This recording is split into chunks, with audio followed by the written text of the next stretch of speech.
Tantor Audio, a division of Recorded Books, presents Living Like You Mean It. Use the wisdom and power of your emotions to get the life you really want. By Ronald J. Frederick, Ph.D. Narrated by Brian Holden. To protect confidentiality, the people described in this book are composites of many different clients with whom I have worked. Names and essential identifying characteristics are fictitious, and any resemblance to a single person is coincidental. The best and most beautiful things in the world cannot be seen or even touched. They must be felt with the heart. Helen Keller. Introduction. Considering that you've picked up this book and are listening to it right now, it's probably safe to say that, in some way, you're feeling dissatisfied with your life. However, when you look at the facts, they don't quite add up to a life that's lacking. Your days are busy and full. You have friends, work colleagues, family, maybe even a partner or spouse. Yet, something just doesn't seem right. Something's missing. Many of us feel this way. We long to be more alive and present in our lives, more in touch with ourselves, and closer to those we love. Yet no matter what we do, we can't seem to get there. We wonder why we're unhappy, why our relationships aren't more satisfying, why life isn't more gratifying. We wonder, is this as good as it gets? Some argue that our busy lives are to blame. We have stressful jobs, work long hours, and endure grueling commutes. We face increased time pressures, household responsibilities, and family demands. We're too pressed to slow down and live more mindfully. We don't have the time it takes to get together with friends and family and really invest in our relationships. Our energy is too sapped to allow us to step into our lives in a more meaningful way. These things may all appear true, but I'm convinced there's more going on than just being busy. From my experiences with the many people I've seen in my psychotherapy and coaching practice, with the people I encounter in my life both professionally and personally, and in my own life, I've come to believe that a big piece of what is making us feel disconnected has to do with fear. What are we afraid of? The answer may surprise you. We're afraid of our own feelings. For better or worse.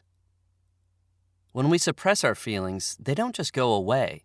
They fester inside, drain us of vital energy, and eventually resurface as anxiety, fear, hyperactivity, irritability, procrastination, insomnia, stomach and intestinal problems, teeth grinding, relationship problems, poor self-esteem, worry, restlessness, depression, lack of motivation, chronic fatigue, hypertension, headaches, angry outbursts, sexual difficulties, and emptiness.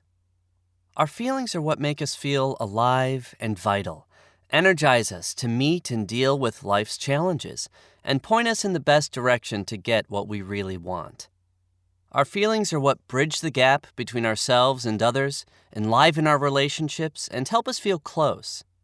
And it's a feelings phobia, our fear of and discomfort with our feelings and our inability to share them with others, that keeps us detached from the wisdom and power inside us and at a distance from others. This kind of fear is actually quite common. In fact, most of us are afraid of our feelings. We're afraid to feel the full extent of our emotions and afraid of being emotionally alive and present with others. We're afraid of being vulnerable, of drawing attention to ourselves, of looking like a fool. We're afraid of being overwhelmed, of losing control, of getting out of hand. We're afraid of being seen for who we really are. So what do? We avoid our feelings and do everything we can to steer clear of them, to keep them hidden. We distract ourselves, push our feelings aside, stuff them back in, and hope they'll go away. But they don't. They keep trying to get our attention, to be heard, to be responded to. That's their nature. They reemerge as the sense that something is off, odd, or not right, as worry, irritability, restlessness, anxiety, or depression. Do we listen to them then? No. We work harder at avoiding them. We throw ourselves into our work, or we shop, drink, eat, use drugs, have sex, or exercise fanatically. We talk on our cell phones, send messages on our Blackberries, surf the net, play video games, zone out in front of the television. Anything to keep us occupied, distracted. Anything to numb the fear we feel when we get close to our true feelings. Instead of living like we mean it, we move ahead on autopilot, only half alive, vaguely aware of what's going on inside us. We're clueless about how much we're getting in our own way, and we wonder why we're unhappy. Why isn't life more gratifying? Why aren't our relationships satisfying? Why do we feel so alone? Nothing in this picture is going to change until we find the courage to face and share our feelings. Why this book? How do I understand this predicament so well? Been there, done that. For so long, I was fairly out of touch with what I truly felt deep down inside, on a gut level. I had become so afraid of my emotions, of listening to and trusting my true feelings, that I couldn't hear the voice of my deepest self buried somewhere inside me. The voice that knew what I wanted, knew what I longed for, knew what felt right to me and what felt wrong. I can say this to you now with the wisdom of hindsight, but at that time I had no idea what was going on. I had no awareness of how anxious I was under the surface, no sense of how significantly fear was affecting every part of my life. My constant running from home to work to school to the gym and home again was fueled by a deep-seated underlying fear of my emotions. It was this fear that kept me from my real feelings and prevented me from connecting more deeply with others. What I was aware of was how alone I felt. Despite my busy life, a partner, friends, family, people I thought I was close to, something was amiss. I'd spend time with people, and afterward I'd walk away feeling empty, longing for connection, but not knowing what got in the way. Was it something I was doing? Was it something I said? Did they just not like me or find me interesting? I couldn't put my finger on it or figure out why I ended up feeling so alone. So I kept up a pace, going round and round like a hamster on a wheel, doubting my sense that the relationship I was in just wasn't right, and running from the feelings I barely knew were there. My deep-seated fears about trusting my heart and moving forward in my life in a more authentic way. I did anything I could to keep from stopping and listening to my inner self, from really being present, because if I were to be still, I would have to face my fears and take the risk of honoring my feelings and claiming my life, and that just felt too scary. I might have gone on like this forever had I not gotten the help I needed to recognize what, in fact, I really was afraid of, my true feelings, and to learn how to overcome my fears, embrace my emotional self, and really connect with others. I shudder to think where I might be now had I not heeded this wake-up call and begun to open up to my emotions. In my work, I see so many people who are like how I used to be, perhaps like yourself. Most of them have tried to change, have tried for years to do things differently. Some of them have even been in therapy before, but no matter how hard they tried, they weren't able to achieve any lasting success. Invariably, they ended up repeating the same patterns over and over again, patterns that kept them cut off from their emotional selves and at a distance from others, patterns that got them nowhere. Sound familiar? The reason for this repetitiveness is clear. No real change in how we feel or how we behave is going to take place until we deal with our feelings. If we really want things to change, if we really want to feel alive and connected to the people in our lives, we're going to have to learn to connect with and manage our feelings. The sadness we feel at our losses, the anger we feel when we're wronged, the joy we feel when we triumph, the love we feel when we care deeply, and everything in between. Now, I know there are plenty of well-meaning people out there who will tell you otherwise. There are numerous books on the market about how to rise above your feelings, block them with your thoughts, or transform them through saying affirmations. Unfortunately, these strategies are insufficient and bring only short-term relief. And now, we know why. For years, cognitive science, or the science of the mind, dominated our understanding of the human psyche. Everywhere we turned, the overarching message we received from self-help books, talk shows, advice columns, and even some therapists was something along the lines of just think positive. Let's be realistic. If it were that simple, we'd all be better by now, and I'd be running a bed and breakfast somewhere on Cape Cod. Fortunately, in the last few years, there has been a virtual explosion of studies on emotion that are revolutionizing our understanding of how the brain works, develops, and changes. We now know that emotions can play a more powerful role than thoughts in bringing about well-being and lasting change. The reason for this is simple. Our feelings can arise much faster and be more intense than our thoughts. At times, no matter what we do to suppress them or how hard we try to control them, they'll have the edge. I'll say more about why this is so in the next chapter. In addition, recent discoveries in the field of neuroplasticity, the study of how the brain is able to change its structures and functions, reveal that emotional experience actually has the power to rewire our brain. Doesn't it make sense for us to learn how to work with our feelings rather than work against them? We also now know that, as Daniel Goleman says in his best-selling book, Social Intelligence, in a very basic way, we are wired to connect.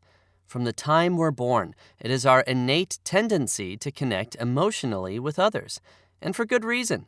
The sense of security and safety that comes from emotional closeness is fundamental to our well-being. It provides us with what renowned psychiatrist John Bowlby described as a secure base, a solid foundation from which we can grow and can explore the world. Relationships not only make us feel good, but also enhance our ability to deal with stress and weather life's travails. They provide innumerable health benefits as well, enhancing immune, cardiovascular, and brain functioning. In fact, people with close, supportive relationships actually live longer. But there is a qualifier here.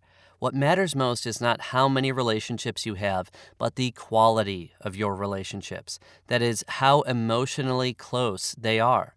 In short, the closer we are, the more we benefit.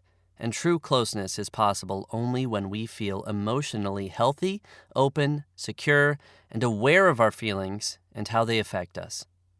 It thus behooves us to nurture our capacity to feel and connect in a healthy way by becoming more comfortable with our feelings and learning how to share them. If we don't, we're destined to feel disconnected and alone. As you consider that perhaps you're not as comfortable with your feelings as you thought, the prospect of opening up more deeply to yourself and others may seem scary. I can certainly appreciate your concern. It can be scary. Many things are scary before you try them. But they can become things you later benefit from and enjoy doing, once you see that they aren't really that threatening. The same thing can happen with your feelings. The more you give them a try, the more you work at connecting to them, the easier the process gets, and the more adept you become at handling them. So, are you going to let fear keep you in the back row of your life, watching it play out before you on a distant movie screen, never really feeling a part of it, never really feeling close to your loved ones? Or would you rather feel more present and engaged in your life? Would you like your life to be more fulfilling? If you're willing, I'm here to help. You'll have to be willing to give it a real shot and take some risks, to roll up your sleeves and get a little dirty, because it does take some work. And although I can't promise you that it won't be painful or get messy at times, I can tell you this. Learning to be with and share your feelings will transform your life in ways you never imagined possible. I know this personally, and I see it every day with my clients. Here's what I've seen when people open up to their feelings. Their overall anxiety level is reduced, which brings great relief. They no longer feel stuck. Rather, they notice a sense of flow, of movement, of positive energy running through them. It's an energy that enlivens them, makes them feel stronger and more empowered, an energy that moves them to open up, to break through old barriers and to experience themselves anew. They're in touch with and able to express their personal truth, a truth they no longer doubt. And by speaking up and giving voice to their feelings, they deepen and improve their relationships. They no longer feel alone. Their lives become richer and more gratifying, and they feel a profound sense of meaning, purpose, and belonging. Ultimately, they come to realize their true potential to feel fully alive, vital, and deeply connected to their experience of themselves, others, and the world. What greater reward could there be? It is so gratifying to be part of such an amazing experience, to help someone discover and embrace the wonderful, fully feeling person he or she was meant to be. Not a day goes by that I'm not deeply moved as yet another person begins to break through the barriers that have kept him or her constricted and to connect with a deeper, fuller self-experience. The more people I've been able to help, and the more I witness the dramatic changes that can take place when we develop the ability to be with and share our feelings, the more I have felt compelled to spread the word to others. I guess you might say that it's become a mission to help people overcome their fears, awaken to the emotional richness inside them, and feel more intimately connected to the people in their lives. I am writing this book in the hopes of reaching you as well. About this book. Living Like You Mean It is designed to help you overcome your fears and be able to use the wisdom and power of your emotions to get the life you really want. I'm going to share with you what I learned and developed over the years and what I teach clients every day. A proven 4-step approach to overcoming fear and connecting more deeply with yourself and others. This book is divided into 2 sections. The first section, preparation, lays the foundation for the action steps that follow. We begin by getting very specific about the matter at hand, a fear of our feelings, or what I call feelings phobia. I'll outline the most common signs of this fear so that you can begin to recognize it in yourself. Next, we'll take a look at how we come to be afraid of our feelings and of connecting more deeply with others. We'll also explore the emotional environment in which you grew up and the unwritten rules that may be governing your life now. What then follows in the second section, taking action, is my 4-step approach to overcoming feelings phobia. Step 1, becoming aware. Making a change starts with cultivating what I call emotional mindfulness. Your present moment awareness of your feelings, which is covered in Chapter 3, as well as the things you do to avoid them, covered in Chapter 4. You need to turn your attention inward and begin to tune into your emotional experience. You also need to recognize what it is you're doing that's getting in your way of being more in touch with yourself and others. We all have common patterns of behavior or defenses that we both knowingly and unknowingly use to avoid our feelings. For instance, when sadness starts to rise up inside, we may do things to keep it down, such as change the subject, look away, or make light of the matter. Although there are moments when it's reasonable to respond this way, for example, when we're at work or a social function, we might wait until we get home to let our feelings out. Such strategies are problematic when we're not aware of what we're doing. Most often, our defenses become so ingrained that they kick in unconsciously and thus leave us powerless to do things differently. After all, we can't change an unhelpful behavior when we don't even know we're doing it. Step 2, taming the fear. Once you begin to recognize your defenses, you are likely to grow more aware of the underlying discomfort they've been masking. You might notice your body tensing up, your chest getting tight, or that it's hard to sit still. These and a variety of other somatic experiences, in other words, anything that is felt in your body, are physical manifestations of fear, the fight-or-flight response that's activated when we're feeling threatened. They are also helpful signs that you're getting closer to your feelings. At the crux of this whole change process is finding a more effective way to deal with your feelings phobia, one that puts you in the driver's seat instead of being unwittingly controlled by fear. I'm going to teach you specific strategies that can help you reduce your discomfort to a much more manageable level so that you no longer need to suppress, dismiss, or try to ignore your feelings. With practice, you'll feel less anxious and be more able to stay present and make room for your emotions. Step 3, feeling it through. Once you begin to notice your feelings and tame your fear, the next step involves letting yourself begin to experience what's inside you. When you fully feel them, feelings have an energetic flow to them. They start small, rise up in a crest, break, then dissipate, similar to a wave in the ocean. For instance, you might first notice the presence of anger as a niggling sense of frustration. If you tune into the sensation and give it some space, it then begins to expand. Your body gets warmer, your arms begin to tingle, and you feel an impulse to respond physically. If you stay with this internal experience and don't try and block it or push it away, if you can find a way to ride it out and tolerate it inside you, the feeling of anger peaks and then soon subsides. Having fully internally ridden out the arc of your feelings, you arrive at a place of energy and clarity where you can reap the many benefits that come from being fully in touch with yourself. You can then freely choose whether or not to take action and, if you do choose to act, how you'd like to proceed and where you want to go. I'm going to teach you healthy ways to experience your feelings and how to manage them effectively so they don't overwhelm you. You'll develop the skills you need to navigate these new waters and become adept at sailing your emotional ship. Step 4. Opening up. The next step brings with it the choice of whether to open up and express what you're feeling inside to others, to put your feelings into words and communicate them, or to keep your feelings to yourself. At times, being in touch with our emotions is enough. We know where we are and what we want to do, and that's all that matters. But more often than not, feelings are meant not just to be experienced, but also to be shared. In fact, by getting in touch with your feelings, you'll discover that they also move you to want to open up and reveal them. However, many of us aren't exactly sure how to do this, how to express what we're feeling, and how to do it in a way that will maximize our being heard and yield the best results. I'm going to teach you the healthy ways to express and share your feelings, how to discriminate between what is wise to express and what is not, and how to use your feelings to get closer and connect more deeply with others. As is true of all these steps, the more you practice revealing your feelings, the easier it will get. This book is full of stories of transformation, stories of people like yourself, people who felt stuck, alone, and despairing, but who, in finding the courage to face their fears and taking the risk to open up to their feelings and share them with others, changed in ways they never imagined possible. The same can happen for you.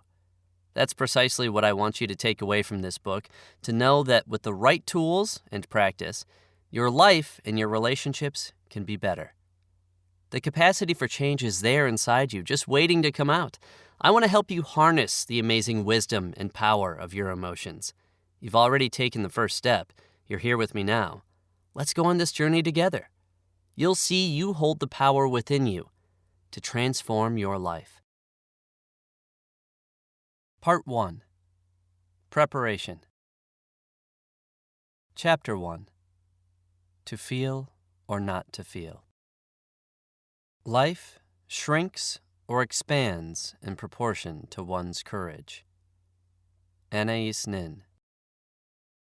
Lisa slipped out of work a few minutes early to get to the airport in time to pick up her boyfriend, Greg.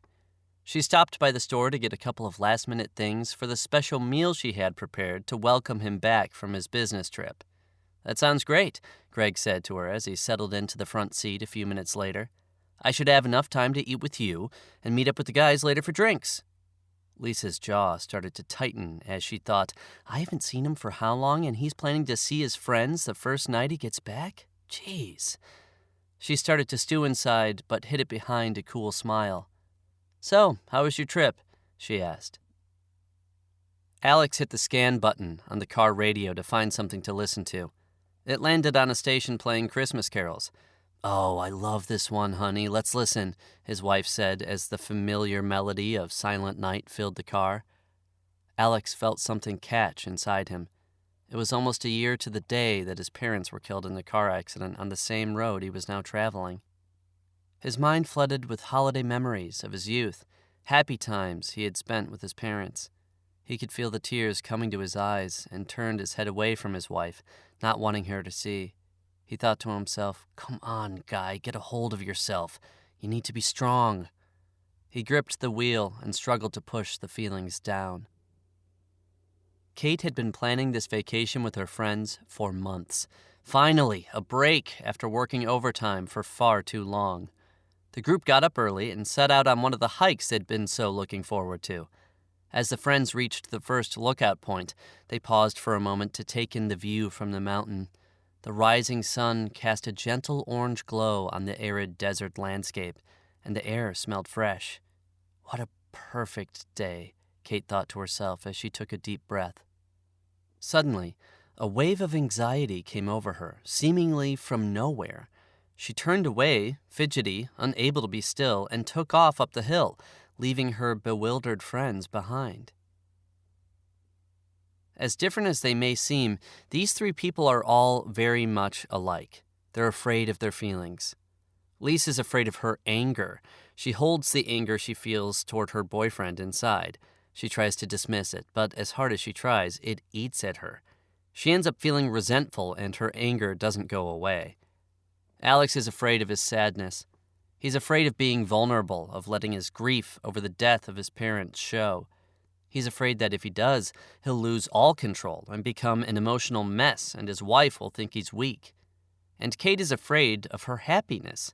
Something about relaxing, enjoying herself, and just being in the moment with her friends makes her anxious, makes her nervous. How sad to look forward to a vacation for so long and then not be able to really enjoy it. How sad for all of them, really. If Lisa felt more comfortable with her anger, if she were able to allow herself to be in touch with it and feel the power of it, maybe she'd have the courage to speak up to her boyfriend, to tell Greg how she feels. If Alex weren't afraid of his sadness, maybe he'd feel some relief in letting himself grieve more openly for his parents. Maybe he'd share his feelings with his wife, feel closer to her, and not be so alone with his pain. He might even discover, odd as it may seem before the fact, how good it feels to share his pain with another. And if Kate felt comfortable feeling pleasure with her friends, maybe she'd... But wait a minute. Shouldn't it be easy to have feelings that are enjoyable? Yes, it should be, but for many of us, it isn't. The vast majority of us experience some degree of discomfort with our feelings, sometimes even the pleasant ones. We start to get close to our emotions, and waves of anxiety stop them dead in their tracks. Or we become fidgety, and rather than feeling what we're feeling, embark on a laundry folding or house cleaning marathon instead. We change the subject, distract ourselves with work, television, food, withdraw into silence. We're masters at doing whatever it takes to stay in control. Simply put, we're feelings phobic. We're afraid of our feelings.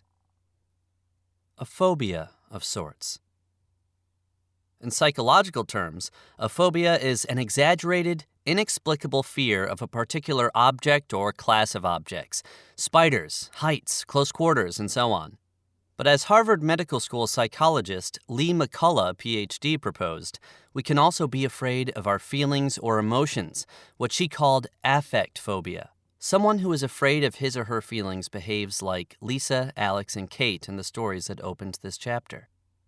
How would you describe what happens to you when you get close to your feelings? Do you start to feel nervous or uneasy?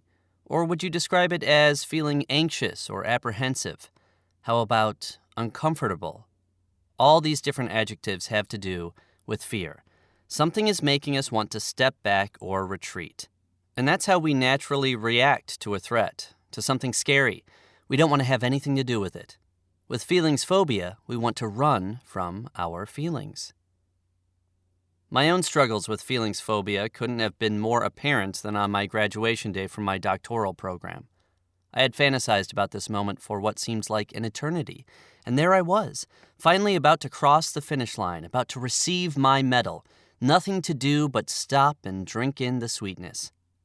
As I stood in line waiting for the festivities to begin, I tried to think about all that I had accomplished in the past few years.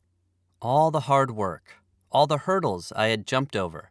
I wanted to stop and let myself really savor the moment, to bask in the glory of it all. Hard as I tried, though, I couldn't. I felt agitated and edgy.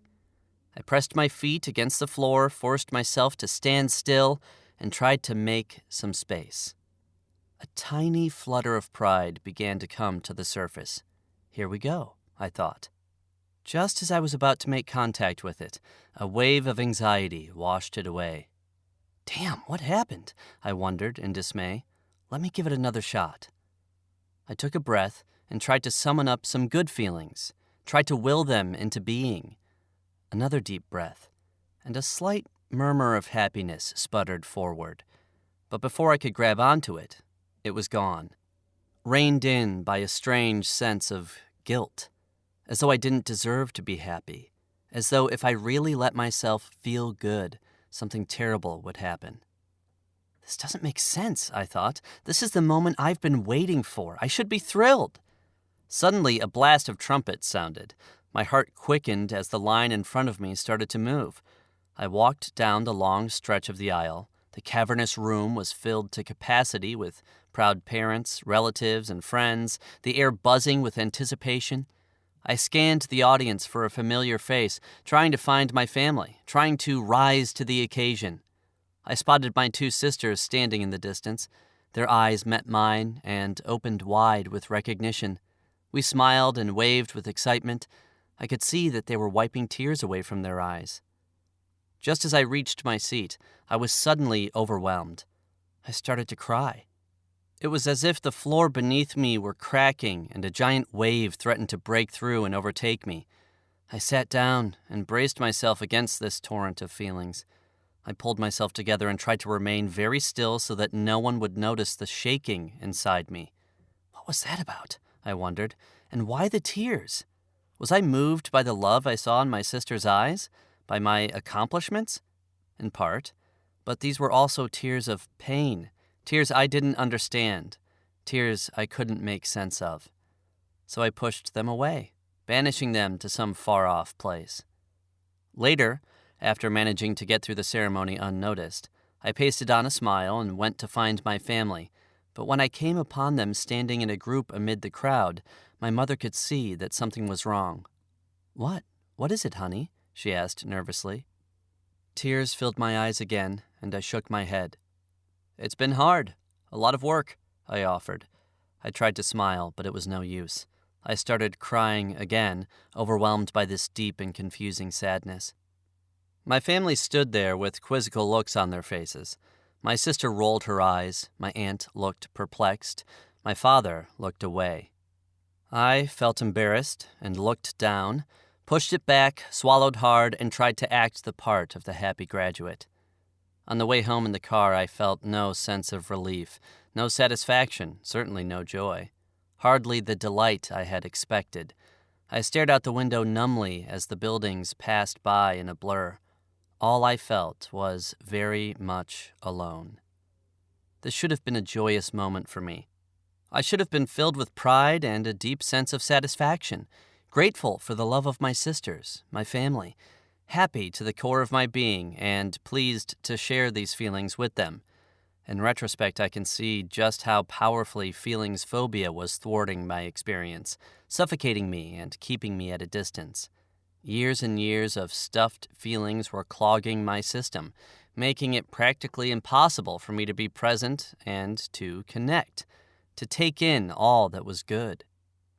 And when the pressure got so intense that these stored-up feelings broke through, they were completely overwhelming and perplexing. I couldn't differentiate one from another.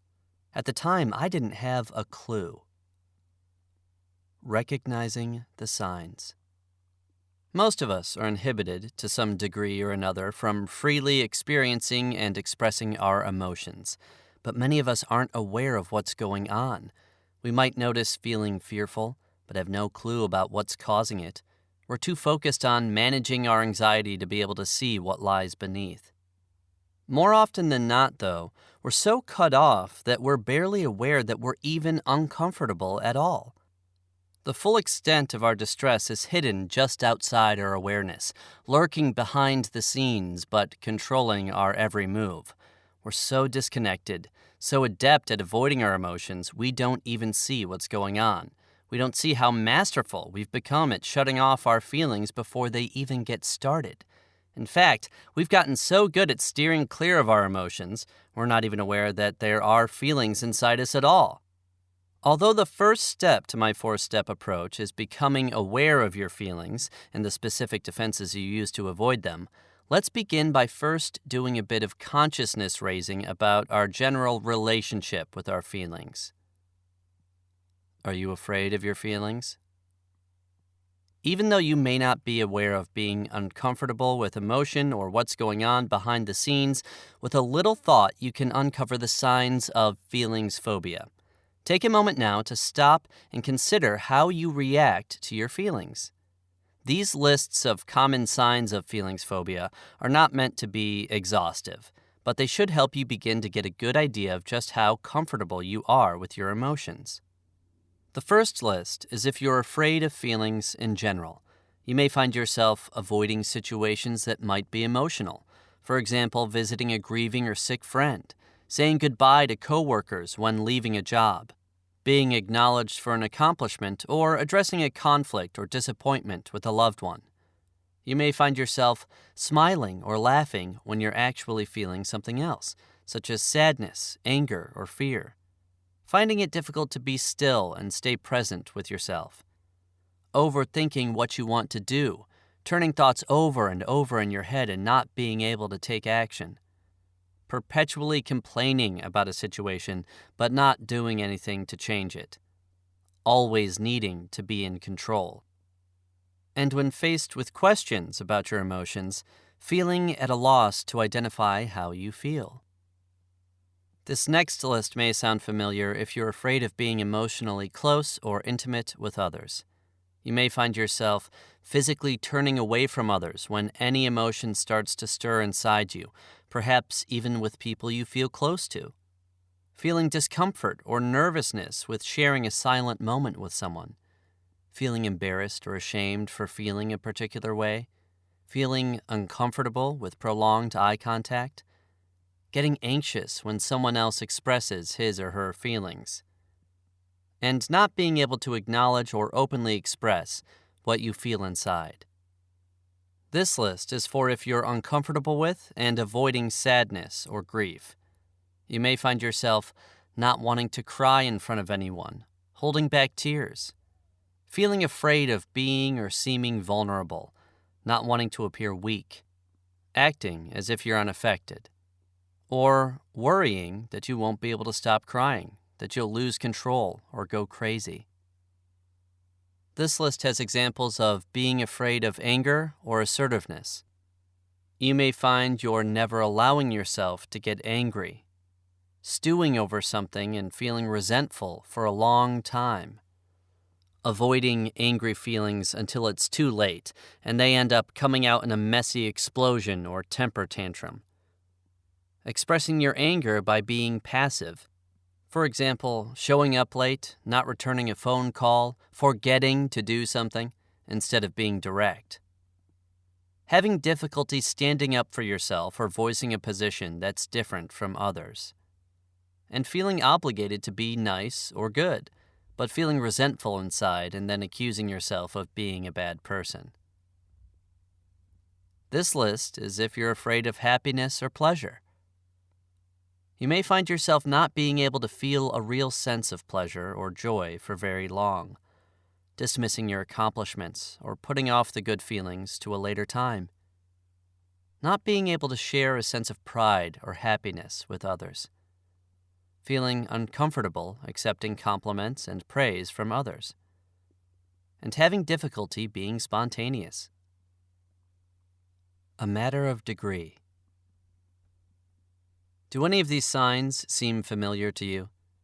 Maybe you identified with several of them, or perhaps with only a few. That's because the degree to which we're afraid of our feelings can vary. It all hinges on just how much anxiety or fear we experience when we get close to our feelings. Some people are afraid of having any feelings at all. Their fear is so strong that they completely clamp down on what's going on inside them, obliterating any possibility of allowing their feelings to come to the surface. But if you look closely at these people, you might be surprised. Although they seem emotionless, more often than not, they're incredibly anxious. And somewhere beneath all their anxiety, outside their awareness, are feelings. They're just too uncomfortable even to see that there are feelings there. On the other end of the spectrum are people who are highly emotional and unable to consistently modulate and make their feelings work for them. Their challenge is not to open up to their feelings, but to find a way to turn the dial down and regulate their emotional experience. Although some of the techniques I'm going to share with you could be helpful to people who struggle in this way, this book is primarily intended for those of us who need help to be more fully in touch with our feelings. Most of us seem to be more comfortable with certain feelings and less so with others. For instance, you may be someone who has an easy time letting your hair down and laughing with friends, but have a difficult time with feelings of anger. Or you might not have a problem being angry, but are very uncomfortable with the softer feelings, such as sadness, tenderness, and closeness. Or you might be fine with feeling sad, but don't feel comfortable with taking the time to enjoy yourself, to feel satisfied, or to feel a sense of pride in your accomplishments. Here, though, is a case of things not always being as they seem. When we have difficulty experiencing one particular feeling, our ability to be really comfortable with other feelings is hampered as well. When we express even one feeling, they are all affected. Our discomfort with anger affects our experience of joy. Our fear of sadness affects our experience of love, and so on, and so on, and so on. Take Lisa, whom we met earlier. It's all connected. When Lisa first came to me, she described herself as normally happy-go-lucky, able to enjoy herself, laugh, and have a good time. As far as she was concerned, the cause of her frustration and dismay was her boyfriend. If Greg wasn't so selfish and insensitive to her feelings, she wouldn't be feeling so unhappy. Right? Well, possibly. There's no doubt that it would help if Greg were more attuned to Lisa, but Lisa's inability to experience and deal with her anger is also a problem. When Lisa avoids and stuffs down her anger, she's left feeling resentful and annoyed. And these feelings permeate her life. She feels disconnected from Greg, is distracted when they're together, doesn't fully enjoy being with him, and has lost interest in having sex. Moreover, she feels depressed. She's not happy at work and has little energy for things she used to enjoy doing. All these different aspects of her life are affected by her inability to deal with her anger. It's as though there's no room for any other feelings as long as that unresolved anger is still inside her. When Lisa and I got to work on her feelings phobia, she was eventually able to overcome her fear and accept and handle her emotions. We started by helping Lisa develop emotional mindfulness. She needed to become aware that underneath her actions, she was actually quite angry with Greg. This is step 1 in the 4-part process, becoming aware. In addition, I helped Lisa identify the ways in which she had been avoiding her anger. She began to recognize her tendency to dismiss her feelings, rationalize them away. I'm just tired, I'm being too hard on Greg, and so on. And try to stuff or swallow her anger. Next, I helped Lisa learn how to ease the discomfort she felt when she would get close to her feelings. This is the second part of the process, what I've called taming the fear. She learned how to tune into the tension she felt in her body, relax her muscles, and breathe into her experience. With practice, she was able to safely open up to an internal experience of her anger, the third step, feeling it through, and then make use of the positive energy she discovered in its wake. Once Lisa became more adept at handling her feelings and sharing them with Greg, in the fourth step, opening up, she experienced improvement not only in her relationship with him, but also in all other areas of her life. She felt happy, was enthusiastic about her job, and felt a renewed sense of energy for life. As she described it, she felt as if an essential life force had returned. As we neared the end of our work together, Lisa shared this experience with me. She and Greg had recently gone away for the weekend to have some alone time. They drove out to a resort in the mountains after work one Friday, arrived late in the evening, bleary-eyed, and collapsed into bed, relieved to have a few days off after a long, hard work week. The next morning, they awoke to the sun streaming into the room. Lisa got out of bed and pulled the curtain aside. The view was magnificent. The morning sun danced on the lake, and the majestic pine trees seemed to touch the sky. "Greg, you have to see this," she said. He ambled over to the window and put his arm around her. "Man, how beautiful," he said. They stood together in silence, holding each other, the hassles of the work week gradually melting away. "This is just what we needed," Lisa thought to herself as a warm glow came over her. After breakfast, Lisa ran back to the room to get her camera. As she stepped off the elevator into the lobby, she could see Greg in the distance on his cell phone, pacing back and forth. Something stirred inside her. He must be talking to someone about work, she thought, and started to feel irritated.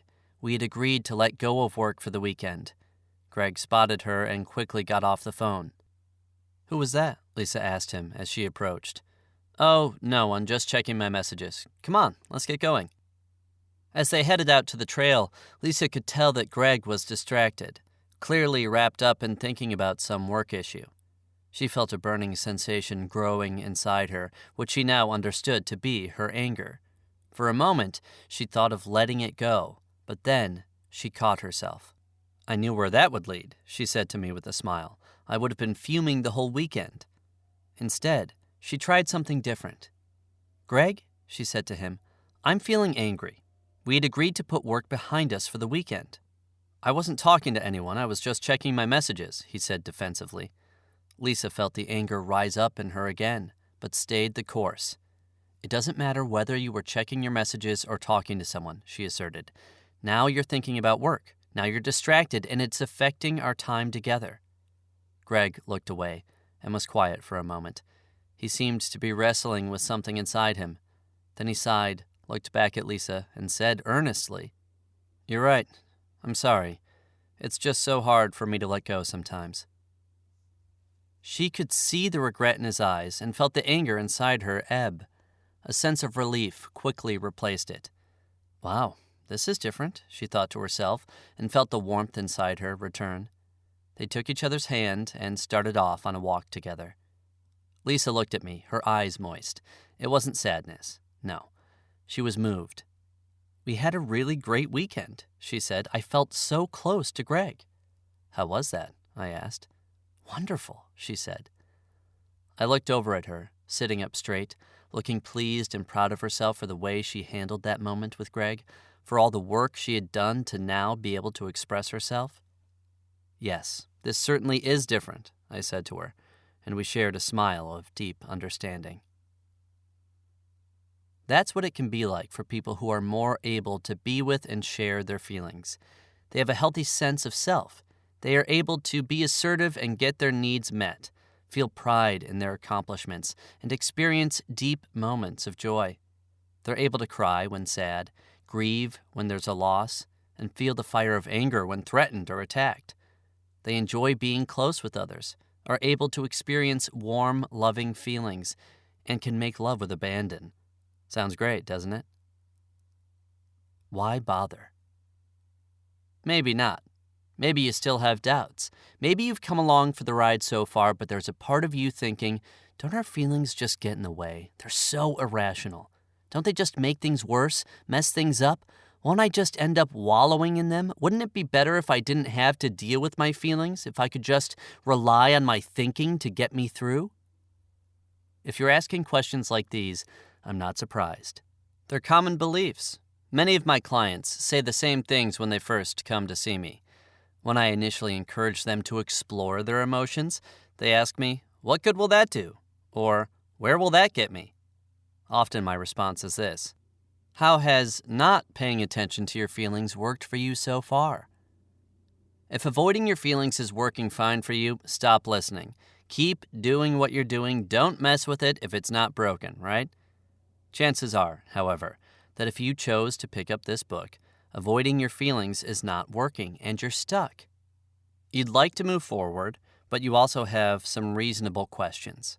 So let me take a moment to address some of your concerns. The old make things worse, mess things up, get in the way argument. It's not your feelings that make things worse. It's what you do to try to deny them or make them go away that's causing your problems. Of course, there are times when you may need to modulate your feelings, to hold them in and not act on them, depending on the situation you're in. But in general, when you try to cut your feelings off, even to the extent that you don't allow yourself to experience them inside you, you're working against a natural process. As humans, we're wired to feel and to connect emotionally. Our feelings are actually a part of our neurobiological makeup. They're signals sent from our brain in direct response to something in our environment. When you try to ignore your feelings, push them down, or hold them back, you're short-circuiting an innate process, one that was designed with your best interests in mind. Think about it from an evolutionary perspective. Emotions played a key role in ensuring our survival as a species. Prehistoric humans wouldn't have lasted very long in the wilderness if they had had no emotional reaction to a ferocious animal charging toward them.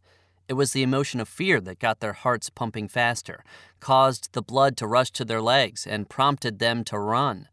Nor would they have lasted very long without close emotional bonds with others, which helped them feel safe and protected so that they could prevail despite enormous challenges. Quite simply, our emotions developed and endured over millions of years because they're essential to our existence. Think about the significant ways in which our feelings help us in our lives today.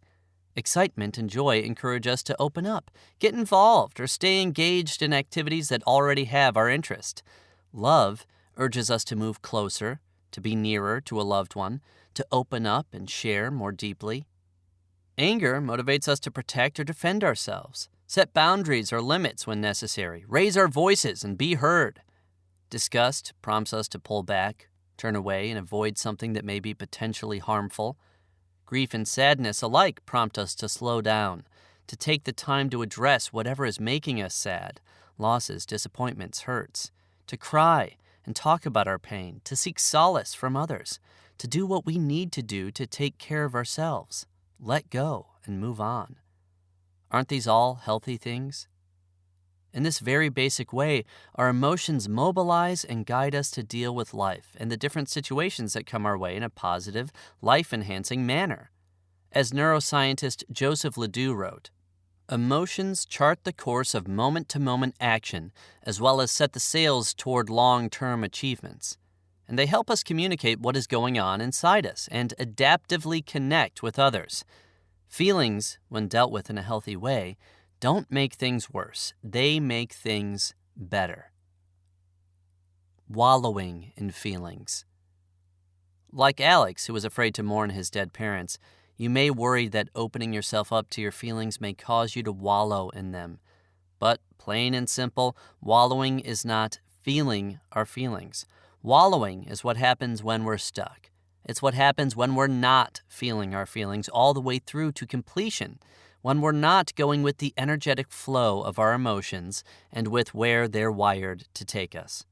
When Alex told me he was worried that he'd just end up wallowing in his sorrow, I seized the opportunity to address this common misperception that feelings are never-ending, which, by the way, is a typical defense against sadness.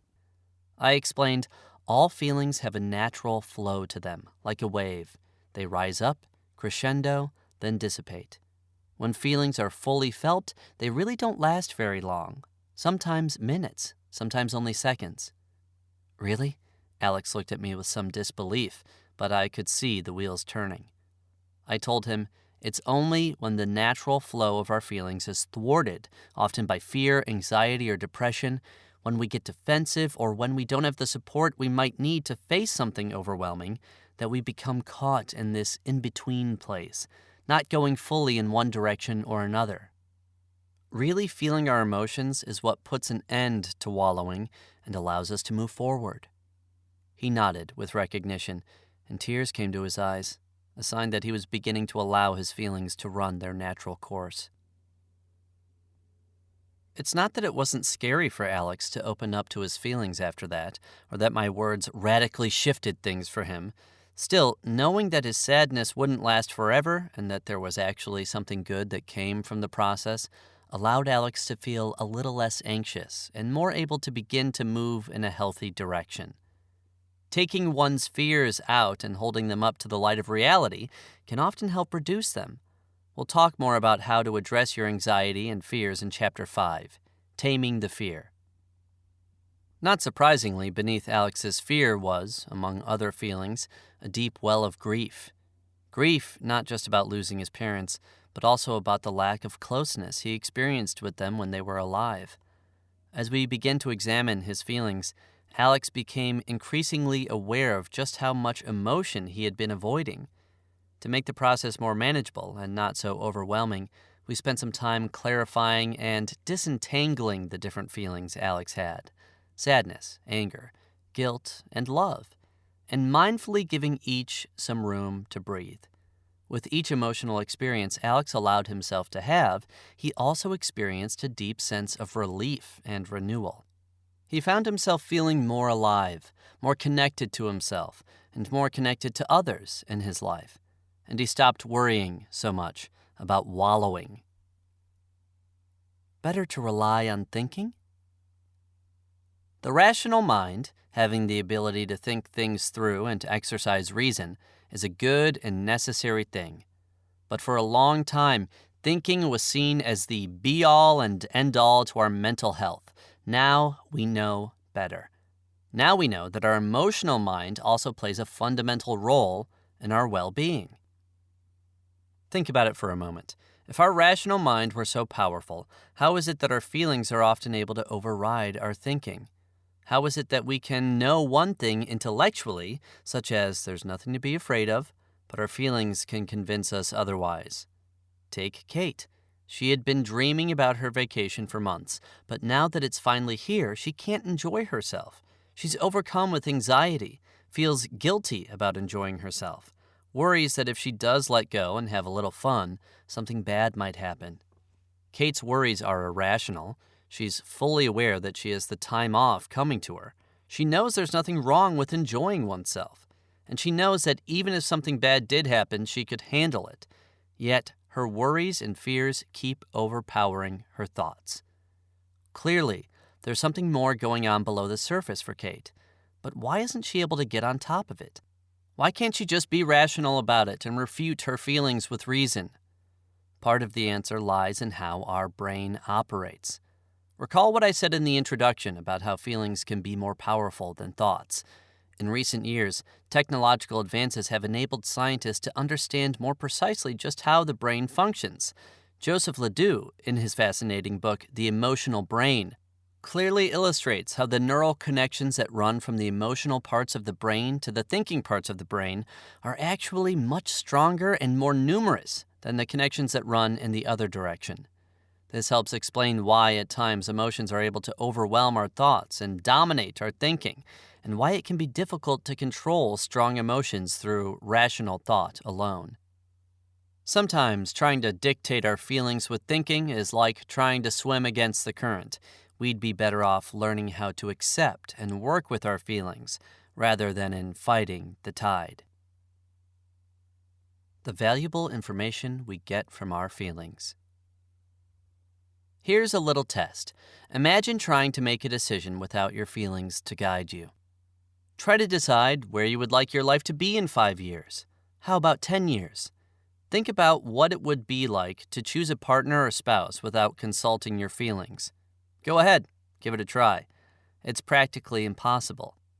Without our feelings, we have no idea of how we'll be affected by our decisions once we make them. This is one of the reasons those of us with feelings phobia end up making bad decisions or end up staying stuck in relationships or situations that are not good for us. We're too afraid to listen to and trust the feelings inside us, to trust that gut sense we get. Of course, relying solely on our emotions to make a decision without acknowledging relevant data can also be a problem. The trick is to be able to consult with our feelings and use them to guide us, while also incorporating other helpful information into our process. If we could find the courage to truly be with our feelings, to pay attention to them and heed what they're telling us, we would probably have a clearer understanding of what we should do. We might also discover the motivation and energy we need to move forward and make a change. To be or not to be. Your personal identity, the core of who you are, is largely formed by what you feel and how you react. Your likes and dislikes, what makes you happy, what makes you sad, what excites you, what brings you pleasure, what annoys you, what frustrates you or gets your blood boiling, all say so much about who you are as a person. It's in our feelings that we find our true, authentic self. When we avoid or deny our feelings, when we suppress them, we are in a way denying who we are. squelching our individual voice and sacrificing our true potential and power. Have you ever heard a song 100 times over, and then one day, seemingly out of the blue, it speaks to you in a totally different way? This very thing happened to me at a difficult time in my life, a time in which I was painfully struggling to figure out whether the 5-year relationship I had been in was really right for me. I was getting ready for work one morning, going about my usual routine, and I popped a CD in the stereo to liven things up a bit. As I brushed my teeth, Meadowlark, a song by Stephen Schwartz from the musical The Baker's Wife, started to play. I had heard it many times before and had always loved it. This time, however, the words caught my attention, strangely resonant, and drew me in. This woman sang the story of a bird, a meadowlark, who had a beautiful, angelic voice but was unable to see. One day, the meadowlark is discovered by an old king who brings her to his castle, showers her with riches and promises to take care of her for the rest of her life. All she has to do in return is sing for him. Sounds like a good deal, so she agrees and is content for quite some time. Then one day, while the meadowlark was singing by the river, the god of the sun chances upon her, hears her singing, and is so taken by her beautiful voice that he grants her the gift of sight. When she opens her eyes, she beholds him, a beautiful young man standing there before her. He asks her to fly with him to the ends of the earth and live a life filled with all that she's secretly longed for. She wants to go with him in the worst way, to live the life she has so yearned to live, a life that she had denied herself. But she can't bring herself to do it. She's afraid of hurting the old king, afraid to spread her wings and fly, afraid to be true to her feelings. She can't bear the thought of it, so she declines. Disappointed, the sun god says goodbye and flies away.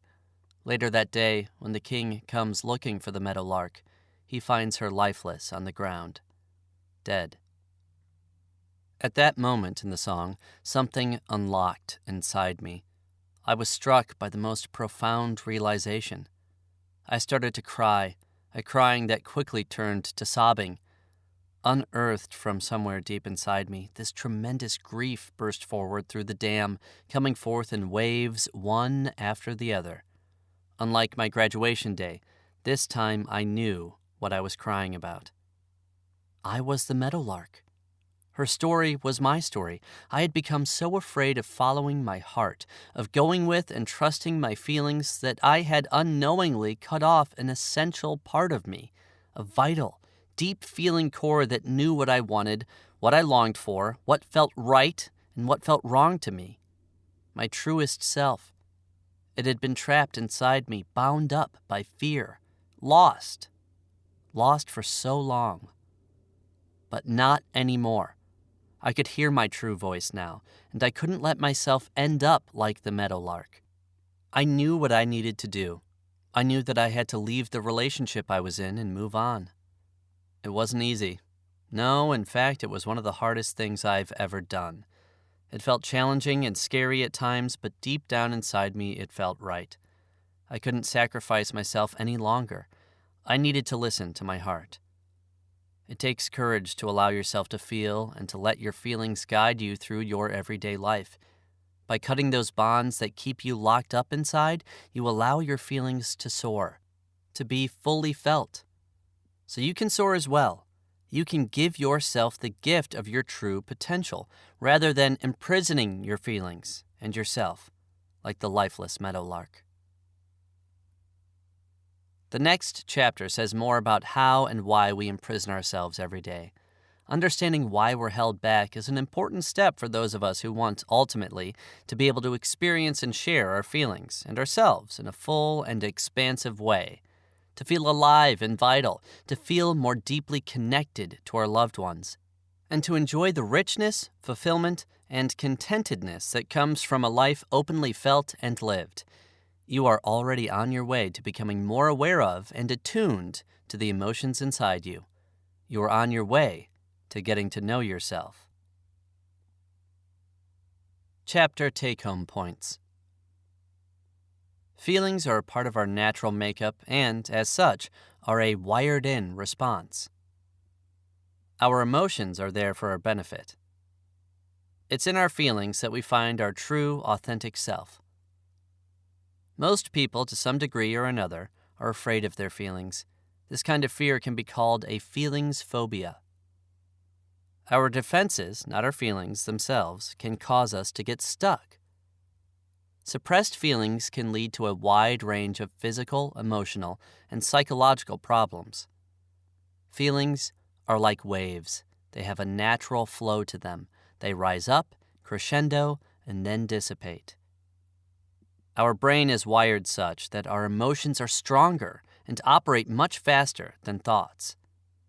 Feelings are an essential guide in decision-making. The core of your being is formed by what and how you feel. When you avoid your feelings, you are squelching your identity and thwarting your true potential.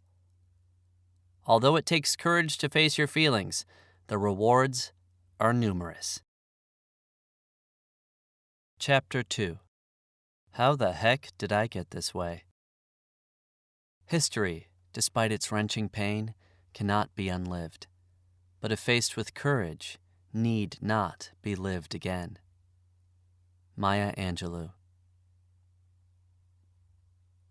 Karen had been talking for nearly 15 minutes about the various problems she was having with her husband, yet I still wasn't sure how she really felt.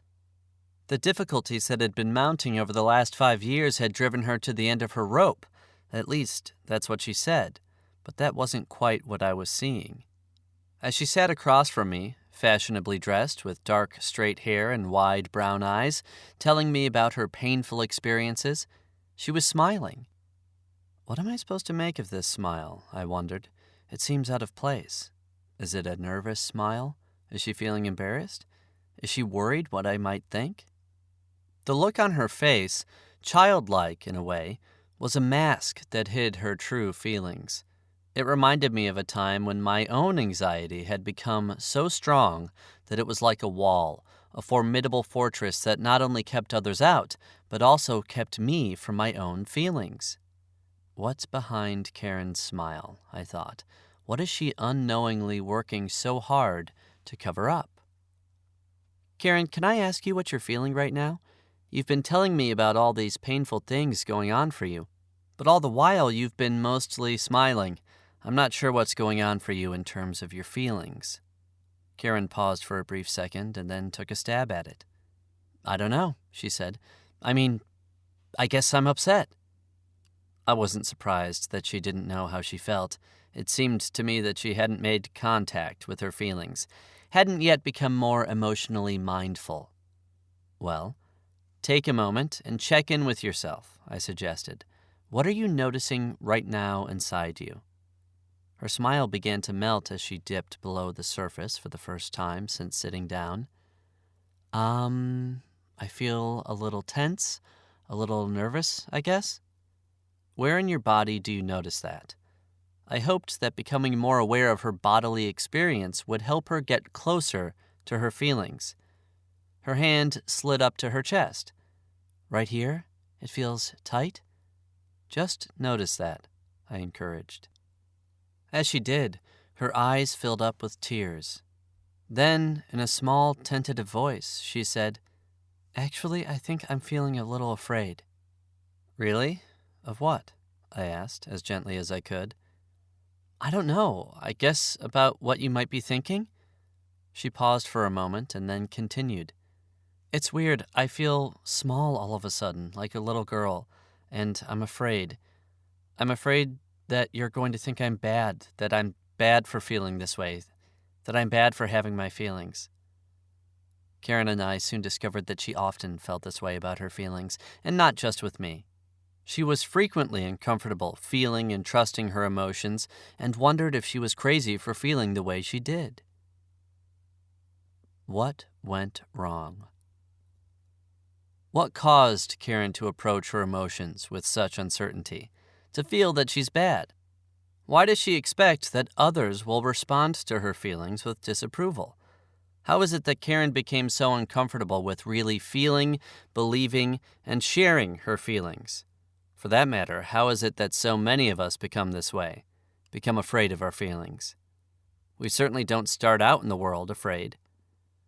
Perhaps you have children of your own, or family or friends who have a baby. Take a moment and think about what babies are like when it comes to having feelings. Have you noticed how their emotions just flow? Whenever I'm in the presence of infants, I'm struck by how free they can be with their feelings. They smile and laugh when they're happy, cry when discontent, get angry when frustrated in some way. They readily express and communicate basic emotions. So much life, such vitality. It's such a delight to witness. The richness of human experience so naturally and easily present. Yet these fully feeling wonders stand in stark contrast to Karen, and to so many adults whom I encounter both professionally and personally. Now, I'm not suggesting that we should behave as infants do and not modulate our feelings in any way. That, of course, would not be healthy. We need to be able to handle our feelings in an adult, mature manner. But if we were born emotionally uninhibited, what happens to us that causes us to become so constricted? How do we lose this ability to be in touch and so free? The answer can be found by looking at our earliest emotional experiences. In the beginning. Although everyone is born with the ability to have feelings, as infants, we don't know what to do with them. We're not quite sure how to handle or make sense of them. In this very basic way, we're utterly dependent on our caregivers to teach us how to navigate this new world of emotions. We need our caregivers to be attuned to us and respond to our feelings, to validate them and help us understand their worth. We need them to help us cope with and manage our emotions, such as anger, sadness, and the need for closeness, especially when these feelings are intense or overwhelming. When caregivers help babies and young children regulate emotions successfully, for example, rubbing a scared child's back while reassuring her of being safe, talking with a young child about his anger, and helping him develop constructive ways to express it, as well as dealing with the situation that evoked the anger to begin with, and so on, children develop the ability to feel and experience their feelings fully and to express and deal with them in a healthy way. And the broader the range of feelings we experience as children, the larger and more flexible our emotional range will be as we grow and develop. When our caregivers are emotionally open, when they're comfortable with and skilled at attending to feelings, this whole enterprise goes off without a hitch, and we become emotionally competent ourselves. And therein lies the rub. Many caregivers don't have these qualities. Many of us grew up with parents who were more or less uncomfortable with emotions, their own and those of others. In fact, some of us grew up with parents who were feelings phobic. This is precisely why and how things go awry. Attachment studies and infant development research have shown that as babies, we're extremely sensitive to the cues we receive about feelings from our caregivers. When our parents are uncomfortable with certain feelings and when they react negatively to them, even subtly, we pick up on this. We keenly sense and learn from our earliest experiences which feelings are acceptable and which aren't. We're able to recognize which feelings make our parents uncomfortable and which bring them pleasure, which ones draw them close, and which ones cause them to pull away. And as psychologist Diana Fosha explains in her book, The Transforming Power of Affect, to preserve our primary attachment relationships, we adjust our emotional repertoire accordingly by suppressing the feelings that threaten our sense of safety and security. We do whatever it takes to keep mommy close or to please daddy. For example, a child playing with his toys gets frustrated and angry when one rolls out of reach. His mother gets anxious at this display and freezes up. The child senses her distress and over time learns to restrict his anger. An infant gets excited, waving her arms, kicking her legs, and squealing in delight. Her father withdraws abruptly, hoping she'll calm down. The child senses the distance and, over time, learns to curb her excitement. A little boy is frightened and cries when the neighbor's dog barks at him. His father reacts with irritation and disdain. Over time, the child learns to suppress vulnerable feelings like fear and sadness. Exuberant, A little girl runs into the house from playing and goes to shower her mother with hugs and kisses. Her mother recoils and says, "Don't be silly." The child eventually learns to restrain her love and affection and hide her need for closeness and comfort. A little boy, overwhelmed by his father's demands, retaliates in anger, saying, "I hate you." His father, unable to deal with his son's anger at him, emotionally and physically withdraws and does not speak to his son for several days. This child learns to fear his anger and to feel guilty for asserting himself. Isolated moments such as these may not have long-lasting effects, especially if the parent repairs the disruption with attunement and connection. In other words, reaches out and communicates. But repeated experiences along these lines cause children to suppress and deny the feelings that are likely to cause a negative reaction from their caregivers. Our suppressing problematic emotions as children is adaptive, as it helps us get our primary needs for safety and security met and allows us to maintain a connection to our primary caregivers. But it has a high cost. It compromises our inborn ability to feel and express our feelings. Our development as emotional beings is thwarted, and our emotional capacity is constricted. We end up cut off from our emotional self and cut off from others. I am a rock. I am an island.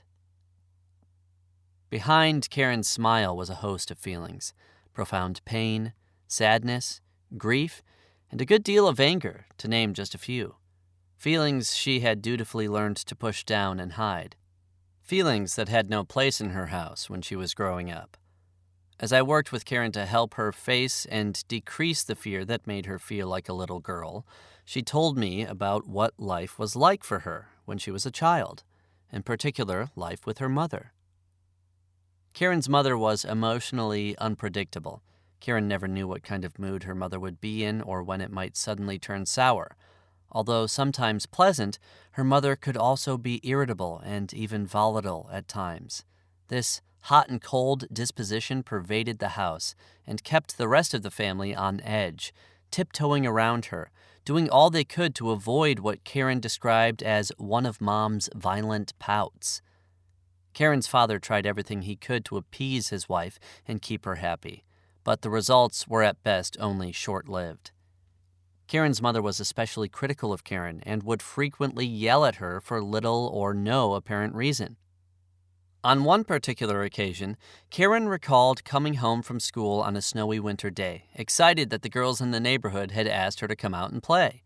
Her mother, unable to step outside her own emotional angst and embrace her daughter's joy, lowered the boom. "If I have to stay inside and not have any fun, then so do you." Parenthetically, unbeknownst to anyone until very recently, Karen's mother was a survivor of rape. This tragic incident occurred when she was in her late teens and resulted in a child whom she gave up for adoption. Her mother kept these traumatic experiences secret, tried to put them behind her, tried to extinguish the emotional pain she suffered, but she clearly continued to be distressed on some level, a testament to the toxic effects of pushing down one's feelings.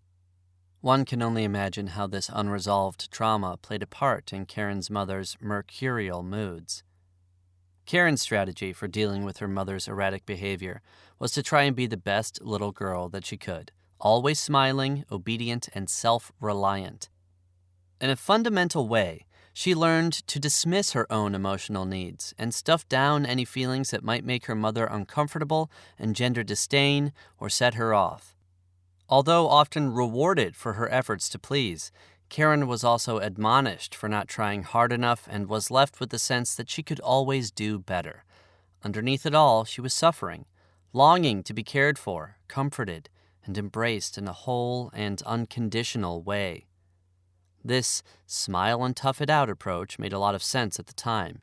It was a valid way to cope with an untenable situation, and helped Karen get through her early years in her family as best she could. Over time, this pattern of pleasing others and neglecting her own feelings became her standard way of responding and, as such, left her disconnected from her emotional experience, as well as from those she was closest to, including her husband. What had helped her maintain a connection with her mother as a child had now become a liability. As I helped Karen become more emotionally mindful, she began to see how she avoided her feelings and how she had, in a way, become a master at denial. In fact, she told me that her husband had once described her as being like an island emotionally. It's all in your head. You might be thinking, Karen's an adult now. She doesn't need to worry about her mother's moods anymore. She's free to have her feelings and be her own person. There's some truth to this line of thought. Karen is an adult, and she should be free to be her own person. The problem is that her brain is operating on old programming and will continue to operate in this way until she's able to rewire herself by overcoming her fear and experiencing something new and different, by facing and dealing with her feelings. To make sense of these physiological dynamics in all of us, it helps to have a bit of an understanding about how the brain develops and works. The brain itself is made up of several different regions, each with its own particular function. For instance, one area of the brain makes sense of what we see, another area assesses whether we're in danger, another oversees the performance of motor skills, and so on. Within these different areas of the brain are millions of nerve cells that communicate to one another by sending messages across the synapses, the small gaps between them.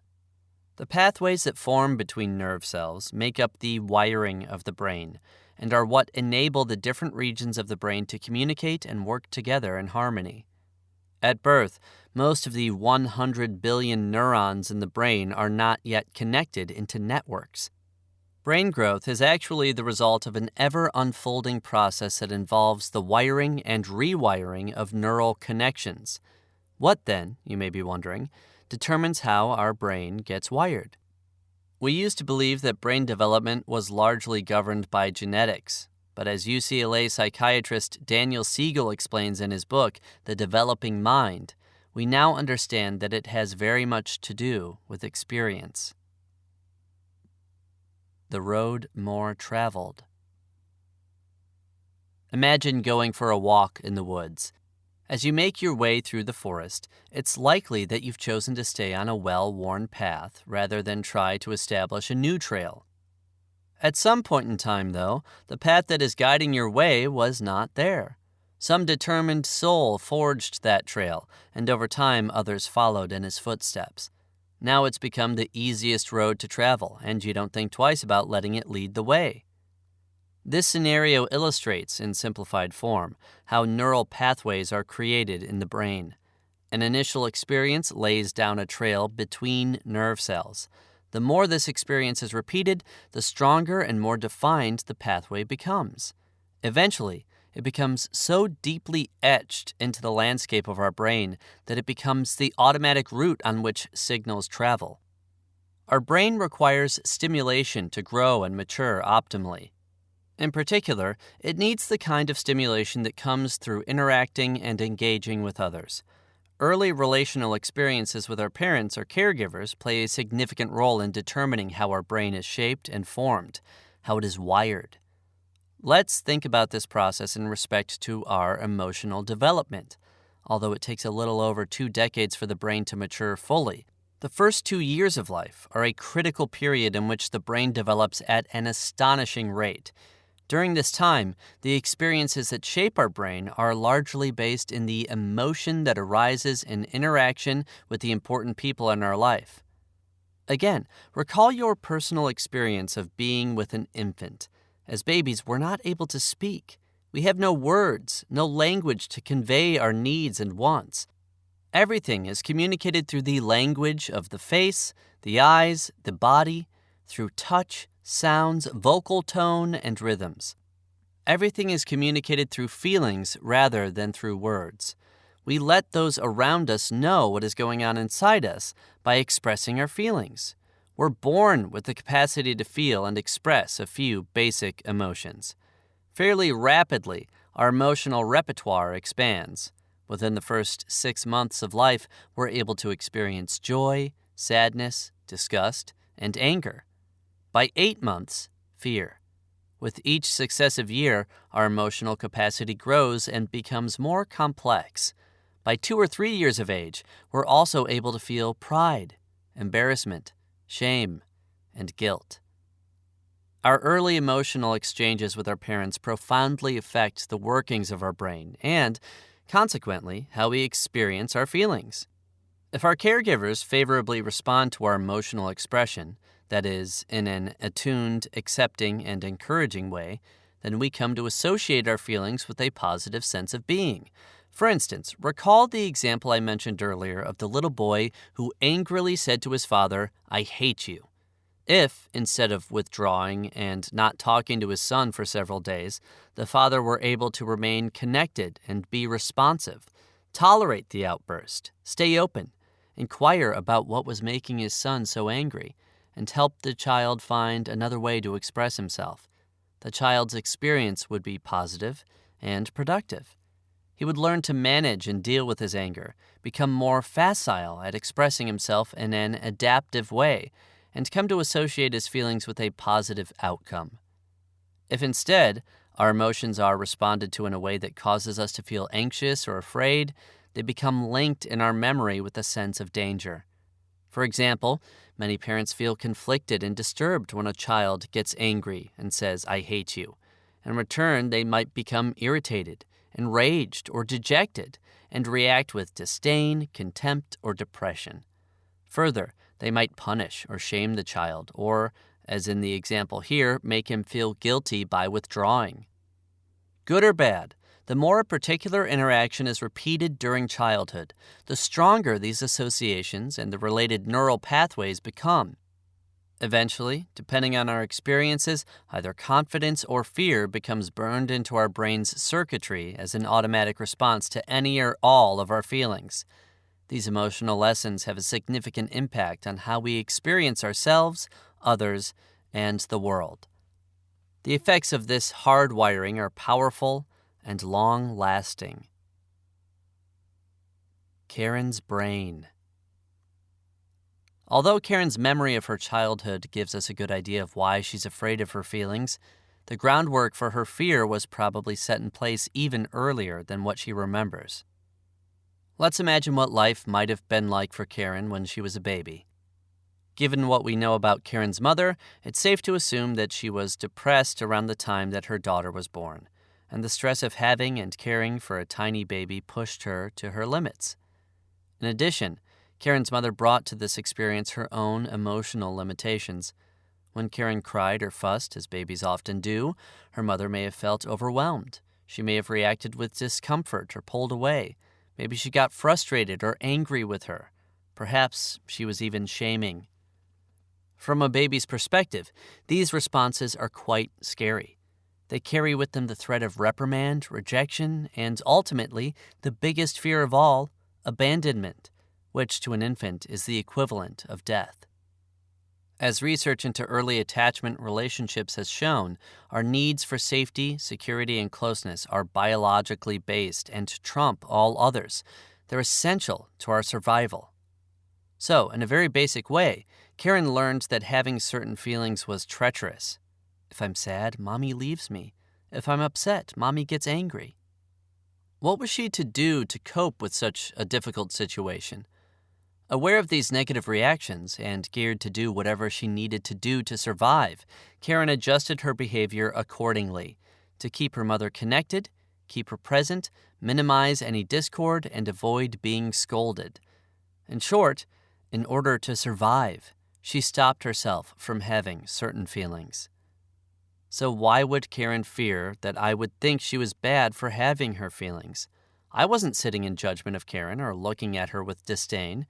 In fact, I was feeling pretty compassionate toward her, and I'm sure it showed. Yet Karen was still feeling afraid that she'd done something wrong, still worrying that I would think she was bad. In light of her history, it's easy to understand. This fear is a direct result of her early experiences in which having and showing her feelings was a scary prospect. Although the circumstances have changed, on a deep level, Karen still anticipates the old consequences. Her system is set up in such a way that now, whenever she starts to feel certain feelings, Her brain still sends off a signal that says danger is looming. As a result, Karen often feels anxious and afraid regardless of whether or not such feelings are warranted. This is exactly what's going on for those of us who are afraid of our feelings. The fear we have around our emotions is an old fear based in the past, not in the present. Even though the fear itself is very much experienced in the here and now, our response is really the result of archaic programming. We're still responding as though there were a reason to be afraid, and in most instances, there isn't. Although she could acknowledge her fear in the present moment, Karen had no awareness of the historical roots of her feelings phobia, and that's true for most of us. To begin to turn things around, we benefit from first getting a clear picture of what we're dealing with, the emotional family doctrine under which we have been operating. This is another useful step in becoming aware of our relationship with our feelings. How's the weather inside? Let's take a moment to get a sense of the emotional environment in which you grew up. This was one of the first things that Karen and I did together as well. Consider these questions. How did people in your family deal with feelings? Were they openly expressive? Were they more emotionally reserved or private when it came to feelings? Were certain feelings okay and others not? Was it okay to be happy, but not okay to be angry or sad, or vice versa? Did people express their anger openly?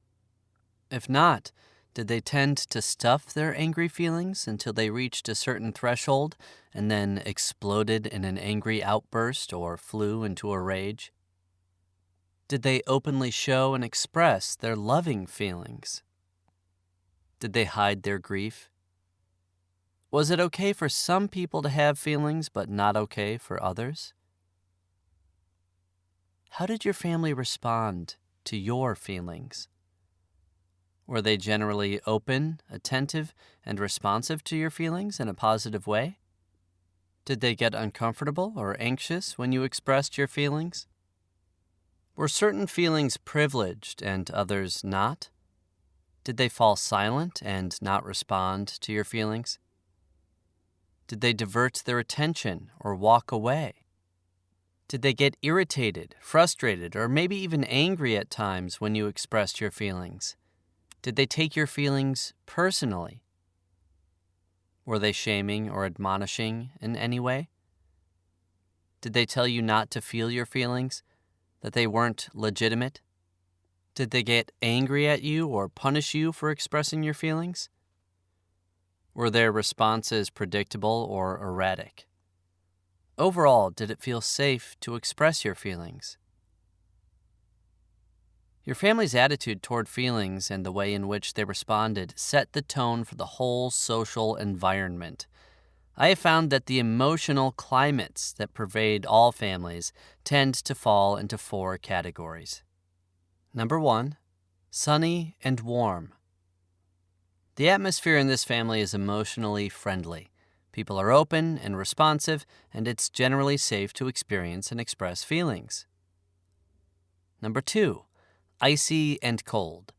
In this family, people tend to be emotionally unresponsive and avoidant. The air is bitter and constricted, with no support for emotional exploration. Number 3, stormy. The weather here is often harsh, with gusts of negativity, criticism, shame, even punishment, in response to feelings. The emotional road conditions are treacherous and unsafe. And number 4, mixed. Conditions here tend to fluctuate, sometimes sunny and warm, sometimes icy and cold, and sometimes downright stormy, and can often be difficult to predict. Given Karen's mother's disposition, the emotional climate in which Karen grew up would fall more or less into the stormy category. When Karen wasn't hiding behind a smile, the responses she got to her feelings were by and large negative. Think about your own experience and consider the following questions. What climate characterized your family? Were people emotionally open and responsive, sunny and warm? or constricted and distant, icy and cold? Were they negative and critical, stormy, or unpredictably all of the aforementioned, mixed? Has the feelings climate in your family changed, or is it still the same? Do you find yourself approaching your feelings in the present in the same way you did when you were growing up? What is the emotional climate of your own home or family now? Just as our brain is shaped by the emotional interactions we have with our caregivers, so too is it influenced by the emotional climate of our early social environment. As children, we adapt our behavior to fit in with the prevailing norms of our family culture. With repetition, the resulting patterns of behavior and the respective neural circuitry that gets established in our brain are strengthened over time. Although the social context in which we live changes as we grow up and create a life for ourselves, the roadmap that gets laid down in our brain lives on inside us and continues to influence our experiences unless we make a concerted effort to challenge it. With an understanding of the emotional context in which you spent your formative years, you will find it easier to identify the beliefs that are constricting your emotional experience and to begin to mount a challenge against them. The blame game? It's not uncommon to feel conflicted when you begin to take an honest look at the emotional climate in your family of origin. My clients often say things like, "I don't want to blame my parents, they did the best they could. What good is that going to do me now?" I explain that we're not interested in blaming anyone. What we're talking about is looking at, recognizing, and taking stock of your experience, one that inevitably has shaped you and is affecting how you live and love today. It's all about being informed. You can be more in control and make choices that are more authentic, not based on some old, unhealthy contract you were too young to understand and that you didn't sign. When people start to take stock of the effects of their upbringing, they often begin to feel sad, angry, frustrated, or pained. It's natural that you may as well. But these emerging feelings may also be another reason why you're feeling conflicted. The very act of having these emotions or beginning to acknowledge them may be going against a family doctrine that has caused you to question and deny your feelings and has kept you emotionally constricted. So feeling conflicted is actually a good sign. You're beginning to challenge the status quo, turn things around, do things differently. You're beginning to break free from unwritten emotional rules, which we discuss next. In short, honoring whatever feelings you have isn't about blaming your caregivers. It's about acknowledging and respecting your truth. Having these feelings is an important step on the road to resolution and freedom. Unwritten rules. Regardless of which emotional climate we grew up in, the messages we got about feelings were likely both explicit and implicit. No matter how they were conveyed, the messages were powerful and perhaps damaging. The more we heard or experienced them, the more they became the unwritten rules that guided our emotional experience. Consider these messages and their implications. Message: being called a crybaby when you were tearful. Implication: sadness is bad and brings criticism. Message: getting the silent treatment when you were assertive or angry. Implication: anger is bad and leads to abandonment. Message: being told, "Don't let it go to your head," when you felt good about yourself. Implication: pride or positive feelings about yourself are harmful. Message: your parents looking away or leaving when you started to cry. Implication: sadness is bad and leads to abandonment. Message: being told anger is a waste of time. Implication: anger is useless. Message: being called a wimp or sissy when you were afraid. Implication: fear is bad and leads to criticism. Do any of these experiences sound familiar? What kind of direct and indirect messages about emotions did you receive? Take some time to consider the messages you got about your feelings and list them on a sheet of paper or in your journal along with related implications. As you look over your list, ask yourself these questions. Which messages did I reject, and which ones have I unknowingly taken to heart?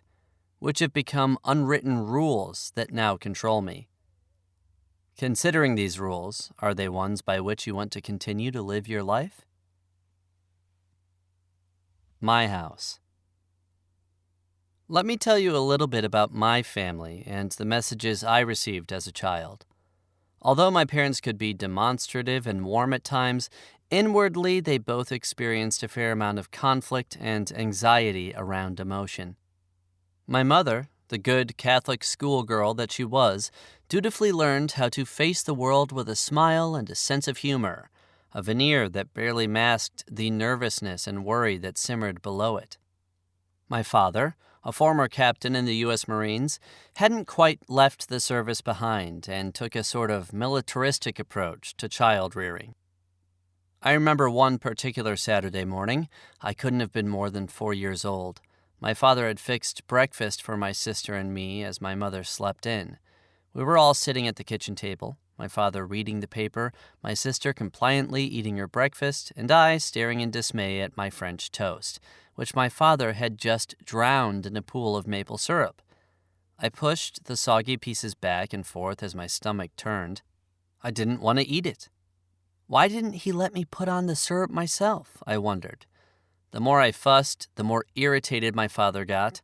From across the table, I sensed his anger mounting. As I cautiously looked over at him, I saw the scowl on his face and started to cry. The more I cried, the angrier he got until he finally exploded and yelled, "Don't cry! Act like a man!" Act like a man? I was only 4. The emotional climate in my house was often mixed, but this certainly was a stormy moment. The message here was clear. Fear is bad and shameful. I was also learning lessons that would be repeated and reinforced over time. I must deny my needs. I must not listen to myself or honor my feelings. Wanting my own way is wrong and inevitably leads to disapproval, danger, and destruction. No wonder I ended up feeling so conflicted about having my feelings.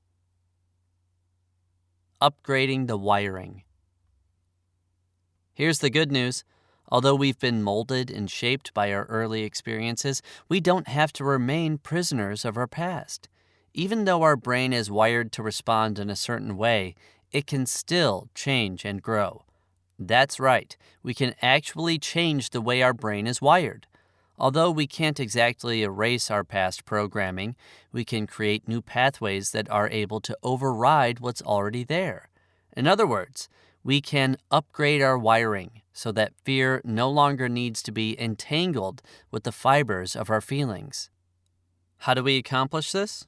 Just as experience was instrumental in establishing the early wiring of our brain, it continues to some extent to have the power to create new neural circuitry.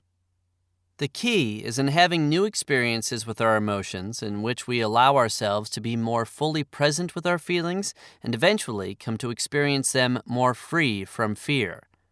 As is true of any phobia, the more we avoid what we're afraid of, the less opportunity we have to face and overcome those fears. With feelings phobia, if we keep avoiding our feelings, we'll never know what good can come from being with them. We'll never see that they really aren't something we need to fear. We'll just keep traveling down those old pathways that get us nowhere. For us to change, we need to make a concerted effort to travel in a different direction. We need to find a way to face and diminish our fears and begin to experience our feelings in a new and positive way.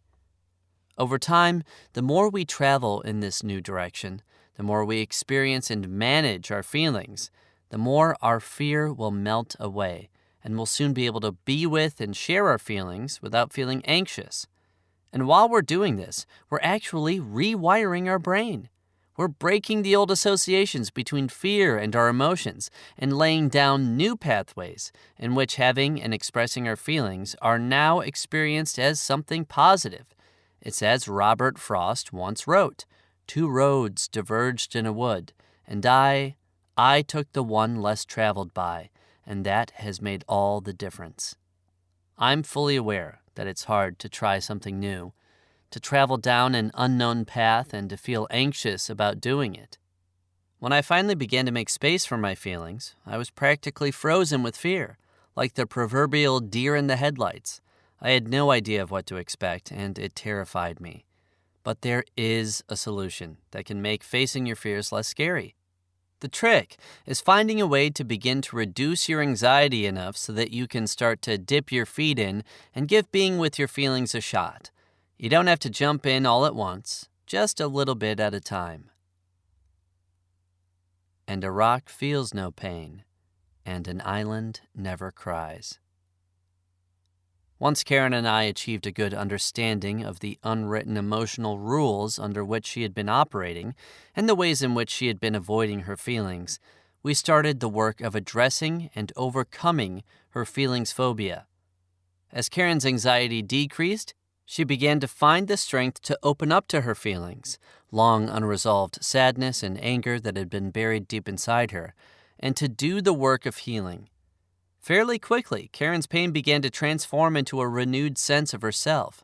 She began to feel compassion for the little girl inside her who had suffered so, and her adult voice started to emerge. After a particularly powerful session, Karen decided to take a risk and talk to her husband about what she was discovering in our work, to share with him some of her feelings. Shortly into her talk, in which she had tried to remain composed, Karen felt sadness and pain welling up inside her. This time, though, instead of fighting them and staying distant as she had done in the past, she gave way to her feelings. She cried openly with her husband, not quite able to fully articulate all that was coming up for her, but clear that something deep had been stirred. An amazing thing happened. Her husband moved closer, held and comforted her, told her he wanted to be there for her, wanted to understand, and wanted to feel close to her. He told her, "I'd rather have this than the island any day." Chapter Take-Home Points. We learn from our early experiences with our caregivers which feelings are acceptable and which aren't, and adjust our emotional repertoire accordingly. Our brain is shaped by the exchanges and interactions we have with our caregivers. The more positive experiences we have in sharing our feelings with others, the better we get at dealing with those feelings. The early emotional lessons we experience are burned into our brain's circuitry and significantly impact how we experience ourselves, others, and the world. Our brain is also influenced by the emotional climate of our early social environment, and we adapt our behavior to fit in with the prevailing norms of our family culture. By bringing to light the unwritten rules that have been guiding your emotional experience, you'll be in a better position to challenge and break free of them. Our brain continues to be malleable and open to growth and change, and through new experiences, we can actually change the way our brain is wired. Allowing yourself to be present with your feelings in a positive and healthy way rewires your brain so that you'll eventually come to experience them with less fear. Part 2. Taking Action.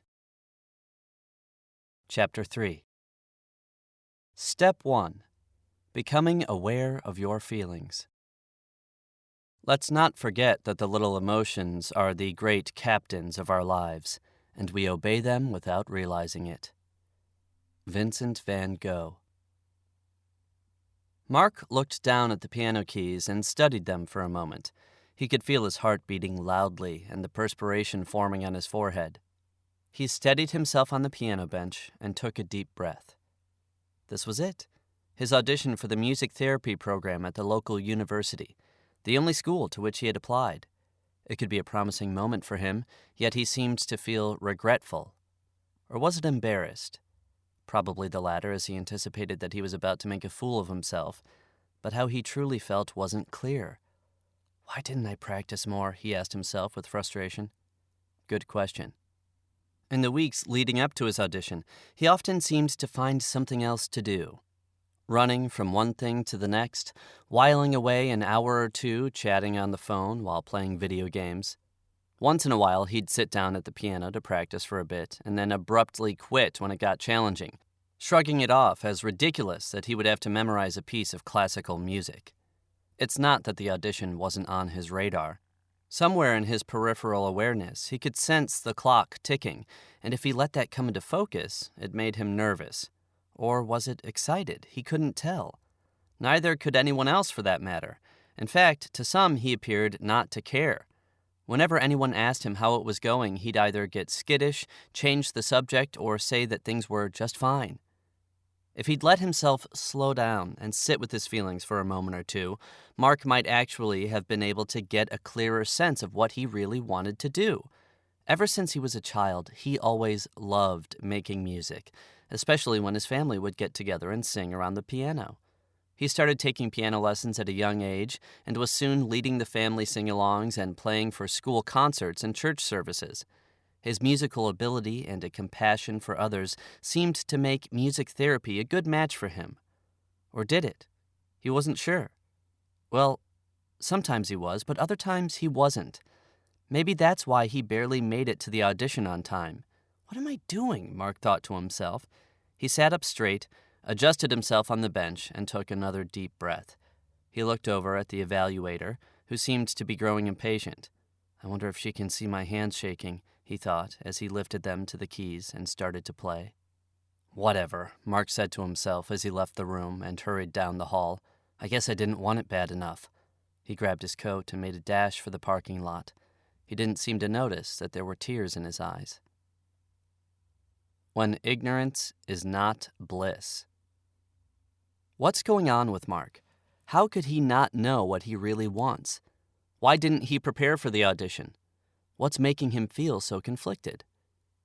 Mark's problem is not that he's without feelings. To the contrary, if he'd just scratch the surface a little, he'd see that there's a lot going on inside him.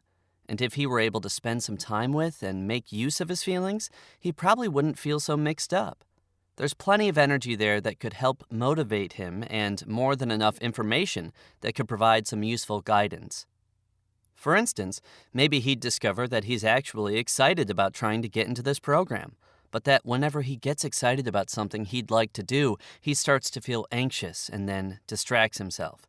If he were able to separate out his excitement and learn how to tolerate his fears, maybe moving forward wouldn't be so scary. Maybe he'd feel freed up to follow his dreams. Maybe he'd tap into a well of excitement that would energize him to make a go of it and see what he could accomplish. But that's putting the cart before the horse. The main problem at this point is that Mark isn't even aware that he's having feelings. He doesn't recognize or pay attention to the signs. He never stops long enough to notice them and then follow their lead to discover what's happening for him on an emotional level. At first glance, Mark might seem like an extreme example of someone out of touch with his feelings, but actually, the way he's behaving is pretty common. It's so easy for us to go through life oblivious of the signs that we're actually having feelings. We walk, jog, or race through our day only marginally aware of what's going on inside us. We get wrapped up in our thoughts, questioning ourselves, lost in a haze of worries and contradictions, and oblivious to our internal reactions.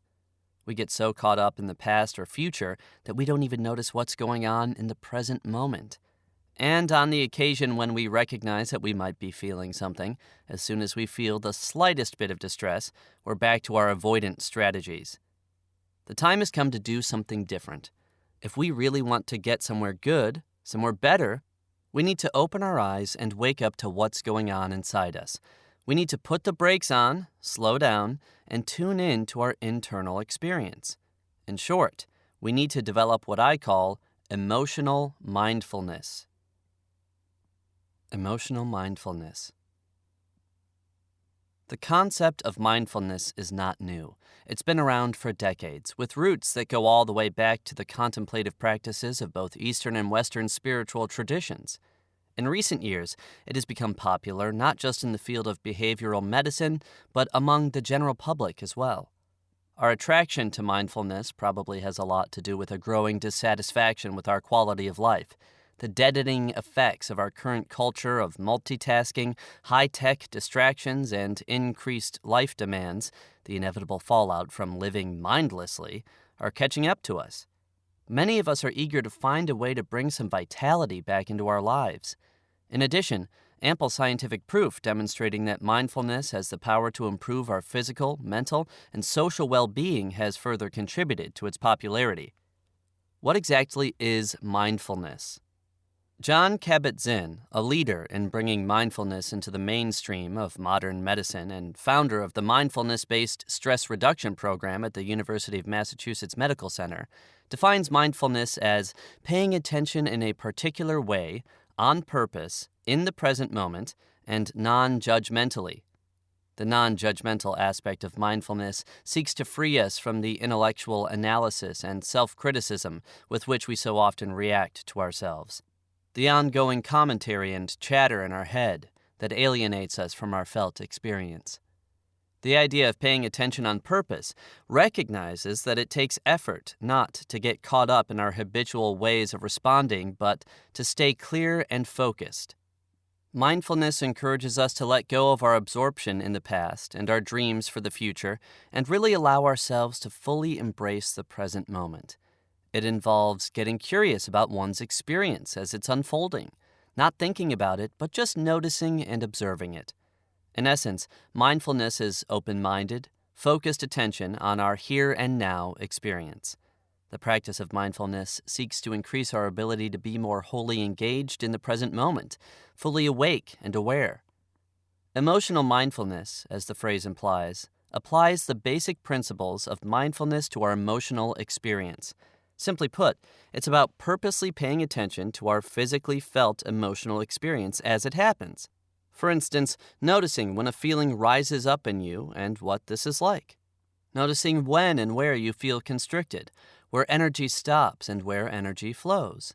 Noticing when your face heats up, your chest aches or expands, your breathing changes, your arms tingle, your legs tremble. Noticing how you react to your experience. Noticing whatever is there and seeing what happens. The aim of emotional mindfulness is to help us be more consciously aware of our feelings and, ultimately, more fully present with them. How do you do this? You start by slowing down, going inward, and just noticing. Later in the chapter, we'll be discussing the actual process, as well as the core emotions and the ways they commonly manifest themselves in our body. But for now, the first step is just to accept that the key to awareness of our emotions is rooted in our bodily experience, not in our mind. Emotional mindfulness sounds simple, and in a way it is, but it takes practice. However, it doesn't have to be burdensome or to feel like homework. You don't have to set aside a great deal of time every day to make it happen. It can be done anytime, any place. You just need to stop for a moment and check in with yourself. One of the first hurdles to emotional mindfulness has to do with what I call making room, clearing away the clutter so you can see what's going on. When there's too much happening, when 2, 3, 5 things are going on at once, it's impossible to notice what's happening inside. We need to slow down for a moment, make some room, and then do one thing and one thing alone. Tune in to our body. You may be wondering why I put so much emphasis on the body.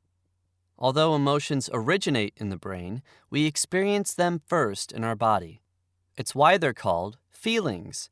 They make themselves known through energy, sensations, and bodily reactions, and we feel them. At times, our emotions come upon us so rapidly and with such intensity that there's no denying their existence. At other times, however, their presentation can be vague. If you have feelings phobia, emotions can be difficult to detect, as they're often hidden by anxiety. But the discomfort we feel can actually be a useful tool, a signpost that our emotions are not far away. Mindfully tuning in to body sensations increases our conscious awareness of our feelings, opens us up to new information, and brings us closer to our core emotional experience. It just does that sometimes. It was 5 after the hour of his appointment, and I began to wonder where Mark was.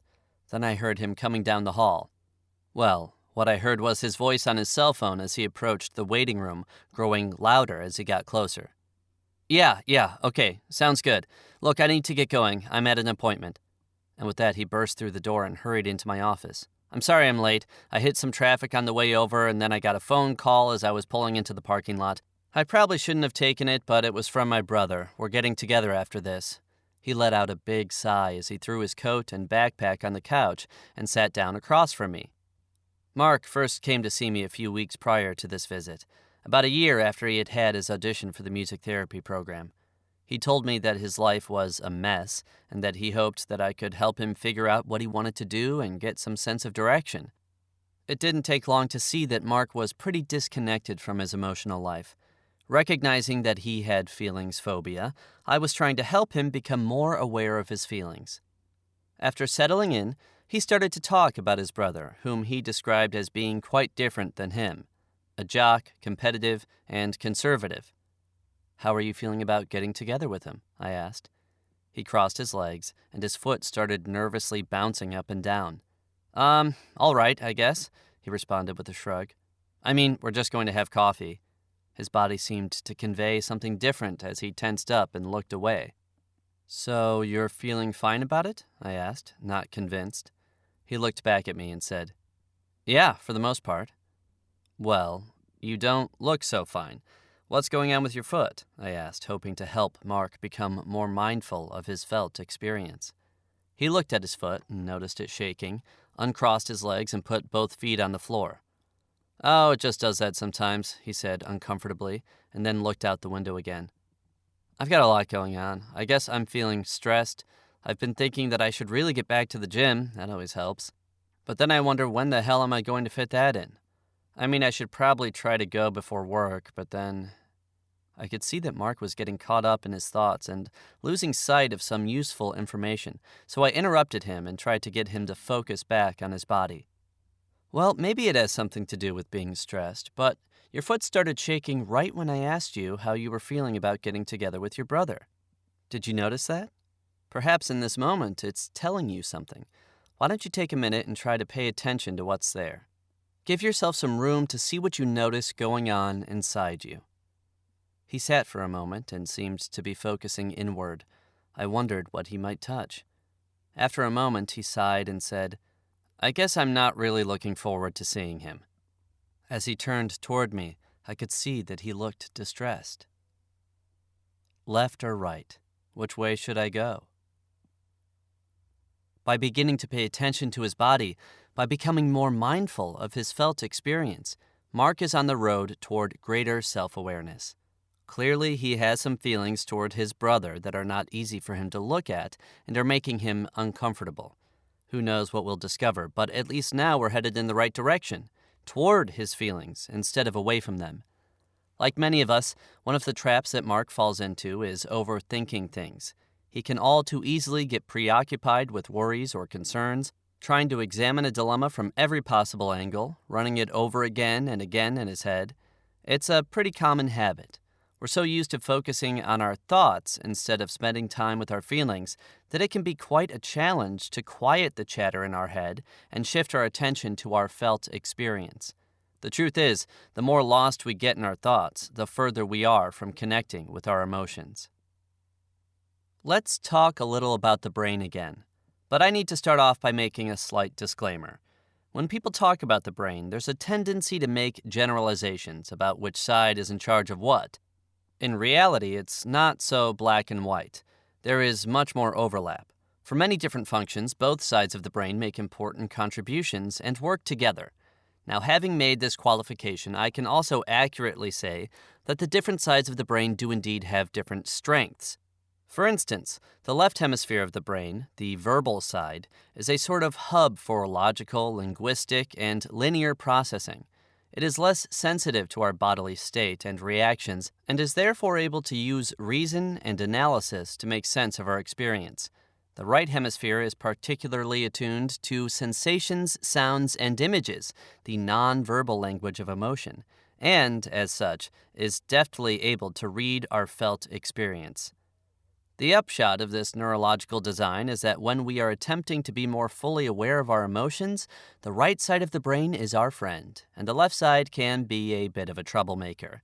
When we focus on our thoughts, which originate in the left brain, we can get caught in our head thinking about things and lose touch with the somatic sensations, the visual imagery, the bodily reactions, for example, changes in our muscles, stomach, intestines, heart, and lungs, that are part of our emotional experience. Thinking makes it harder for us to connect with our feelings. It's not that thinking is a bad thing, but when we're trying to be mindful of our emotional experience, it can be a hindrance.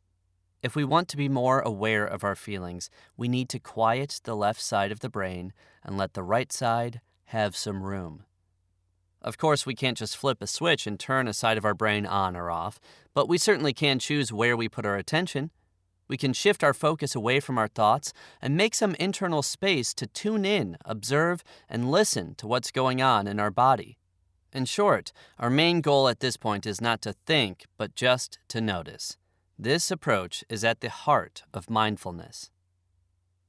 Bottom up versus top down. Another helpful guide to follow to cultivate emotional mindfulness is to work from the bottom up. Visualize it this way. Thinking happens in your head, the top, and feelings happen at the level of your body, the bottom. For most people, our usual mode of operation is to work from the top down, to think about things first and then figure out how we feel. Well, you know where that gets us. Stuck in our head and out of touch with our heart. A more emotionally mindful approach is to work from the bottom up, from the level of our felt experience, what we're feeling physically, up to the level of thought. In short, feel first and then think about it. Try this. Zoom in on your felt experience. Notice what you're feeling in your body, how it's reacting, and what it wants to do. Scan your body and see what you feel. Notice any sensations in your neck, chest, arms, legs, and elsewhere, and listen to them. Listen to what they're trying to convey. Make space for your felt experience and see where it takes you. Later, reflect on your experience. Explore what it was like for you, where it came from, and where it brought you. As you consider your experience, let it make sense of itself. Let meaning emerge organically. Choices, choices, choices. I never really liked the color I had chosen to paint our living room. I wanted something golden and warm, but what I finally chose, after much deliberation, ended up looking yellow. Canary yellow. I thought I'd get used to it, but I never did. It just wasn't me. It's not that I don't like bright colors, but when it comes to the walls in my house, I think it's safe to say that I'm more of an earth tone kind of guy. So it was only a matter of time before I just couldn't stand living in Disneyland anymore and decided to repaint. I took a trip over to the local paint store to find the perfect color. This time I'll get it right, I thought as I pulled into the parking lot, but my confidence was short-lived. As I marched through the front doors, I came face to face with two giant walls of color swatches, hundreds of them, each with 5, 6, 7 different shades of a similar color. Now, I'm sure some creative type would be thrilled with the plethora of choices, but I was not. It made me start to panic. How the heck am I going to choose? I thought to myself as I collapsed into a chair, bewildered. Then, as luck would have it, I spotted a stack of brochures on the table next to me. I picked up the first one, Interior Inspirations. I opened it and discovered a small collection of perfectly lovely paint colors, 24 at most. Now we're talking, I thought as a sense of calm washed over me. Sometimes there is such a thing as too many options. Back to basics. When I first ask some of my clients to tell me what they are feeling, they're stumped. It's not that they aren't having feelings, even though they often feel that way. They're just not sure what to call them. One of the problems is that they feel overwhelmed with choices. They think there are a million different options, and, just as I felt in the paint store, they don't know where to start. But that is a trap.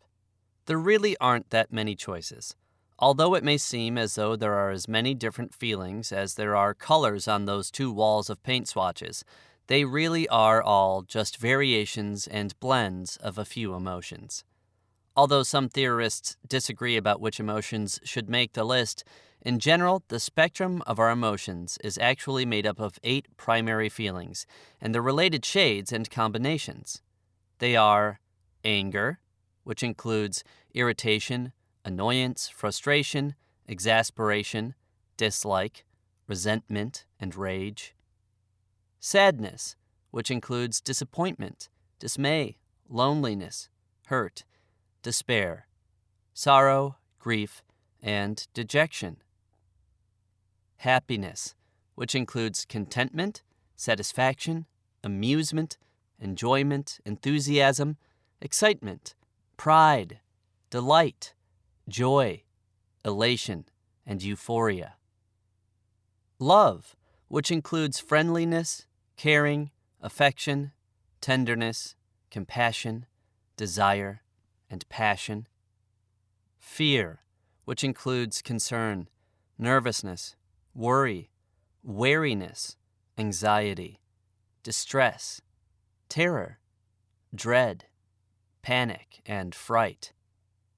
Guilt, shame, which includes embarrassment, regret, remorse, humiliation, and mortification.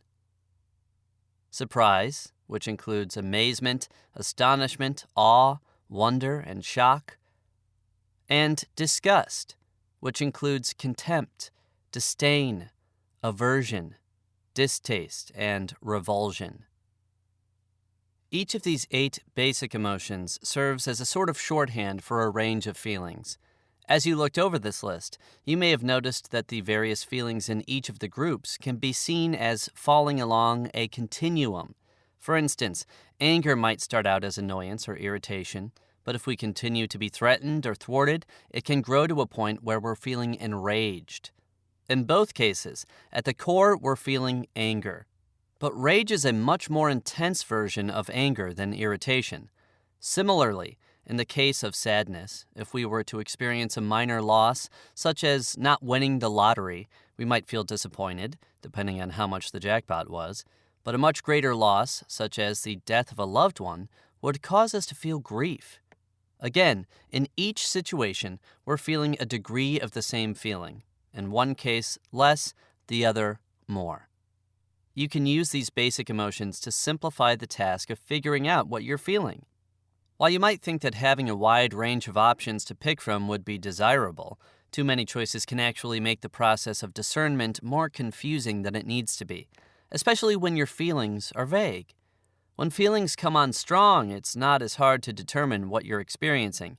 But when they are muted, muddled, or hidden, as is often the case when they are entangled with fear, it's hard to tell.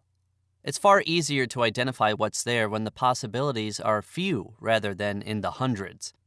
Besides, the basic emotions actually cover most of the necessary bases and are all you really need for now.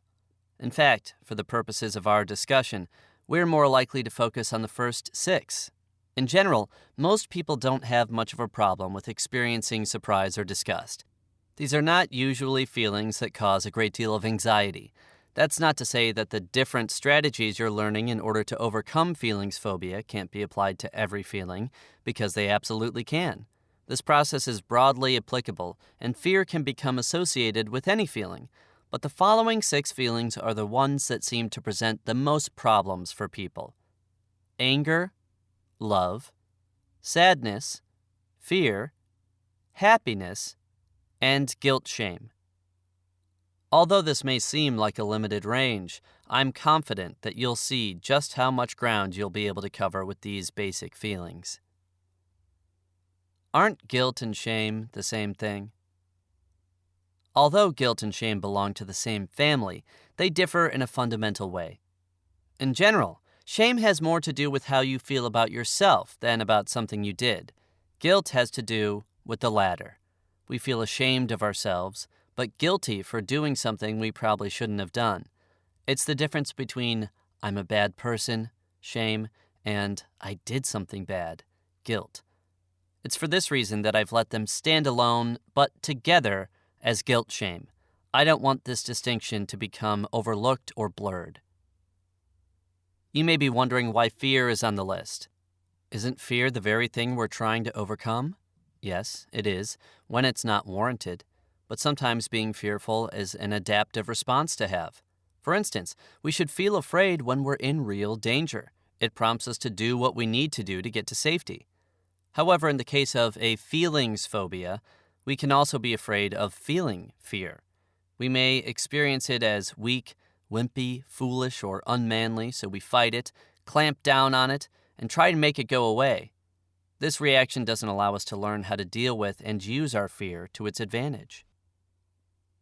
What were they again? Having trouble recalling what the basic feelings are? Here's a simple way to remember them. Call them mad, sad, glad, love, scared, and ashamed or guilty. In fact, you can call them whatever you want as long as it's clear what you're dealing with. Remember, the names are just a shorthand for a few different categories of feelings. Let's try something different. Mark told me a little about how, as a child, he looked up to his brother and was always trying to get his attention. His brother, 5 years older than Mark, was caught up in his own life, playing sports, hanging out with friends, dating, and barely seemed to notice him. As they got older, Mark's brother seemed to make an effort to try to connect with Mark and get together from time to time. But as far as Mark was concerned, their interactions felt awkward and strained. I could see the sadness in Mark's eyes as he talked. I said to him empathetically, "You look so sad." "Well, I guess, maybe, I don't know," he said uncomfortably as he shifted in his chair and tried to shrug it off. "Mark, there are tears in your eyes. That seems to say something. What's happening inside you?" I asked, hoping he would listen to what was coming up for him.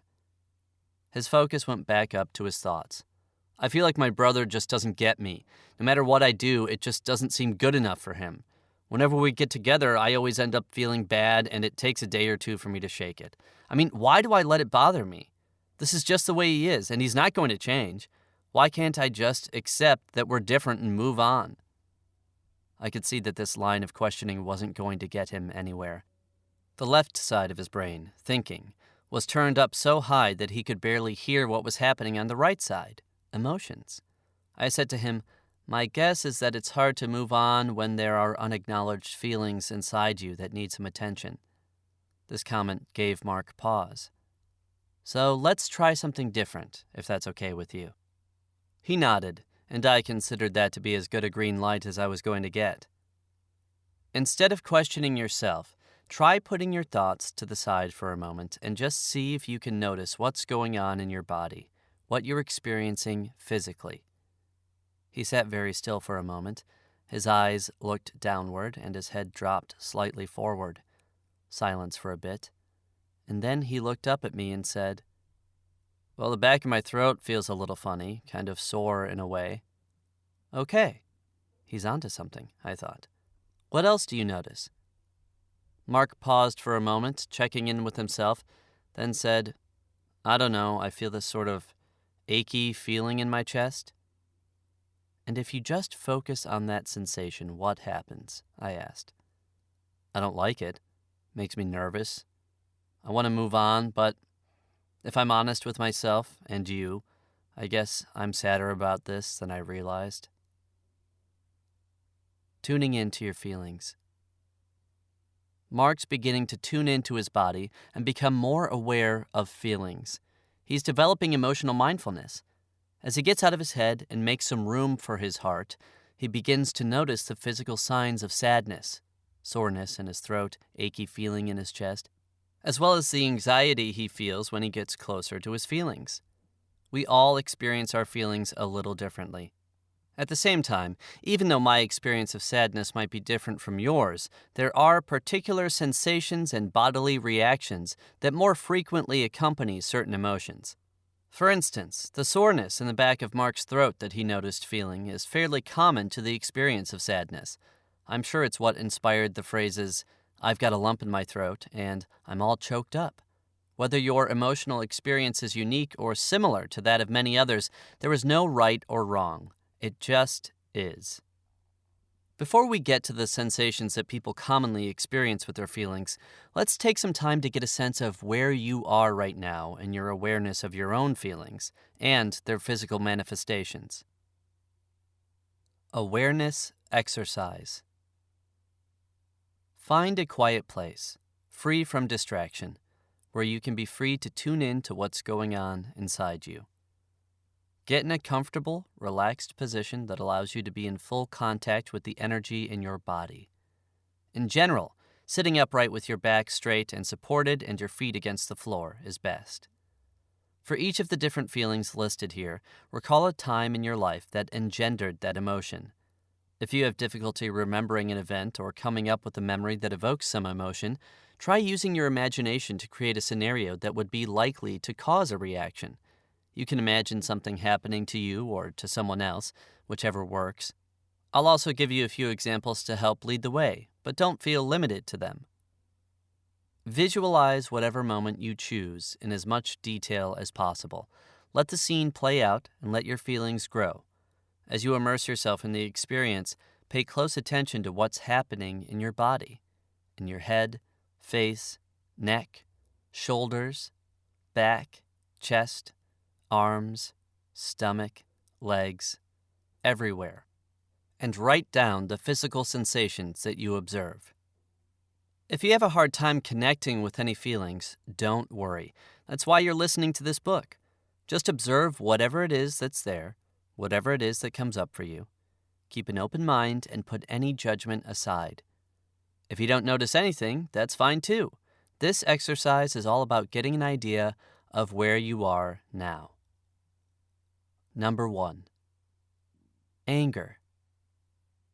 Try to remember a time in your life when you felt wronged, when your rights were violated, or when you or someone you love was treated unjustly. Imagine witnessing a violation of some kind or being thwarted in some way from reaching a goal. What do you notice happening in your body? What physical sensations are you aware of? Number 2. Sadness. Remember a situation in which you experienced a loss of some kind. Maybe the death of a loved one, a relationship ending, or someone close to you disappointing you in some way. Or imagine someone you love suffering, having to put down a beloved pet, saying goodbye to a close friend before you move away.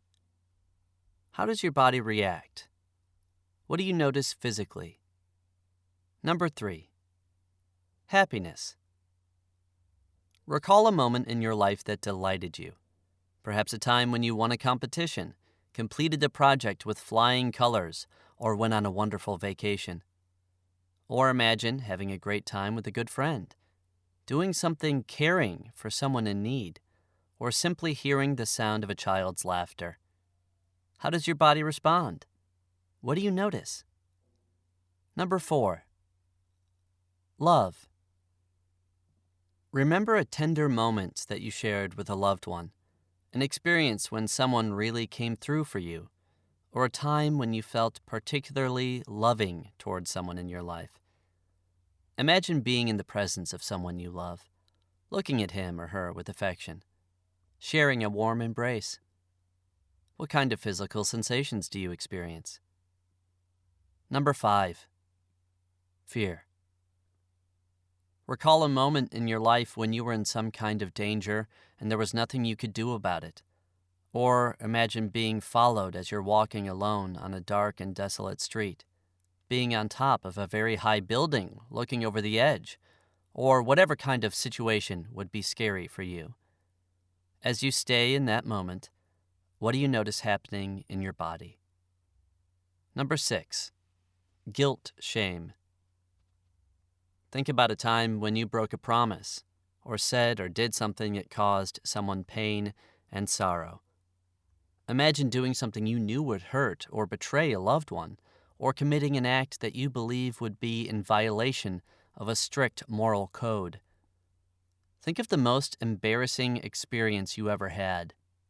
Or picture yourself being humiliated or ridiculed by someone. As you remember or imagine these moments, what physical sensations do you experience? Okay, now that you're finished, feel free to compare your list with the following descriptions of the common physical manifestations of the 6 emotions. Sadness. Eyelids grow heavy. Eyes become moist or teary. The back of your throat feels a little sore.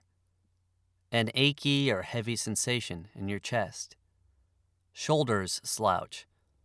A loss of energy, an all-over sense of heaviness, of slowing down and needing to turn inward. Anger. Clenched jaw, rapid heartbeat, increased body heat, feeling hot in the face and turning red. A sense of pressure building up inside, accompanied by an impulse to move forward, toward whatever is making you angry, to strike or lash out. Feeling empowered and strong. Fear. Cold hands. Deepened or faster breathing or holding your breath. Sweating. Trembling in the arms or legs. Tightness in the stomach. An all-over sense of shakiness. Increased blood flow to the legs accompanied by an impulse to move back, get away, or run so you can get out of harm's way. Happiness. Smile. Eyes widen. An expansive feeling in the chest. An overall sense of lightness or buoyancy. Warm feelings inside. Increased energy. A sense of enthusiasm and readiness to engage. Love. An expansive feeling as though the heart were swelling. Feeling warm inside as if you were melting. Goosebumps or tingly feelings. Feelings of tenderness toward another. An inclination to move forward, to embrace and be affectionate. Feeling calm and content. Guilt, shame. Inclination to avert the eyes. Head may go down. An impulse to withdraw, pull away, or hide. An overall sense of heaviness. Decreased energy. A sickening feeling inside, with shame in particular. Perhaps you have experienced a few of these sensations, maybe more. You may have also noted your unique experience of a feeling not on the list. Great! You're becoming aware of your individual felt experience. You're developing emotional mindfulness. Remember, emotional mindfulness is a skill and, like any other skill, can be learned and developed. It takes practice. Here's what you do. At any time you want to stop and ask yourself, what am I feeling? And then tune in to what's happening inside you right in that moment. Not what you think should be happening, not what you wish were happening, but what is happening. Consciously direct your attention to your felt experience. When your mind starts to wander or thoughts start to take over, remind yourself to come back to your body and then do just that. Watch and observe. Each time you repeat this behavior, each time you bring your focus back to your body's sensations, you're developing a new habit. You're training your mind to be aware of and pay attention to your emotional experience. It's important to approach emotional mindfulness from a place of openness, acceptance, and zero judgment. In the world of your emotions, there is no right or wrong. The task is just to be aware and stay present and focused. As Mark practiced emotional mindfulness, his awareness of his felt experience grew. Needless to say, there was a lot more feeling inside him than he realized. But in his efforts to open up to his emotions, he also began to discover the many different ways in which he avoided them. And that's where we turn our attention in the next chapter, to our defenses. Chapter Take-Home Points. Unacknowledged feelings negatively affect our experience and behavior. With practice, you can become more consciously aware of your emotions. Feelings are felt in the body. Thinking distances you from your feelings. Mindfully tuning into your body sensations brings you closer to your feelings. There are 8 basic emotions on which all the others are based. How you experience your feelings is neither right nor wrong. It just is. Chapter 4. Step 1 continued. Becoming aware of your defenses. The walls we build up around us to keep sadness out also keep out the joy. Jim Rohn. Julie could barely contain herself as she left her boss's office. She hurried down the hall to the privacy of her cubicle, hoping nobody would notice her as she whizzed by. She wanted a moment to herself. A moment to sit and take in what just happened, pinch herself and make sure she wasn't dreaming. As she slid into her desk chair, she could feel her heart racing and butterflies fluttering in her stomach. She tried to catch her breath and slow down. "Breathe, girl, just breathe," she thought to herself. To her astonishment, Julie's boss had just asked her to move into a management position. Quite an impressive step up for someone who had been at the company for less than a year. I must be doing something right. For a brief moment, Julie felt a glimmer of self-assuredness, of worthiness, of pride start to grow inside her. It was, in fact, her dream job, what she had been secretly hoping for. She sat up in her chair as a smile tugged at the edges of her mouth. The sun shone in through the window and warmed her face. She picked up the phone and quickly dialed her parents. She just had to share the news with someone. "Dad?" Her voice trembled with excitement. "What's the matter, hon? What's wrong?" "Nothing's wrong, Dad, actually. Something good. I called to tell you guys something good." "What? What is it?" "My boss just offered me a promotion. I'm going to become the manager of my department." "Really?" "Yeah." "Wow." Her father fell silent for a moment. It was as if he had disappeared on the other end of the line. Julie began to feel uncomfortable. "Sounds like a lot of responsibility," her father said. "Are you going to be able to handle that?" Well, sure. Julie's heart started to sink. She felt the familiar downward pull on her energy like a giant vacuum cleaner. How many times had this happened in the past? She'd share some good news with her father, only to be met with his doubts, concerns, and worries. Somewhere inside her, she started to feel angry, but she kept on talking, trying to explain to her father what she would be doing in the new position, why she was right for the job, why this move made sense. "Well, hon, if you think it's a good thing, I'm happy for you," her father finally offered, with what seemed to Julie like feigned enthusiasm. "Thanks, Dad." More awkward silence. Then Julie made some excuse to get off the phone. Predictable, Julie thought as she hung up. "What did I expect? He always does this," she told herself. Deep inside, though, her anger started to rise up again. But before it could gain any momentum, she stood up and tried to shake it off. "He means well," she said to herself. I know he wants the best for me. He just doesn't understand." She vowed to put her father's reaction out of her mind and move on, not to let it get to her. But as Julie searched inside herself for the excitement she had begun to feel only a few minutes ago, it was nowhere to be found. Where had it gone? In the days that followed, whenever Julie started to feel excited about her new job, she'd also feel anxious. She worried that if she let herself feel too good, something bad would happen and sooner or later she'd screw up.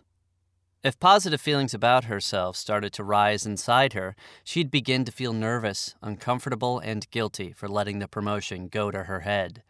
When she thought about her father's reaction, she'd feel irritated, frustrated, and angry for a second, but then she'd start to second-guess herself, wonder if she really could handle the new position, question whether she was really cut out for it. Questioning, debating, worrying, hardly what you would expect for someone who just got promoted. What's going on? Julie doesn't realize that she, not her father, has become her worst enemy. She doesn't realize that at this point she's the cause of her own struggle. While growing up, Julie learned to anticipate her father's negative reactions. Over time, his responses became embedded in her psyche so that now they're a part of her own reaction process. In a way, she now responds to her emotions in the same way her father did. To make matters worse, even though she may be somewhat aware of her feelings, she's clueless about how she interrupts them, pushes them away, and cuts them off. She's oblivious to the fact that she's getting in her own way. Julie's initial reactions of excitement, pride, and anger are all quite reasonable and appropriate.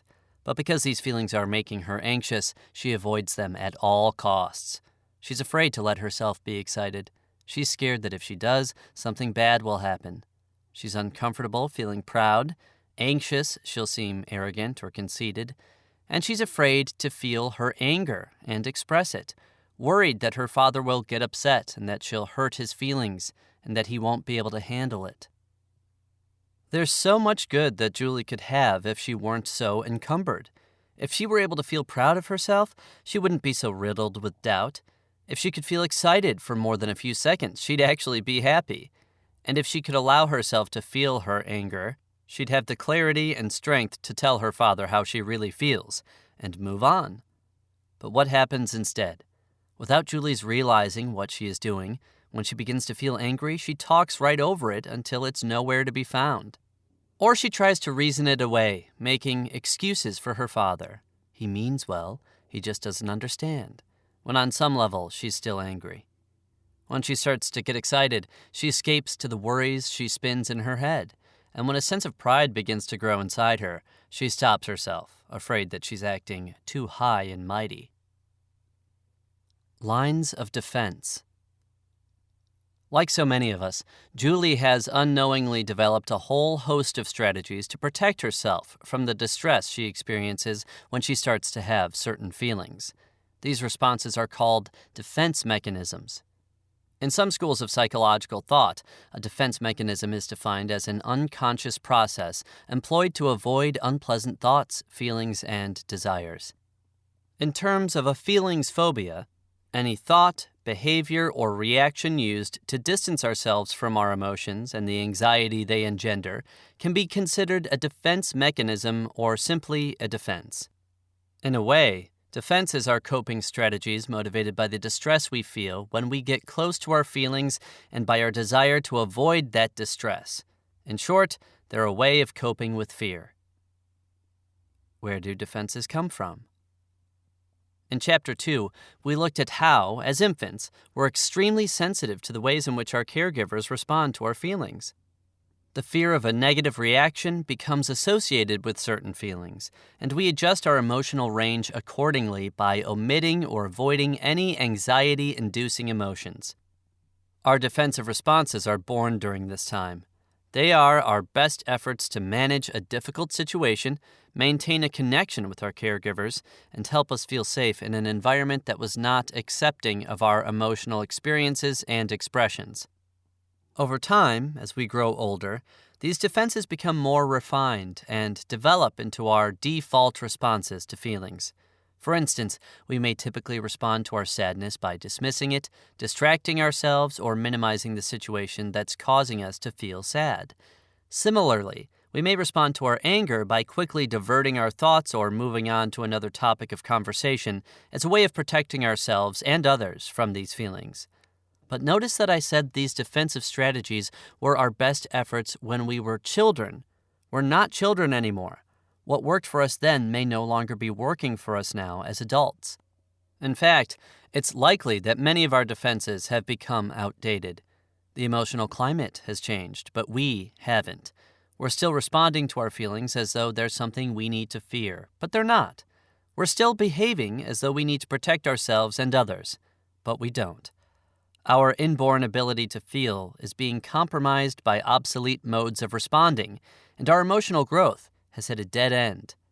No wonder we're stuck. Having said that, we also need to acknowledge that defenses aren't inherently bad. In fact, they can be quite healthy.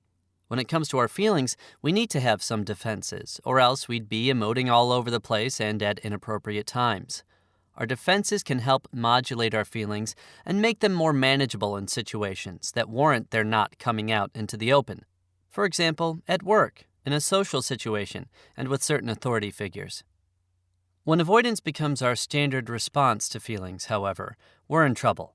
When we depend too much on our defenses and never learn how to deal directly and consciously with our emotions, we're deprived of the benefits that come from being deeply in touch with ourselves.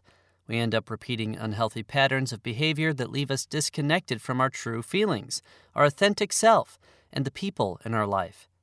Obviously, this approach is not a recipe for happiness. In fact, as psychologist and teacher Dorothy Corkfield Briggs once said, to the extent you hide your feelings, you are alienated from yourself and others, and your loneliness is proportional. To make matters worse, the longer we rely on our defenses to help us get by, the more deeply ingrained they become. Eventually, they just kick in automatically. We respond to our feelings in a reflexive way, as in a knee-jerk reaction, without even knowing it. This lack of awareness is especially problematic because when we don't realize what we're doing, we're robbed of any choice or control. We just keep mindlessly doing the same thing over and over again, wondering why things don't change, wondering why we can't move forward. We end up at the mercy of our defenses, powerless to do things differently. Consider Julie's experience. She is not aware that she talks over her anger or that she repeatedly brushes it off when it's still there.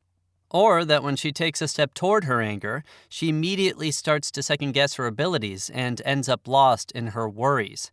She doesn't have a clue. If she knew what she was up to, she could then take the steps to do something different, something that could lead her in a healthier direction. For instance, she could begin to deal with the anxiety she feels when she gets angry, learn how to tolerate and make use of her anger, and then respond to her father in a constructive way. Instead, unaware of these patterns, she is trapped in worry, doubt, and fear, all the while wondering why she can't feel excited for very long, why she can't seem to feel truly proud of herself, and why she can't be happy for more than a few seconds before getting anxious. The bottom line. To be able to change our behavior for the better, we need to become aware of all the ways in which we're stopping ourselves from experiencing our feelings. We need to become aware of all the different strategies we've developed to protect ourselves from the fear and anxiety we experience when we get close to our emotions. We need to be able to recognize our defenses. In order for us to do this, willingness, curiosity, and motivation are essential. We have to be willing to take an honest and open look at ourselves, to get curious about what we've been up to, and to be motivated to do so. If we approach this opportunity for discovery with defensiveness, so to speak, our progress will be thwarted. As Bhante H. Gunaratana points out in his book, Mindfulness in Plain English, you can't examine something fully if you are busy rejecting its existence. Give yourself a break. When people start to recognize their defenses, when they begin to see all the different ways that they've unknowingly been avoiding their feelings, they sometimes get upset with themselves. If you begin to feel this way, you're not alone.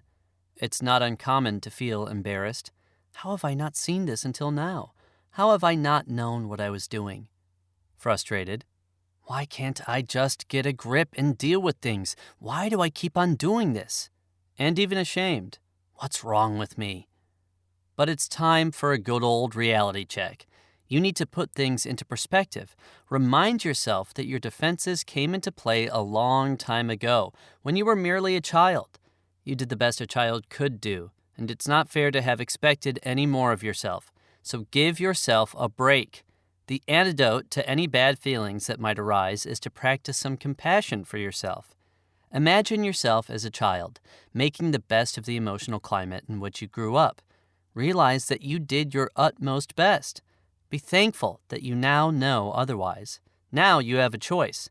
You're an adult with many more options. You can learn a new way of doing things, and you are. Speaking of mindfulness, we can again employ it to help us increase conscious awareness of our behavior. We need to increase our awareness of our emotions and of our responses to them. Practicing emotional mindfulness not only sensitizes us to the presence of our feelings, but also brings our avoidant behaviors into the light, where we can see them and then, if we want to, do something about them. In short, being aware of our defenses puts us back in the driver's seat. Awareness restores control, increases our options, and enables us to make a change. Gaining awareness of our defenses is an essential step in the process of freeing ourselves emotionally and being able to connect more deeply with others. That's important stuff. So the main objective at this point is to increase awareness of the ways in which we may be keeping ourselves from our true feelings. Let's start by learning a bit about just how defenses operate. The shape of things. Several years ago, Dr. Henry Esriel, a pioneer in the field of psychoanalysis, developed a way to illustrate the relationship between hidden feelings, anxiety, and defense patterns. This ingenious conceptualization, which has been elaborated by several other theorists, has not only helped clarify our understanding of human behavior, but also proven to be invaluable to many therapists in their efforts to help people overcome the conflicts they experience around their feelings. It's been of great assistance to me both professionally and personally. Further, many of my clients have appreciated learning about this simple diagram as it's helped them better understand their behavior, recognize their defenses, and identify their true feelings. That's why I'm sharing it with you now. In one illustration, each corner of the triangle represents one of 3 different components of our emotional experience. At the bottom corner are our feelings, F. It makes sense that these feelings are at the bottom of the triangle. That position shows that they are fundamental, that they come from deep inside us, from the bottom up. At the right-hand corner is anxiety, A, which is our fear about our feelings. And at the left-hand side corner are defenses, D. Their location at the top of the triangle indicates how, in real life, anxiety and defenses occur on the surface and cover or mask underlying true feelings. Another illustration shows what happens for us when we get close to a fearful experience of an emotion. Let's walk through the process step by step. Something happens in life that prompts an emotional response in us, and a core feeling, F, begins to emerge.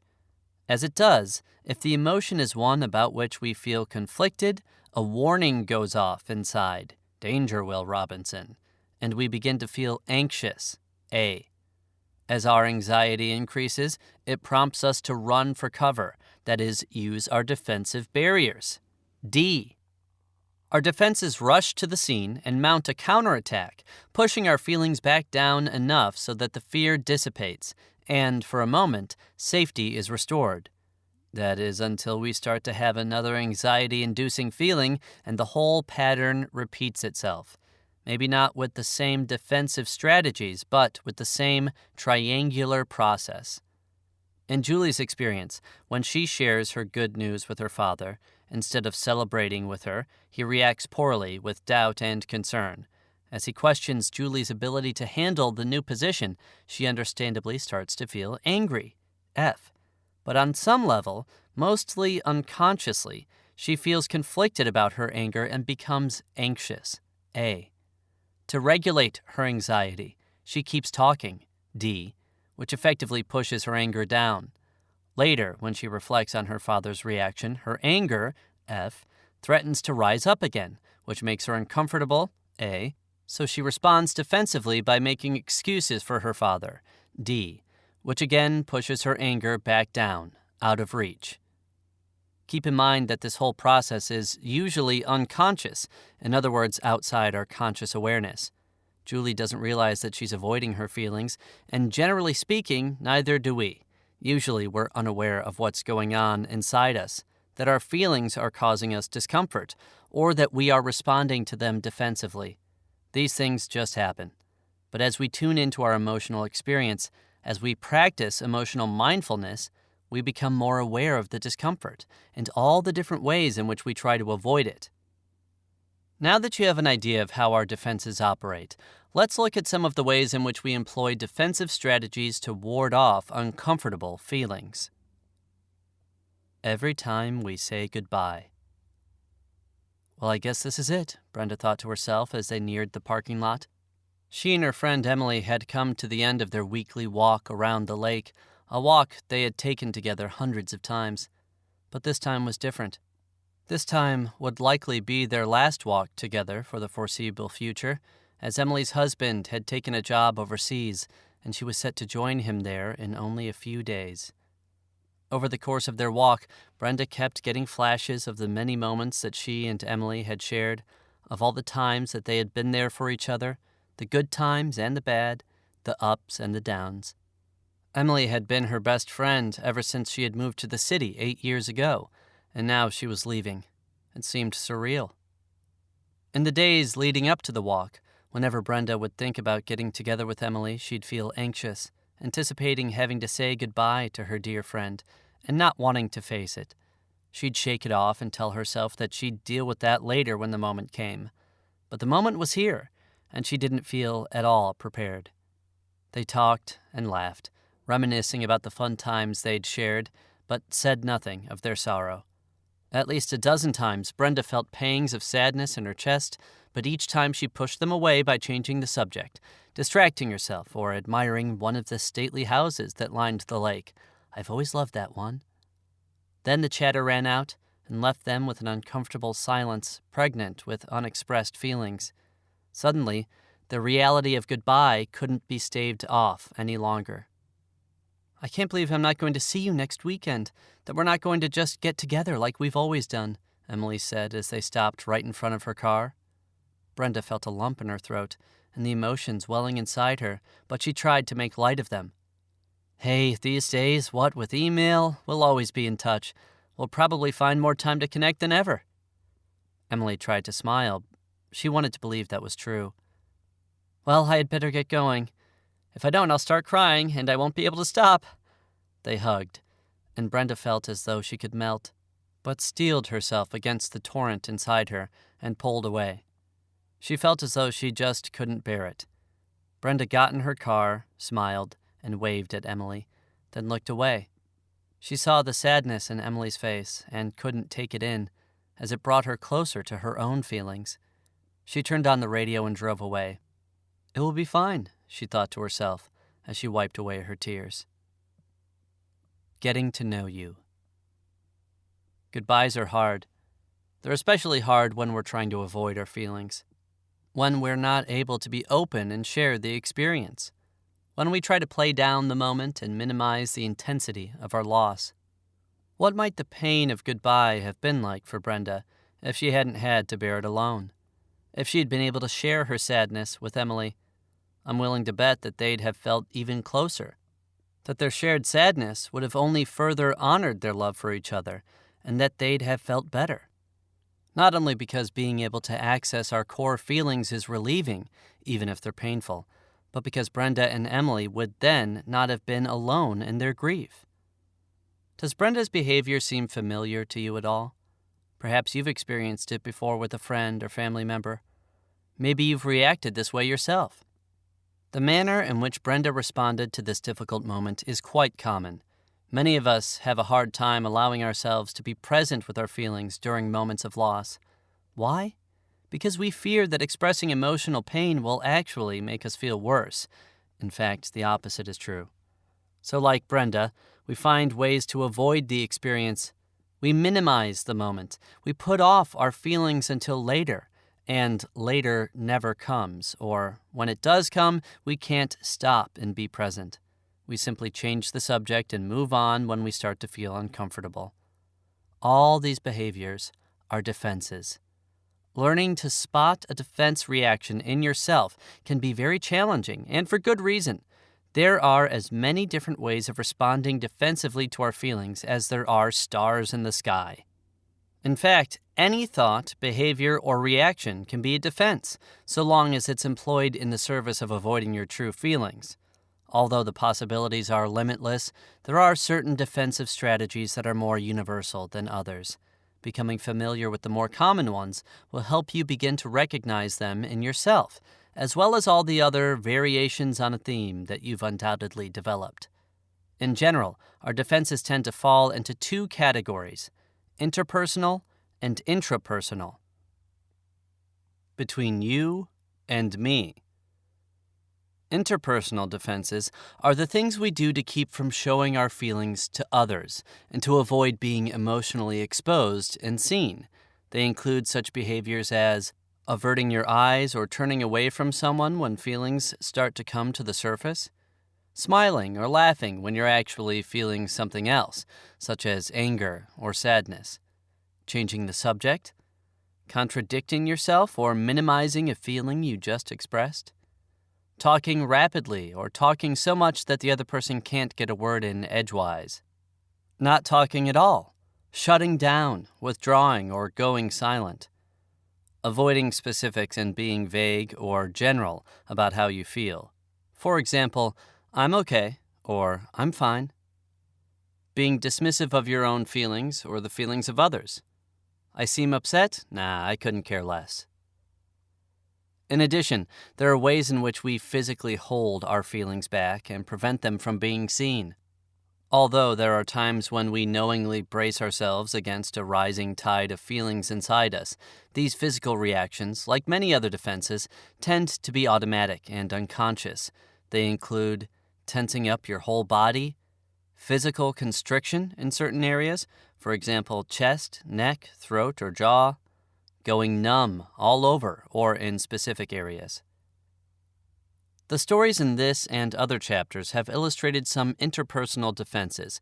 For instance, Brenda changes the subject or looks away from Emily when her feelings start to come up. How about Karen in Chapter 2?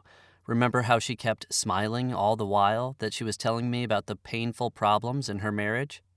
Mark, whom you met in Chapter 3, was doing a fair amount of tensing up and looking away when I asked him how he felt about getting together with his brother. And Alex, from Chapter 1, turns away from his wife when the strains of Silent Night trigger his grief.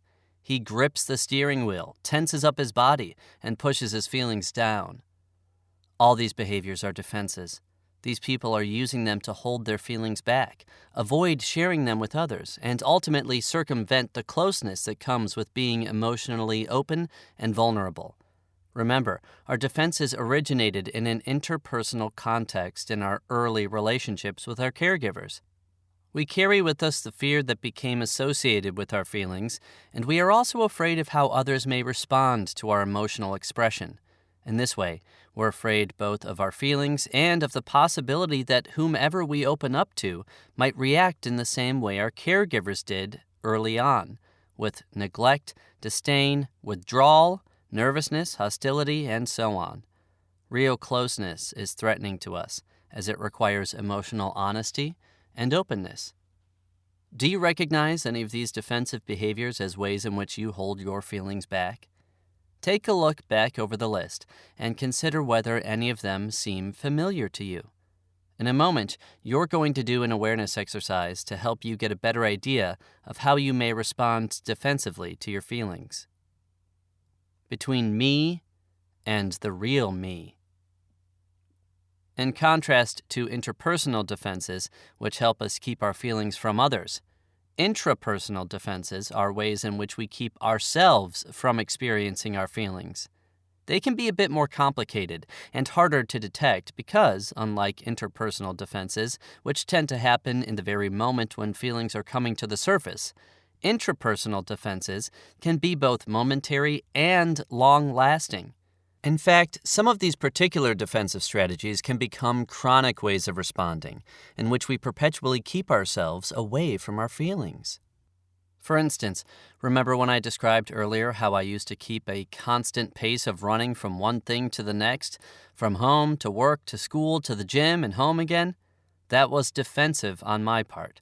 All that activity was doing a good job of keeping me from my true feelings, which mainly comprised fear about trusting my judgment and moving forward in my life. And I wasn't just behaving like this from time to time. It had become a way of being for me. I can say this to you now with the benefit of hindsight, but at the time I wasn't aware of how anxious I was under the surface, or that my busyness was actually a massive defense against my fear. Some of the common signs of feelings phobia that I outlined in Chapter 2 are actually intrapersonal defenses. They include overthinking issues, getting stuck in your head, not being able to take action, astutely referred to by a client of mine as analysis paralysis, having to be in control or being overly self-sufficient. Otherwise, your strong facade might crack and allow your emotions to come through. Avoiding situations that might cause you to have some feelings. For example, not visiting a grieving friend, not applying for a new job because you're afraid of being disappointed, avoiding a family member who has angered or upset you. Minimizing the intensity of a situation or experience in order to decrease its emotional impact. It's really not such a big deal, or as some of my Midwestern friends are prone to say, it could be worse. Taking a cold, distanced, intellectual stance when dealing with emotionally evocative situations. For example, attending a funeral of someone close to you, and all you can talk about afterward is the history of the church. A loved one has a serious illness, and all you can focus on is the science of the disease process, talking about yourself in the second person rather than using I. Being passive-aggressive, that is, expressing your anger in passive ways, such as by being stubborn, showing up late, or forgetting to do something. There are several other ways in which we commonly keep ourselves from experiencing our true feelings, including the following: making excuses, justifying or rationalizing away your own or someone else's behavior. For example, after not getting a much-deserved promotion, reasoning that the company didn't do as well this year as in the past. Justifying why you've broken a promise or treated someone unfairly, rather than feeling guilty about what you've done. Keeping yourself busy or distracted. Watching television, surfing the internet, cleaning the house, shopping, and so on. Blaming or attacking yourself. I was stupid to have even applied for that job to begin with. I'm such an idiot. Developing or being preoccupied with physical problems or health-related issues even after a diagnosis is ruled out. For example, tension headaches, digestive problems, unfounded worries about possibly having a serious illness. Ignoring or denying the existence of an issue, problem, or situation that would cause you to have some feelings. For example, being in a dire financial situation and not paying attention to it. Having a chemical dependency problem and denying it. Any addictive behavior, alcohol, drugs, food, sex, gambling, shopping, and so on. Acting out your feelings rather than experiencing or expressing them in a healthy manner. Engaging in addictive behaviors, throwing a tantrum, getting into fights, or having unprotected or risky sex. And intentionally pushing down or suppressing your feelings. Defense awareness exercise. Take some time to increase your awareness of your own defensive ways of responding to your feelings. Look back over the lists of interpersonal and intrapersonal defenses and consider which ones might apply to you. Give yourself some space to really stop and think about whether you might be doing something similar. Because many of these behaviors are outside our awareness, it might help you to ground your evaluation in reality by recalling emotional times in your life and then thinking about how you reacted. Did you move forward and open up to your feelings, or did you move away? If you moved away, how did you do that? Imagine situations in which you might have some feelings and consider which defenses seem a likely reaction for you. Which could you easily see yourself doing? Which have you actually done? On a sheet of paper or in your journal, write down the defenses with which you identify. Are there other ways not mentioned in which you characteristically avoid your feelings? Include those on your list as well. Writing down your defenses will help you bring them further into your awareness and reduce the likelihood that they'll remain unconscious as you move forward. On the paper or in your journal, list the 5 most common ways in which you avoid your feelings.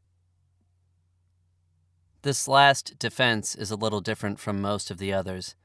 When we suppress our feelings, we're actually aware of what we're doing. We make a conscious choice to push our feelings down or avoid them.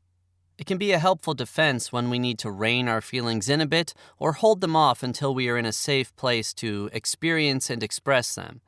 But as in the case with any defensive response, when we over-rely on suppression, when we keep pushing our feelings down and never deal with them in a healthy manner, we suffer. Defense awareness exercise. Take some time to increase your awareness of your own defensive ways of responding to your feelings. Look back over the lists of interpersonal and intrapersonal defenses and consider which ones might apply to you. Give yourself some space to really stop and think about whether you might be doing something similar.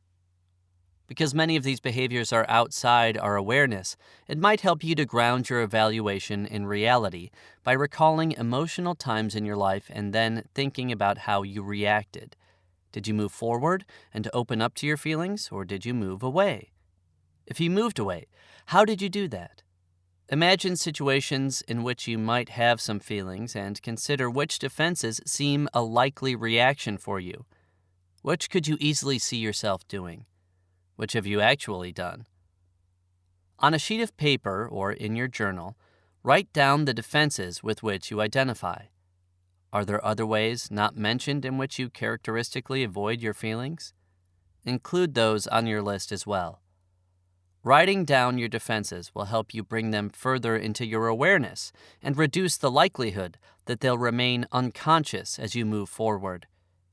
On the paper or in your journal, list the 5 most common ways in which you avoid your feelings. Defenses in action. To get a better sense of how intrapersonal defenses work, let's take a look at a few of the most common ones as they show up in the following stories. The title of each example indicates which defenses are being used, as well as the possible feelings being avoided. Rationalizing and avoidance as a defensive response to fear and sadness. Diane hung up the phone and sat down at the kitchen table. Her sister had just called to tell her that her 89-year-old aunt had just been hospitalized. This could be it, she thought to herself. I really want to see her. She means so much to me. But then Diane imagined what it would be like to go to the hospital to see her aunt, who had always been so full of life. Sick, lying in bed, connected to all these tubes. She could hear the sound of the heart monitor beeping in her head. Her chest started to ache, and then a wave of anxiety came over her. You know, Diane reasoned to herself, she's probably so out of it she won't even notice if I'm there. What's the sense in going? I'll wait to see what happens. Her anxiety settled down a bit, and she looked around the room for something to do. She got up from the table and started to empty the dishwasher. Physical problems and preoccupations as a defensive response to anger.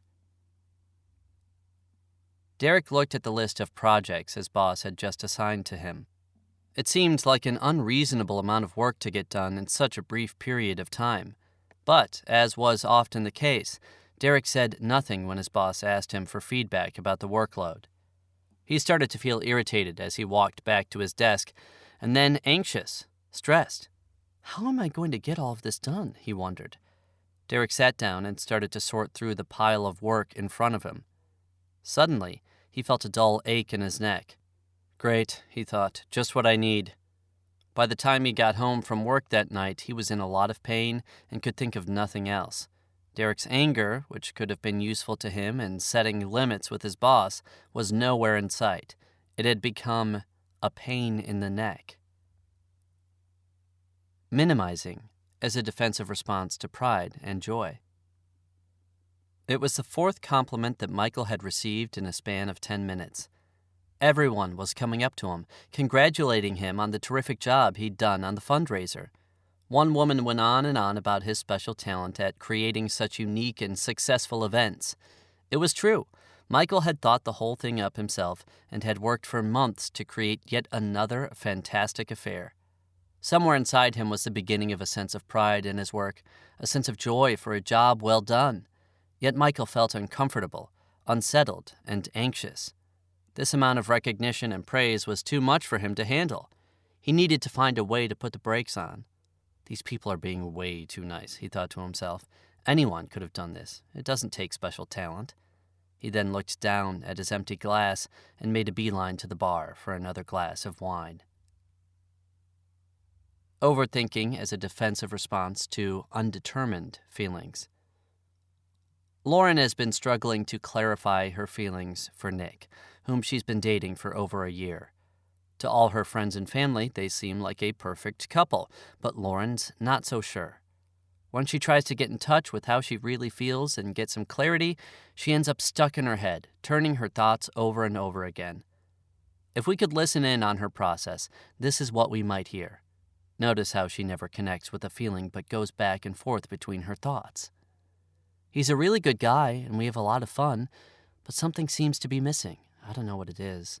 I wonder if I'm really in love with him. I wonder what that even is, really. I mean, how do you know if you're in love? I could be in love and not even know it, right? Well, I do know I love him, but it feels like it should be different. Maybe we just need a break. Maybe I should give myself some space to see how I feel on my own. But he'd probably be so hurt by that. I can just see how upset that would make him. I don't think I could bear doing that to him. Maybe I just expect too much. Maybe if I let myself relax with him more and not worry so much, I'd feel different. Maybe he really is the guy for me. But then I think... And round Lauren goes. Where will she land? Nobody knows. And neither does she. Feelings can be defensive too. Remember when I said earlier that any thought, behavior, or reaction could be used defensively? Well, emotions themselves can also be a defense against feeling. That's right. The very things we defend against can be used as defenses as well. Feelings are defensive when they're used to cover our core emotional experience. For instance, sometimes people respond with anger when they're really feeling an underlying hurt or sadness. Conversely, sometimes people feel hopeless or become tearful, what seems like sadness, when underneath they're actually feeling angry. For any number of reasons, the emotion that comes most readily to the surface is more acceptable or bearable than the feelings that are being hidden, and thus can be used as a defense. In this way, defensive feelings serve to mask what's really happening on a deeper emotional level. How can we tell if a feeling is defensive? One telltale sign is that it doesn't go away. It keeps repeating like a broken record and never comes to a satisfying end. Our anger or guilt doesn't let up. Our sadness or fear doesn't subside. And no matter how much time we spend with the feeling, it brings no lasting relief. Core adaptive feelings aren't like this. They have a forward-moving flow to them and eventually dissipate, sometimes fairly quickly. When we're able to open up to them and feel them through, we experience a sense of relief and find ourselves in a better place. Defensive feelings don't get us anywhere. Consider Julie's experience. The worry and guilt she felt following her telephone conversation with her father was in part a defense against her core feelings of anger and happiness. She ends up feeling stuck in the defensive feelings and unable to move forward. As hard as Julie tries, she can't shake them, and she won't until she's able to recognize her defensive response and begin to deal with her underlying feelings. Now what? If you're feeling a little bleary-eyed at the prospect of making sense of your behavior, that's not unusual. Ultimately, it's not so important that you remember the exact categories or names of the defenses we've discussed. I've taken the time to tell you about these common defensive maneuvers to give you a frame of reference to use as you begin to examine your own behavior. What's most important is that you have a good idea of what to be on the lookout for in yourself. And that's exactly what you need to do now. Your main task at this point is to become watchful. Turn up your sensors and tune in to your reactions. Expand your practice of emotional mindfulness to include noticing how you react to your feelings. Start to notice what you do when you get close to your feelings. Notice what you want to do or feel compelled to do when a feeling starts to emerge. Notice how you respond in situations that could evoke an emotional response. Do you go with the flow, or do you work against it? Do you listen to yourself with interest, or do you react in a defensive way? Sometimes you might catch yourself acting in a certain way that could possibly be defensive. You might notice yourself getting antsy, feeling as if you need to move or to distract yourself. You might observe yourself doing or feeling compelled to do any of the defensive maneuvers we talked about in this chapter. Stop and ask yourself what's going on. What just happened that might be causing a reaction in you, might be causing you to feel uncomfortable, anxious, or afraid? If you're not aware of having feelings but suspect something might be going on inside you, check in with yourself about your thoughts, about your behavior. Notice any reactions you might have and get curious. Ask yourself, what's going on inside? What am I aware of? What do I sense? What do I notice happening in my body? What sensations am I aware of? Am I avoiding something? Am I avoiding a feeling? Do I get the sense that I might be? Is there something inside I'm afraid to look at or afraid to be with? Is there something inside making me anxious? If I didn't respond defensively, that is, if I didn't allow myself to retreat, what might I encounter? What might I feel? What might I want to do? These are investigative questions designed to raise your awareness, to help you tune in to your experience. You may have noticed that some of them are a little vague. What's going on inside me? What do I notice? What do I sense? That's actually on purpose. Remember what we learned earlier about privileging the right side of your brain when you're trying to connect with your feelings? The open-endedness of some of these questions is to give you a lot of room to notice whatever you might discover, to help you focus in on your felt experience rather than get lost in thinking and trying to understand why. That could be a trap. You don't have to be able to answer these questions right now.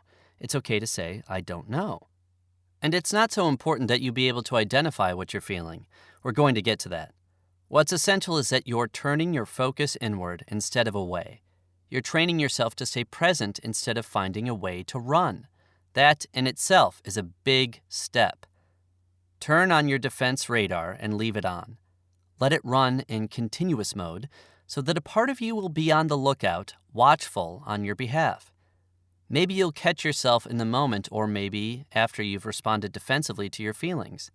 Either is good, as long as you do increase your awareness. Remember to leave judgment out of it, encourage yourself to stay open-minded, and allow yourself to see what you do. There I go again attacking myself. There I go again changing the subject. There I go again making excuses. There I go again getting caught in my thoughts and ignoring my feelings. Was I avoiding something a little while ago? Why was I all tight and constricted at that moment? What caused me to start talking a mile a minute?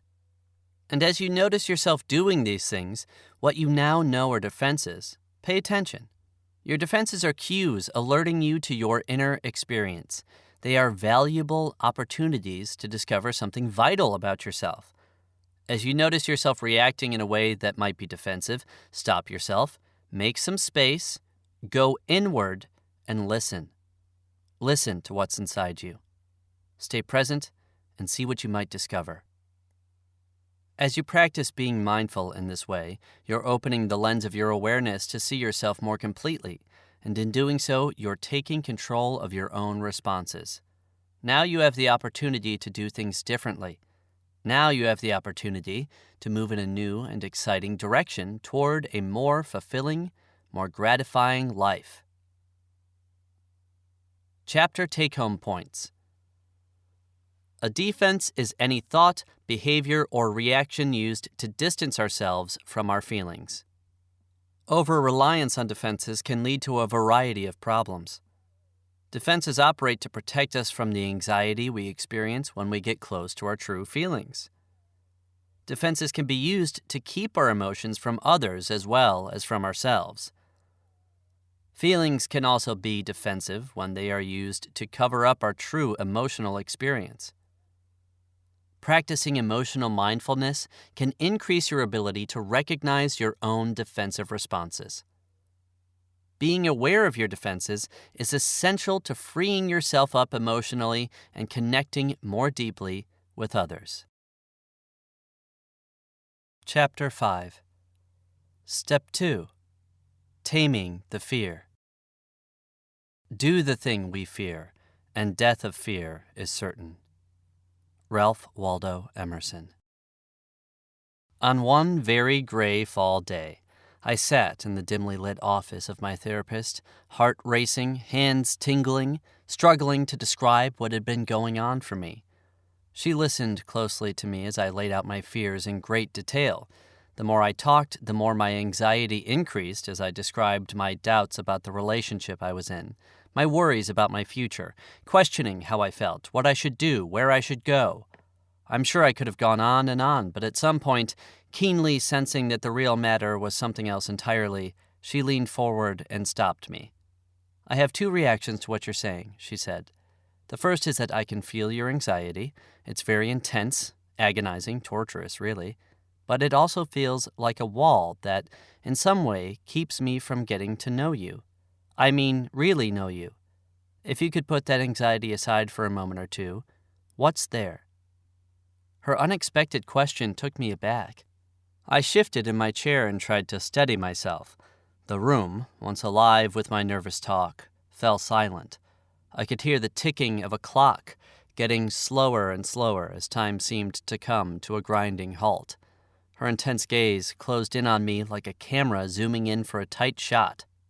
My eyes darted away from her face to the bookcase next to her, as if I was trying to get away, and then I closed them. I cautiously forced my attention inward, surveying the vista of my inner world to see what might be there besides what I had assumed was there. But it seemed as though there was nothing, just darkness, emptiness, and fear. I shook my head in answer to her question, and then tried again. Shoring up all the courage I could muster, I planted my feet firmly on the ground, directed my attention inward, and listened hard for what might be hiding beneath my anxiety. Day of reckoning. And so I started, in that quiet but pivotal moment, the work of taming my fear and making room to see what was really inside me emotionally. I didn't know it at the time, but I was about to embark on an experience that would change the course of my life. It was fall 1994, a few months after graduating from my doctoral program, and it seems like a lifetime ago. I was a different person. In fact, as I look back, it's hard to even recognize myself. Hard to remember ever feeling that anxious, but I did. From a very young age, I had learned to doubt my true feelings and to fear the consequences of trusting my feelings and revealing my true self. Although I had managed to move forward and accomplish a great deal, internally I was struggling. On a deep level, I still expected that something bad would happen if I really opened up and completely embraced the fullness of my emotional experience. The old wiring of my brain kept giving off warning signals, effectively reining me in and keeping my truest self from fully emerging. Without my knowing it, I had developed a million different ways to avoid my true feelings and the fear that they engendered. For quite a while, my defenses, staying busy, distracting myself, questioning and rationalizing away my feelings, dismissing or denying them, had worked to keep my anxiety at bay. But something inside me wouldn't let up. The voice of my deepest self was aching to be heard and kept searching for a chink in my defensive armor. It found a way out on graduation day. In the subsequent months, without the business of my academic pursuits to distract me, the surface had continued to crack. The feelings I had been running from were finally breaking through. I realized that the time had come to stop running, to slow down, quiet the chatter in my head, and make space for what was going on inside me. If I was going to have the life I really wanted, I had to start to try to be aware of my feelings. Fortunately, I found my way to a wonderful therapist who was able to help me.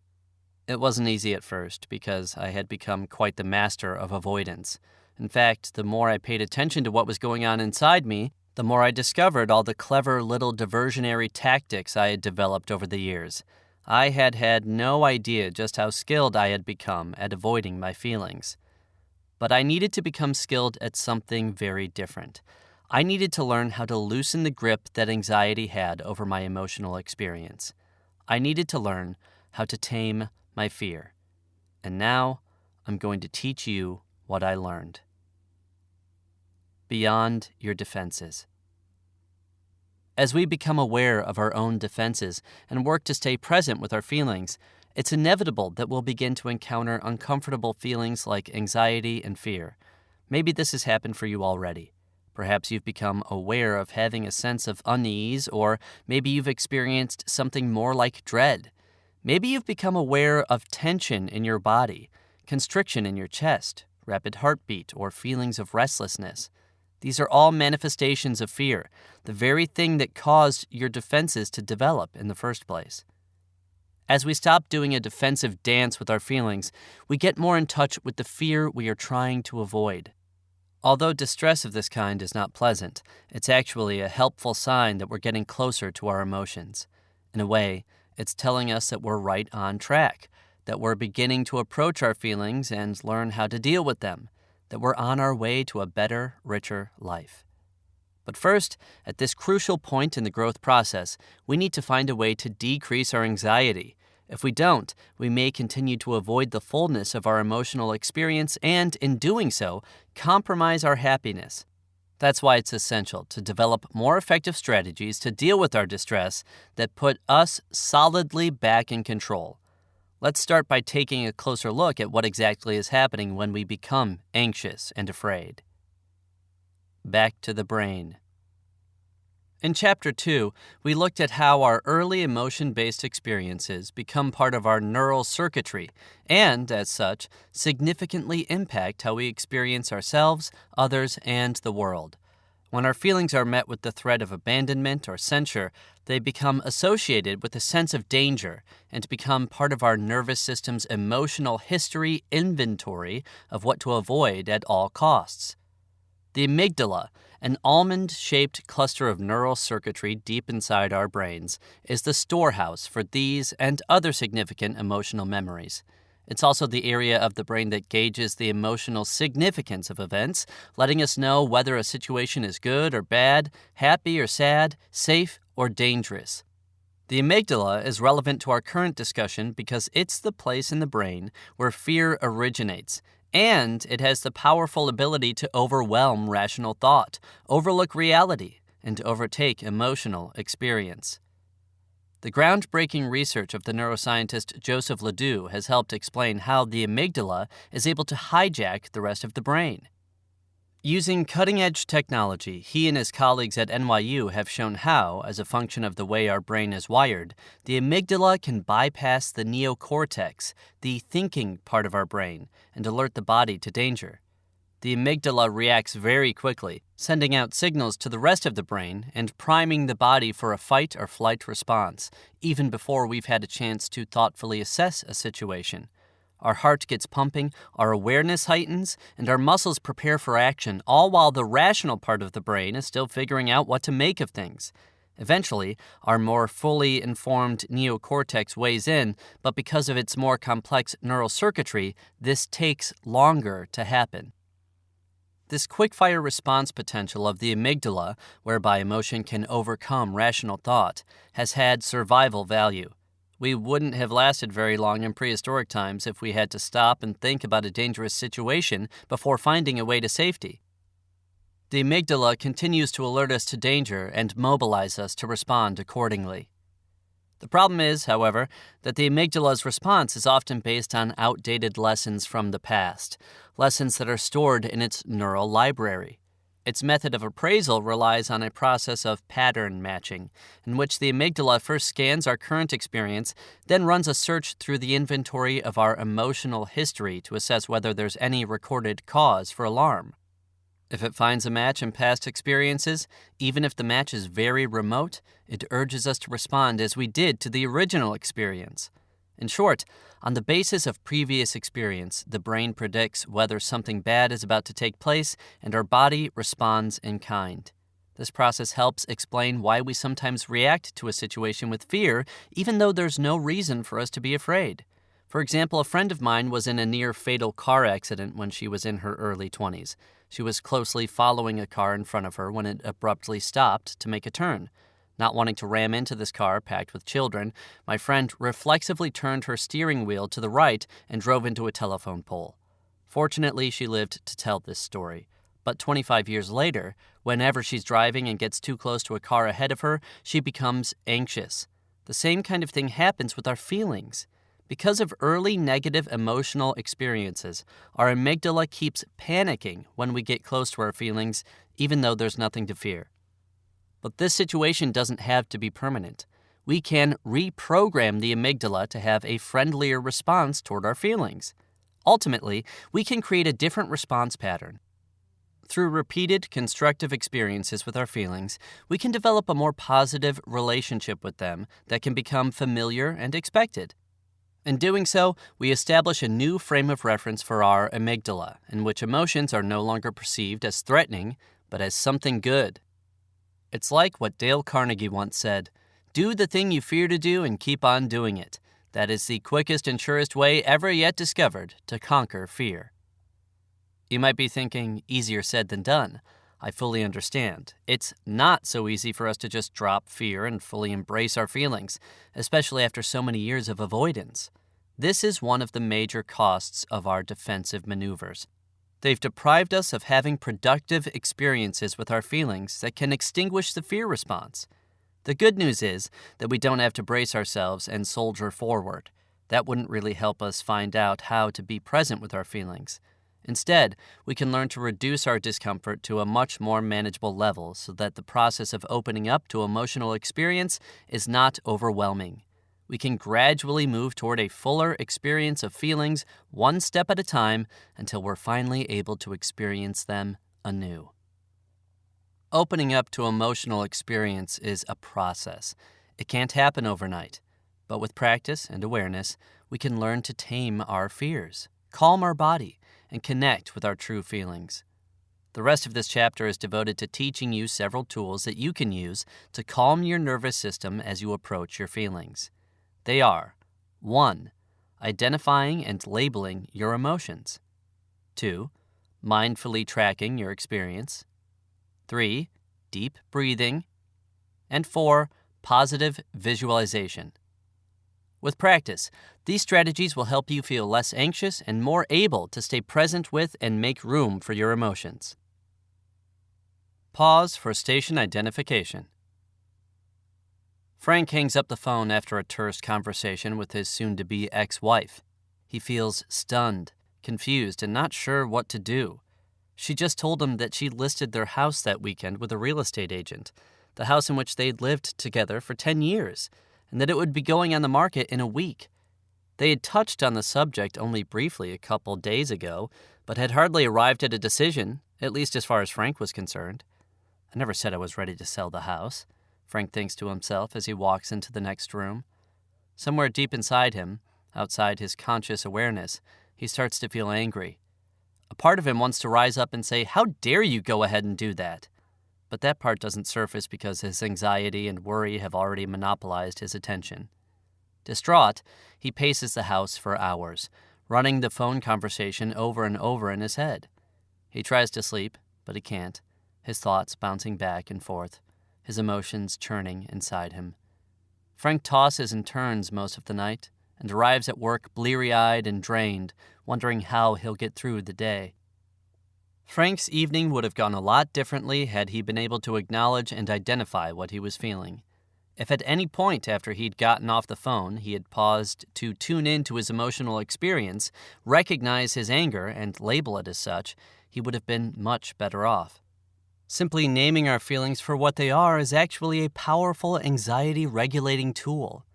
If that sounds too good to be true, picture a young child in a classroom at his desk, wriggling in his seat and waving his hand in the air, anxiously trying to get the teacher's attention. He's full of energy and in constant motion. He can't calm down until she calls on him. "Timmy, do you have something to say?" she finally asks. Suddenly, he feels seen, acknowledged. If the teacher does a good job of listening to him, he'll also feel affirmed and gratified as he settles back into his chair. Feelings are similar to that child. They need to be noticed, they need to be acknowledged, and they need to be identified. Once we tune into them, once we recognize them and label them for what they are, they often stop vying for our attention. The agitation they generate decreases, and we feel calmer. Had Frank been able to acknowledge and accept his anger, he would probably have experienced a shift, possibly a sense of relief, and then he might have been able to view his options from a different angle. On a physiological level, simply naming our feelings actually calms the amygdala. Recent research by UCLA psychologist Matthew Lieberman and his colleagues confirms that attaching a label to a feeling dampens the fear response and thus decreases emotional distress. Acknowledging and naming our feelings, whether they are of anger, sadness, anxiety, or fear, happiness, love, guilt, or shame, or even just a vague sense of an emotion, enable us to regulate our own nervous system and put us back in control. What's in a name? Remember the basic emotions we looked at in Chapter 3? Anger, love, sadness, fear, happiness, guilt, shame. Having an awareness of these 6 primary emotions makes it easier to identify what we're feeling. If we're not sure what's coming up emotionally, we can just run down the list. Sometimes simply paying attention to our felt experience brings our emotions easily into focus so that we can name them, but sometimes what we're feeling is not so clear. When our emotional experience is not readily apparent, carefully considering each of the basic emotions can be quite helpful. There are times when we may experience more than one feeling. They may come to us all at once in a jumble and need to be untangled. For instance, one of my clients recognized that he had a confusing mix of feelings following an argument with his partner. As we explored his feelings, he was able to identify feeling angry, sad, loving, and anxious. His anger, sadness, and love were valid responses in light of this disruption in his relationship, but his anxiety had more to do with his discomfort around feelings in general. Being able to identify and name each of these emotions helped him sort out his experience, as well as decrease the anxiety he was feeling. One of the great things about the process of naming feelings is that when we're able to stay open to our emotional experience, we get instant feedback. It's as if we're taking some kind of exam or survey online, and after we type in our answer and hit the enter key, "That's correct" or "wrong" flashes on the screen. The same is true for labeling feelings. If the label doesn't fit, we can tell that we haven't hit the mark because our emotional energy doesn't change. But when it does fit, we can feel it, like a puzzle piece easily snapping into place. We experience a shift in the energy in our body, a sense of relief comes over us, and our anxiety settles down a bit. Of course, all this depends on our ability to be in touch with our feelings. Naming tool. When you're feeling anxious or uncomfortable, take the following steps. 1. Notice that you may be having a feeling. 2. Focus your attention inward on your bodily felt experience and stay present. 3. Try to identify and name what you are feeling. Angry, sad, happy, loving, fearful, guilty, or shameful. If the feeling is not clear, take some time to sit with it, tune into it and the sensations that surround it. 4. See if the label fits, if the name and sensation click into place. And 5. When you're able to accurately label your feeling, you'll notice a shift in the energy in your body. Take a moment to sit with this new awareness. Let's take a look at what Frank's process might have been like if, following the conversation with his wife, he had tried to identify and name what he was feeling. Frank hangs up the phone, stunned. He stands still for a moment as the news from his wife settles on him. He then suddenly starts pacing around the house. A few minutes go by before Frank becomes aware of what he's doing. He realizes that he hasn't stopped moving since he got off the phone and thinks to himself, "I'm getting pretty worked up. What's coming up for me?" He sits down on the couch and focuses inward. Frank notices that his heart is beating quickly and that he's feeling agitated. "Am I anxious?" he wonders, and then tries to calm himself. "Yeah, well, that's a part of it," he acknowledges. But Frank has the sense that there's something more going on for him. He focuses inward again and notices that he feels the urge to lash out. "I'm angry," he says to himself, and as he does, the energy in his body shifts. He feels clearer. "Of course I'm angry," he thinks. "She has no right to put the house on the market without consulting me." Frank sits for a moment and allows himself to connect with the energy of his feelings. You can use the naming tool to help you identify and label what you are feeling. Keep it simple. Naming feelings shouldn't be a complicated endeavor. You don't need a lot of words. In fact, just a few can go a long way. For example, "I feel sad," "I'm angry," and "I feel happy" are short phrases that carry a lot of information. These statements all clearly express an emotional experience and leave no doubt about what's going on for you. More elaborate explanations or justifications often lead to talking or thinking about your feelings rather than just naming them. For instance, you may say things like, "I feel that my life is a mess." Although this is a compelling statement, it says nothing about how you feel. It can't. It's just a thought, not a feeling. Instead, you might say, "I'm feeling angry or frustrated or sad that my life is such a mess." People often confuse thoughts with feelings. We think that we're describing our emotional experience when we're really talking about what we think. This is a surefire way of staying stuck in our head and disconnected from our true feelings. It also does little to diminish the energy that feelings engender when they're trying to get our attention. They keep buzzing about under the surface, and we continue to feel anxious. When we try to identify what we're feeling and we follow the word feel with such words as that or like, as in I feel like or I feel that, we end up expressing an opinion, judgment, or thought rather than what we're feeling. For instance, if you were to say, "I feel that this situation is so unfair," or "I feel like I did my best," you're not really saying anything about what you feel, you're expressing a thought. How do you feel that the situation is so unfair? Angry? Sad? Guilty? How do you feel that you did a good job? Happy? Excited? Relieved? These simple adjectives describe a bodily felt experience, and in doing so, describe what you're feeling. As you try to identify and describe what you're feeling, pay attention to the words you use. If you limit yourself to 2 or 3 words, for example, "I'm afraid," "I feel ashamed," "I feel excited," and stick to the basic emotions and their family members, you'll avoid falling into the trap of describing your thoughts. You may also become aware of a tendency to focus on what you're thinking instead of staying with your emotional experience. Like many of my clients, you'll begin to catch yourself when you mistake your thoughts for your feelings, enabling you to refocus and get back on track. Thoughts versus feelings. Here's a little test. If, when you're trying to identify how you feel, you can substitute the word think for the word feel, and it still makes sense, you're expressing an opinion or thought, not a feeling. For example, saying, "I feel that I'm being treated unfairly," also works as, "I think that I'm being treated unfairly." Both statements are expressing a perspective or an opinion. Neither says anything about how you feel about being treated unfairly. So keep it simple. Avoid that and like, and you're more likely to hit the nail on the head. When things aren't clear. Sometimes feelings are not so clear. Sometimes they come to us as a vague sense that there is something going on under the surface.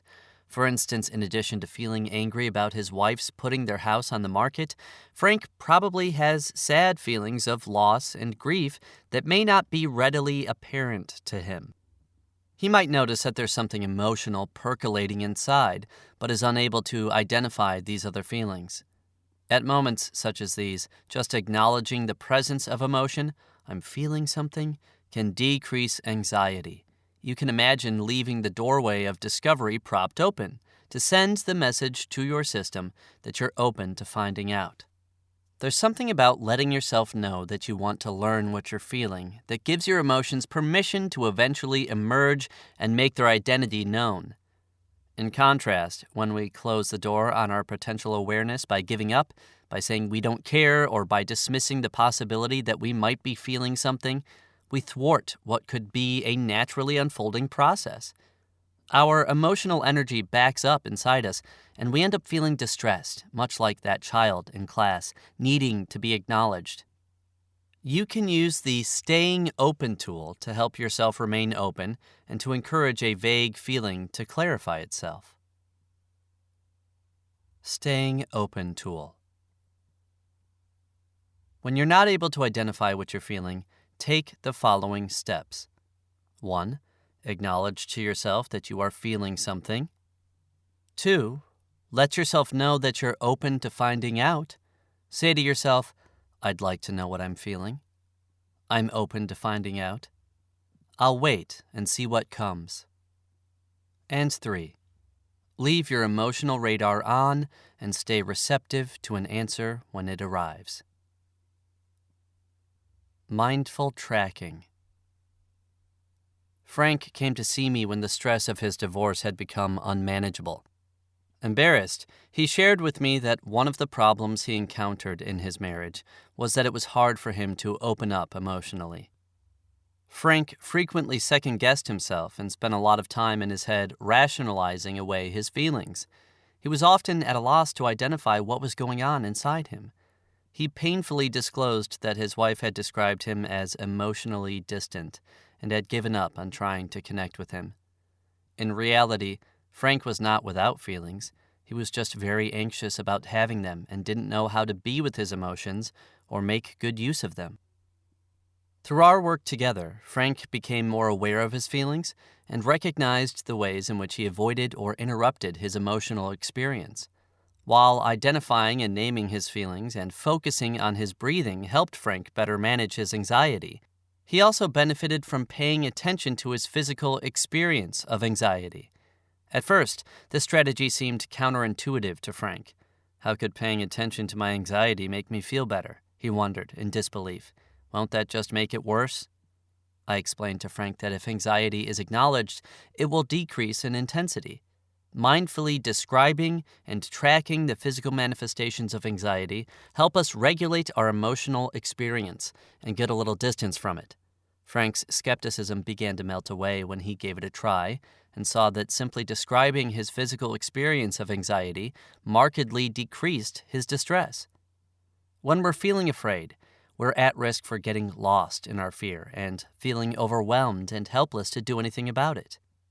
Taking an observant stance and describing what's going on for us help us separate a bit from our discomfort and regain control over our experience.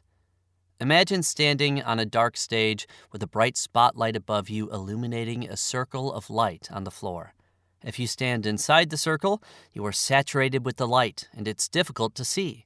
If instead you step outside the sphere of light, you can get a better look at it. You're able to observe and describe it while not being blinded by it. This is what happens when we're able to reflect on our emotional experience. We're able to step to the side, see more accurately what's happening in the moment, and avoid being overwhelmed by it. When we're trying to open up to and explore our feelings, we can use the language of observation to help decrease our anxiety. For instance, if we were able to listen in on Frank's thoughts, here's how he might use mindful tracking both to observe and to modulate his distress. He might say to himself, "So, I'm just noticing that I'm starting to feel a little anxious, maybe more than a little. My heart is also beating quickly. I can feel it in my chest. Now I notice that my breathing is kind of shallow, kind of tight. It feels like something is sitting on my chest, something heavy. Just saying that, though, I notice it relaxes a bit and doesn't feel as intense. It opens up some. Now I notice." As you can see, Frank is just verbalizing what's going on inside him. He's not judging it, trying to figure it out, or make it stop. By simply observing and putting his experience into words, he's effectively reducing his anxiety and getting some control of his experience. You can use the mindful tracking tool to help you manage your anxiety when you're trying to explore your feelings. Mindful tracking tool. When you notice that you're feeling anxious or fearful, take the following steps. 1. Focus in on your bodily felt experience. For example, clenched jaw, constriction in your chest, tingling in your hands, racing heart, difficulty breathing. 2. Without question or judgment, notice and describe to yourself what you're experiencing physically. You can use the phrase, "Now I notice," to lead you along in your process. 3. Notice how the sensation shifts, or not, when you attend to it. 4. Continue to track and describe your experience until your anxiety or fear settles down a bit. If you continue to feel anxious, you might want to try some of the other exercises in this chapter. And 5. When you are feeling sufficiently relieved, take a moment to sit with and appreciate this shift. Take a breather. Vicky came to see me during a difficult time in her life. She was struggling in her relationship with her eldest daughter, who was about to leave for college. Up until this point, they had been very close, but lately, as her daughter's departure for school neared, she seemed to be pushing Vicky away. Vicky was filled with a mixture of emotions. She felt sad about the distance she was experiencing with her daughter and the inevitable loss of both physical and emotional closeness between them. She also felt angry with her daughter for being unreasonable at times, as well as conflicted about having any of these feelings. She just wanted to enjoy what little time she had left with her daughter. It was difficult for Vicky to allow herself to fully acknowledge and be with her emotional experience. Whenever I asked Vicky about what she was feeling, she would get anxious and tense. In fact, I noticed that when she got closer to her feelings, she seemed to hold her breath momentarily. It was as though stopping herself from breathing was an automatic shutoff valve for her emotions. If she'd just hold her breath long enough, maybe they'd go away.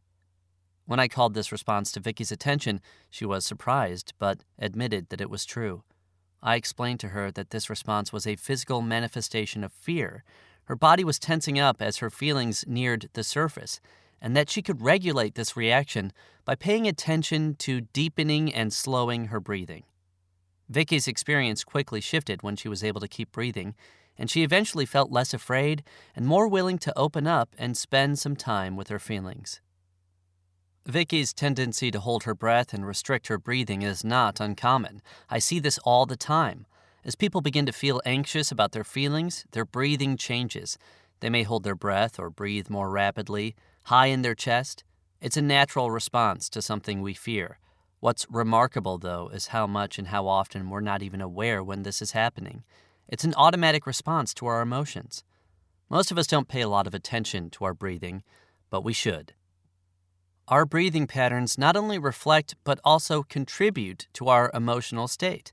For instance, as I've become more aware of my breathing, I've noticed how it changes when I'm feeling anxious or stressed.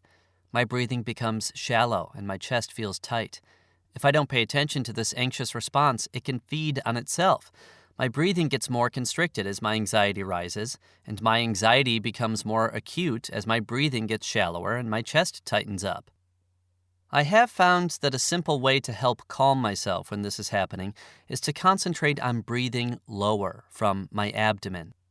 When I do this, my anxiety decreases considerably, and in a relatively short period of time, I'm feeling more relaxed. How is it that breathing more deeply can so alter our experience? The answer has to do with our automatic nervous system, which helps us adapt to changes in our environment. When we're feeling threatened in some way, the sympathetic branch of our nervous system goes into action. Heart rate and blood pressure increase, muscles tense up, and breathing becomes rapid and shallow, readying us to fight or flee. The parasympathetic branch of our nervous system is what calms this response and causes us to relax. Breathing deeply is the fastest way to stimulate the parasympathetic nervous system and reverse the activation of a fear response. In fact, research has shown that the slow exhalations produced by mindfully attending to our breathing actually reduce activity in the amygdala, our fear center. Moreover, deep abdominal breathing promotes an overall sense of calm and ease, can bring us to a place of deep relaxation, and as psychiatrist Henry Emmons points out in The Chemistry of Joy, it has marvelous effects on our brain chemistry. It's just plain good for us. You can use the breathing tool when you're getting in touch with your feelings and start to feel anxious or afraid. When you notice yourself tensing up, concentrate on deepening your breathing and letting yourself relax. It's also a good idea to practice abdominal breathing for a few minutes every day, as this reinforces and strengthens your ability to calm yourself more readily. Breathing tool. When you're feeling anxious or afraid, take the following steps. 1. Focus in on the tension in your body. 2. Place your hand on your belly, right below your rib cage. 3. Breathe in slowly through your nose and let the breath go all the way down into your abdomen. You will notice your hand rise if you are doing this correctly. 4. Pause for a moment after fully breathing in, and then, as you slowly exhale, allow your body to let go. And 5. Repeat this process several times, focusing on your breath and allowing it to freely go deeper and deeper. Encourage yourself to relax fully and stay focused on your bodily and emotional experience. Accentuate the positive. As I write this section, I'm sitting on the couch in our sunroom on a cold winter day. On the floor next to me sit our two little dogs, Maisie, a Cairn Terrier, and Rusty, a Norwich Terrier, arguably the most adorable dogs in the world. I know I'm a proud parent. Just looking at them for a moment warms my heart and fills me with affection toward them both. They're quite a pair and bring a lot of love and laughter into our home and into our lives. At my work office, I have a picture of them on my desk. Sometimes when I'm busily working, I'll glance over at their photo, and that same warm feeling will come over me. If I'm feeling tense or stressed, one look at their big brown eyes instantly takes the edge off, like a soothing balm to my soul. Mental images and the feelings they engender affect our emotional state. Whether it's picturing a beloved pet, a happy time spent with loved ones, or imagining being on a dream vacation, positive images can evoke an emotional experience that fills us with pleasure and delight. They can also ease anxiety. Research by Kirsten Uvnes Moberg, a Swedish neuroendocrinologist, showed that calling to mind positive mental images of a loved one releases oxytocin into our system. Oxytocin is a neurochemical that decreases the release of stress hormones and reduces activation of the amygdala. Therefore, turning our attention to positive mental images is calming and thus can be a powerful tool for taking the edge off of fear. In recent years, the field of positive psychology has begun to examine the influence that positive emotions, happiness, love, contentment, gratitude, and so on, have on our overall well-being. This area of study is a welcome advance in the field of psychology. For far too long, our attention had been mainly focused on understanding and dealing with what makes us feel bad. It seems obvious that we should also understand what helps us feel good. We are beginning to appreciate just how fundamental positive emotion is to our psychological and physical health. For instance, in addition to making us feel better, positive emotions enhance resilience, intuition, and creativity, and actually increase our longevity. Positive emotions can also help us cope better with difficult situations. In particular, they can be an effective antidote to anxiety and fear. Research by psychologist Barbara Frederickson at the University of Michigan shows that experiencing positive emotions, such as mild joy and contentment, can decrease the physiological effects of negative emotion. For example, the rapid heartbeat we experience when we're afraid can be slowed down by picturing something that evokes positive feelings. This process is known as visualization because we are visualizing someone or something that evokes a positive feeling. Visualization can help us manage the anxiety we encounter as we open up to our feelings. Calling to mind positive images and connecting with the pleasurable feelings they generate can effectively counteract fear, but we don't have to wait until we're feeling anxious to try to bring up positive images. Visualization will be easier to do when we have an internal photo album of emotionally resonant images that we can refer to when the need arises. Take some time to discover whatever images feel potent to you, images that help you readily connect with a positive feeling, be it tenderness, love, compassion, or joy, anything that makes you feel better, that shifts your emotional state. You might try recalling a happy moment shared with a friend, imagining being enveloped in a loving embrace, or picturing yourself in a place that is warm and serene. You could visualize a helpful person or group of people assisting you with your fear, and then let yourself feel the presence of their love and support. Or you could try practicing compassion for yourself. For instance, you can imagine your adult self comforting the scared child within you, giving your child self what he or she needs to be no longer afraid, and then letting yourself feel the empathy and love. Figuring out what works best for you may take some time. That's why it's better to experiment with visualization before you're feeling anxious. If images and positive feelings don't readily come to you, don't worry or get frustrated. Like any of the anxiety-regulating techniques in this chapter, visualization is a skill that you can develop. It just takes some time and a little bit of effort. With practice, you can learn how to generate positive feelings through visualization and use these emotions to neutralize your fear. You can use the positive imagery tool to help ease your distress. Positive imagery tool. When you notice feeling anxious or afraid, take the following steps. 1. Acknowledge your discomfort. 2. Call to mind images, memories, or situations that evoke positive feelings. 3. Focus in on this material as you breathe deeply. 4. Imagine the positive feelings washing over you and neutralizing your anxiety or fear. And 5. When your anxiety or fear sufficiently melts away, take a moment to sit with and appreciate what you're feeling. Take heart. Here's one last calming strategy that can help tame fear. Neuroscientist Stephen W. Porges suggests that there may be a very simple way to counter stress and calm our nerves. The key to this strategy is the vagus nerve, which is the main channel of the parasympathetic branch of the nervous system. The vagus nerve originates in the brainstem and carries signals to various parts of the body, including the heart, lungs, and intestines. It's closely involved with regulating our heart rate and breathing. Heart tool. When you're feeling anxious or fearful, take the following steps. 1. Place one hand in the center of your chest over your heart and breathe deeply from your abdomen. 2. Call to mind moments of serenity or joy and amplify them in your imagination until you can feel their energy in every cell of your body. And 3. When you feel relaxed, take a moment to sit with and appreciate this new place. Activation of the vagus nerve calms our fear response. It slows down heart rate, decreases blood pressure, and promotes an overall state of relaxation. Simply placing a hand in the center of your chest over your heart can stimulate the vagus nerve and soothe the rhythms of your heart. This strategy may be especially effective if you combine it with deep breathing and visualization.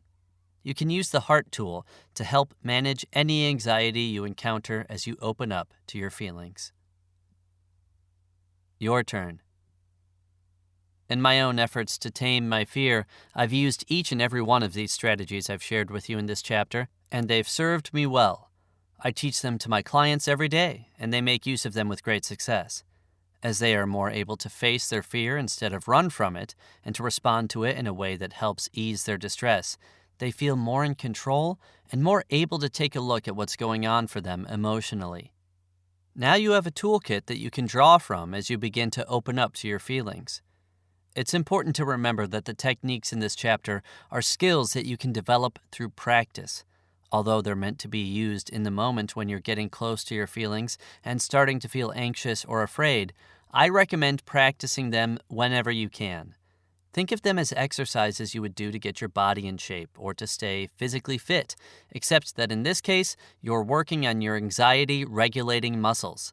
Each time you practice, you're developing your capacity to manage your distress and gain control over your fear. Each time you practice, you get better at it. And by responding to your feelings in this way, you're changing your brain's response to your emotions. Instead of responding with fear, you'll come to perceive your feelings as something you can handle and don't need to be afraid of. Now, it's important to acknowledge that you may not be able to eliminate all of your anxiety. That's okay. Remember, anxiety is a helpful signal that something is going on inside you that needs attention. In this way, it's your friend. You need that information. Further, a little anxiety is not a bad thing, as it prompts you not to be complacent. You need it to motivate you to move forward and get the life you really want.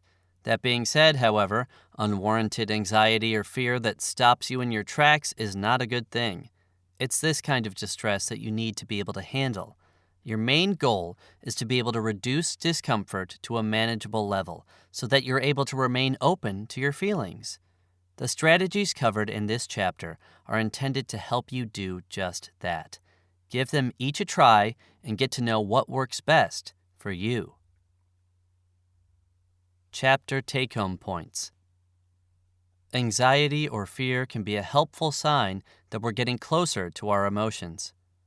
We can reduce our discomfort to a manageable level so that our emotions don't have to feel overwhelming.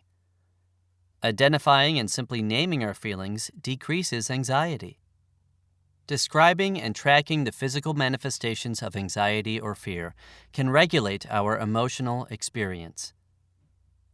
Abdominal breathing stimulates our parasympathetic nervous system and calms our fear response. Visualization and the positive feelings it engenders can act as an antidote to anxiety and fear. Placing a hand on your heart stimulates the vagus nerve, which calms your nervous system. Practicing these strategies increases your capacity to manage your distress and get control over your fear. Chapter 6. Step 3. Feeling it through. I'm not afraid of storms, for I'm learning how to sail my ship. Louisa May Alcott. Brian, a school teacher in his mid-30s, struggled to tell me about a strained encounter he had had with his parents over the weekend that had left him feeling disconnected and numb. "What's coming up?" I asked softly, noticing that his eyes had become teary. "What are you feeling now?" Brian looked down and focused inward. He sat quietly, then looked up at me and said, I guess it's a combination of hurt and anger.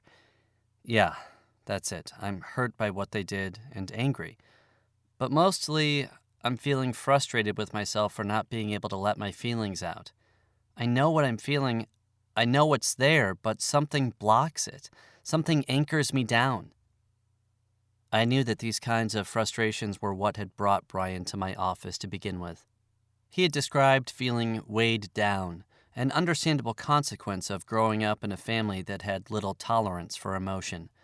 Whether it was excitement or pride, anger or sadness, happiness or love, Brian's emotional expression had often been met with distance and disdain. As a result, he had learned to doubt his feelings, to suppress and deny them, and ended up feeling depressed and lifeless. But as we worked together, I could see that he was coming alive emotionally. Brian continued, "It's like sometimes when I'm going for a run, I'll have these conversations in my head where I imagine talking to my parents, telling them how I feel. It'll seem as though I'm starting to let my feelings out, but then I'll get to the end of my run and realize that I haven't. Nothing's changed. I don't feel any different. I think, what's the use? It's just not worth it." As is so often the case, Brian was thinking about what he would say to his parents rather than just letting himself feel what he was feeling in the moment. I thought for a second about pointing this out to him, but then reminded myself that we needed to get back to whatever it was that was bringing tears to his eyes. We needed to get back to his feelings. "That's painful to me, Brian," I said emphatically, "that you would give up on yourself, that you would feel like throwing in the towel. It's painful for me to think about you feeling that way." Brian nodded, but seemed taken aback, unsure of what to make of this direct expression of care. His lips moved as though he were about to say something, but nothing came out. He tried again, once more, and then said, "It's painful to me as well. I mean, thank you." Another pause, then, "I think that if I could just—" Before Brian could veer off into his thoughts, I stopped him. "Brian, what are you noticing inside as you sit with this?" I asked. He listened for a moment and then said,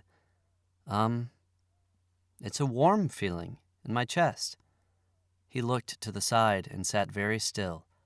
Then he shifted in his chair and sat up, as though he were trying to shake himself off and rise above whatever feelings were nearing the surface. "Brian, just try to stay present with what you're feeling. What all is there?" "Well," he tried to be matter-of-fact as he referred to my empathy for him. "Not a lot of people say that to you. It's a nice thing to say." He paused, then shook his head. "I just don't understand why my parents couldn't say nice things to me.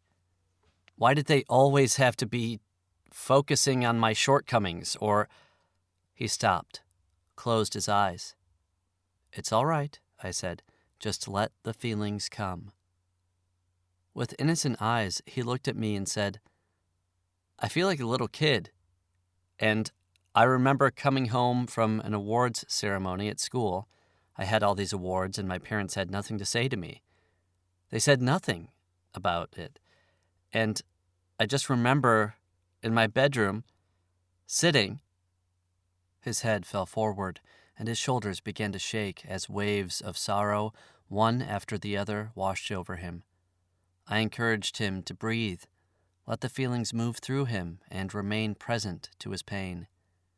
After a minute or two, the tide began to recede. The storm finally over, the waters now calm, Brian sat in the stillness and sighed. He looked up at me and said, "This is so what's been holding me down." "Not anymore, Brian," I said. "Not anymore." The nature of things. Brian is learning to be present with his feelings and to open up to the experience so that he can heal the sorrow and pain he's carried around for so long. When we truly feel our feelings, we free up a wellspring of energy inside us. When this emotional energy is allowed to flow in the way that nature intended, it carries us to a place of wholeness and renewal. And even when emotions are painful, allowing ourselves to feel our feelings is healing in and of itself. Opening ourselves up to emotional experience increases our aliveness and vitality, brings us a sense of clarity and meaning, and connects us to a deeper, fuller experience of ourselves. Further, it's empowering to face and master what we have avoided or feared. But fear can get in the way. It can prevent us from discovering the simple truth that when fully felt, feelings don't last forever, no matter how intense they may seem in the moment. Like an ocean wave, they start off small, rise up in intensity until they crest, and then dissipate. They can come and go rather quickly or take some time to resolve. Several waves of emotion can come in succession, or one solitary wave can rise and fall on its own. By acknowledging and staying with our emotions rather than blocking them or pushing them away, we can learn to tolerate them and see them through. Learning how to be with our feelings is like learning how to sail. Sometimes the waters are rough and difficult to maneuver. Sometimes they're calm. Sometimes the current is strong and intense. Sometimes it flows more gently. Sometimes the sea is predictable, and sometimes it can change dramatically and unexpectedly. Navigating these different conditions can feel scary, but the more we do it, the easier it becomes, and the better we feel. With practice, we can master the skills needed to sail our emotional ship. Let the river run. Oftentimes when my clients are on the brink of an emotional experience, their feelings right there, ready to break through, they will stop and ask me, "What do I do now?" They find themselves in uncharted waters, unsure of which direction to go and anxious about how to get there. Like many of us, they desperately want to be in control. But when it comes to experiencing feelings, being in control or taking action is not what's needed. It's about being open to and making room for an experience, and then allowing a process to unfold. More than anything else, we need to get out of our own way. Too often, we interrupt the process and stop our feelings before they fully arrive. For example, we start to feel happy and quickly shut the door on it. We begin to feel sad and then brush it off. Or we become angry and start questioning our response. Here is where emotional mindfulness can again be so useful to us. It can help us make room for and embrace the richness of our feelings and feel our way through them. In particular, 6 different elements of emotional mindfulness can aid us in our efforts to experience our emotions fully. They are 1. Acceptance, 2. Paying attention, 3. Slowing down, 4. Giving way, 5. Seeing it through, and 6. Reflecting. The rest of this chapter is devoted to helping you learn how to cultivate each of these elements so that you can stay present to your feelings all the way through to completion. With repeated practice, you'll develop your ability to manage and make good use of your emotional experience. It is what it is. I'm fine, Brian answered when I asked him how he'd been since we last saw each other.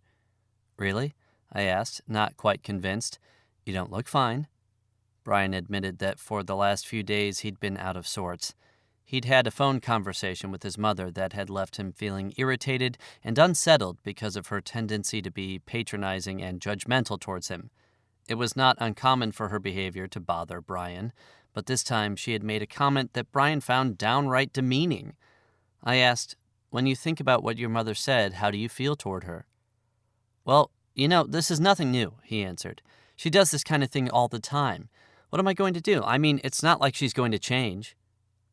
Brian was rationalizing, getting ahead of himself, not allowing his feelings to come to the fore.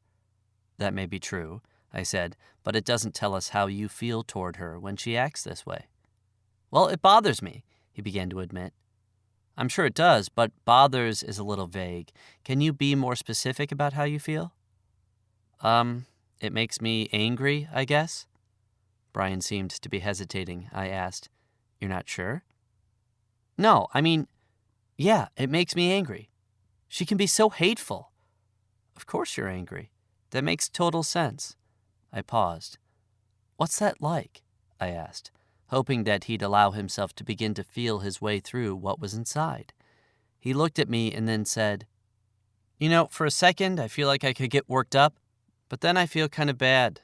I mean, I don't think she realizes what she's doing, so it's not really fair of me to get angry if she doesn't know any better, is it?" Accepting what is.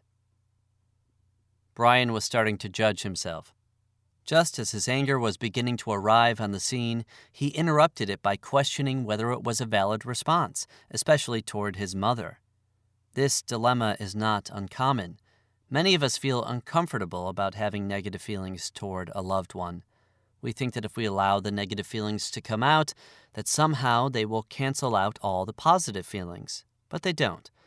Multiple feelings can and do exist. And as we all know, sometimes it's the people who are most dear to us who can make us the angriest. For Brian to work through his feelings and to get to a different place, he needed to first accept what he feels. Acceptance is one of the basic principles of mindfulness. It is an unconditional attitude, a way of seeing things free of judgment, criticism, or intention to change. An attitude of acceptance can free us up to more fully experience our emotions as they occur. We need to be willing to see and accept our feelings for what they are. If we're angry, we're angry. If we're sad, we're sad. And if we're happy, we're happy. Our experience is neither right nor wrong. It simply is. When we don't accept what we're feeling, we can't engage with it or do anything about it. Our feelings aren't able to flow, and we end up stuck. As psychologist and York University professor Leslie Greenberg explains, we have to be willing to first let our feelings arrive before we can go anywhere else. Feelings are a little bit like the weather. We have no choice about what it's going to be like outside, and we can't change it. We can't will the sun to shine or the rain to fall or the snow to stop. But if we're patient and wait long enough, the weather will change, especially here in Minnesota, where the weather can change on a dime. If we fight it, if we agonize about the cold or complain about the rain, we just make things worse. When we can accept the weather for what it is, we can deal with it and move on. The same can be said about our feelings. We don't choose our feelings, and fighting them won't make them go away. We don't have to like them, but if we can accept our feelings for what they are and allow them to have some space, we can then begin to feel our way through to a different and better place. Although the tendency to criticize or judge our feelings may seem formidable, acceptance can be a powerful antidote. It can free us from the chatter of our thoughts and allow us to make contact with our authentic self. Although this may seem a case of easier said than done, allowing ourselves to get curious and befriend and accept our feelings opens up the natural flow of emotions and enables the process of change to begin. We just need to be willing and motivated to give it a try. Here are some suggestions to help you stay open to your emotional experience and be more accepting of your feelings. Practicing acceptance.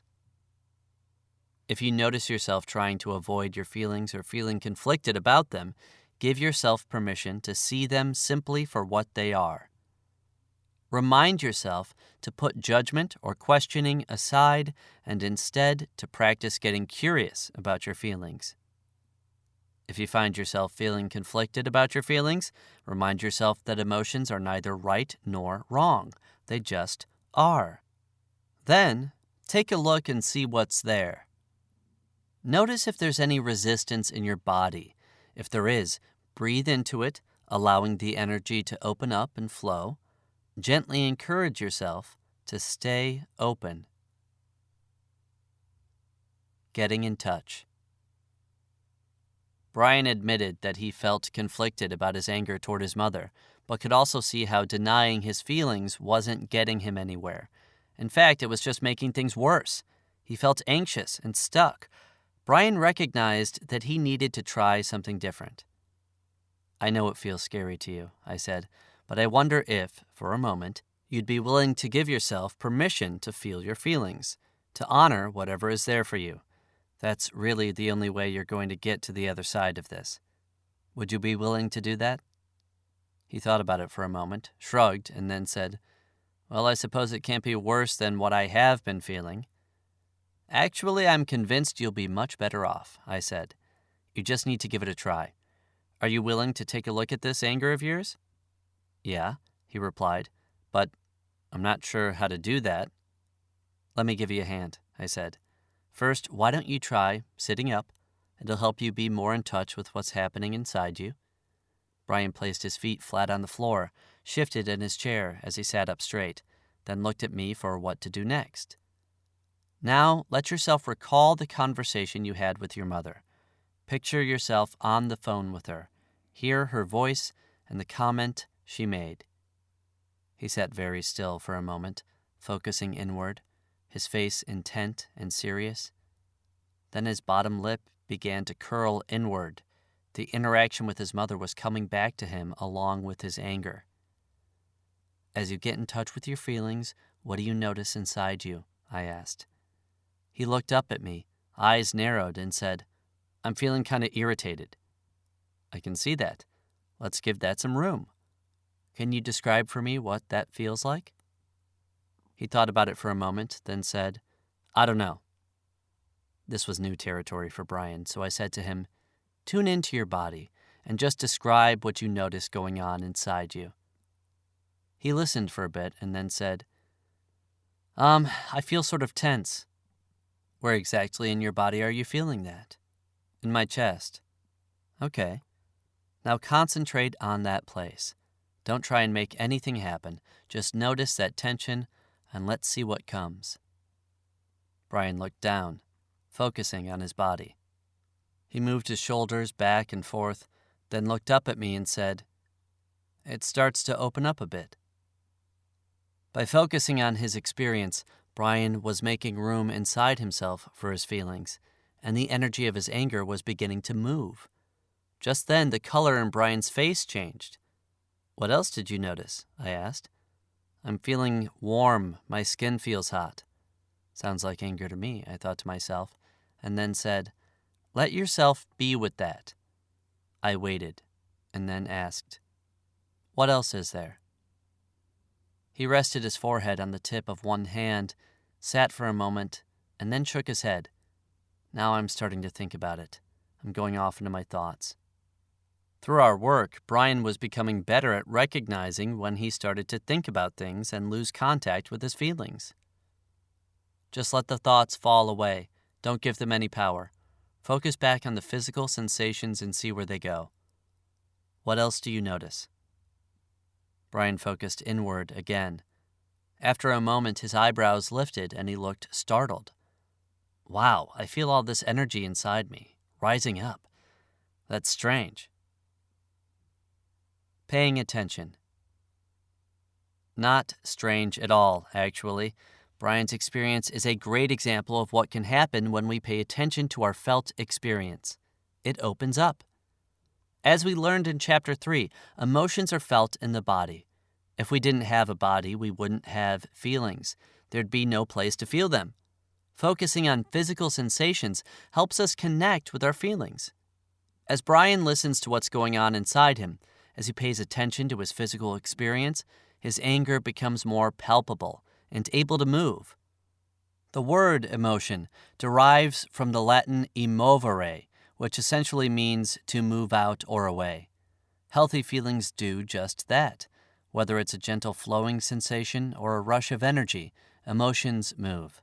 They are often experienced as moving from the inside out, starting in the torso and progressing outward toward our extremities. For instance, with anger, there's an upward surge of energy, for example, blood rushing to your face, a tingling sensation in your arms. With sadness, there's a welling up of tears. With happiness and love, there's a flowing of warmth from the chest throughout the torso.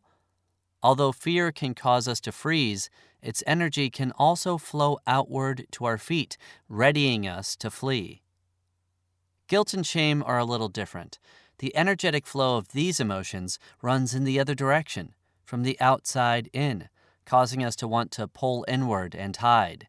But whatever their direction, when you learn to notice them, you'll find that emotions are always moving. Mindfully paying attention to the physical experience of emotion creates an internal space in which our feelings can come forward and run their course. In Brian's case, as he focuses on what's going on inside him, he's making room for his anger to be realized.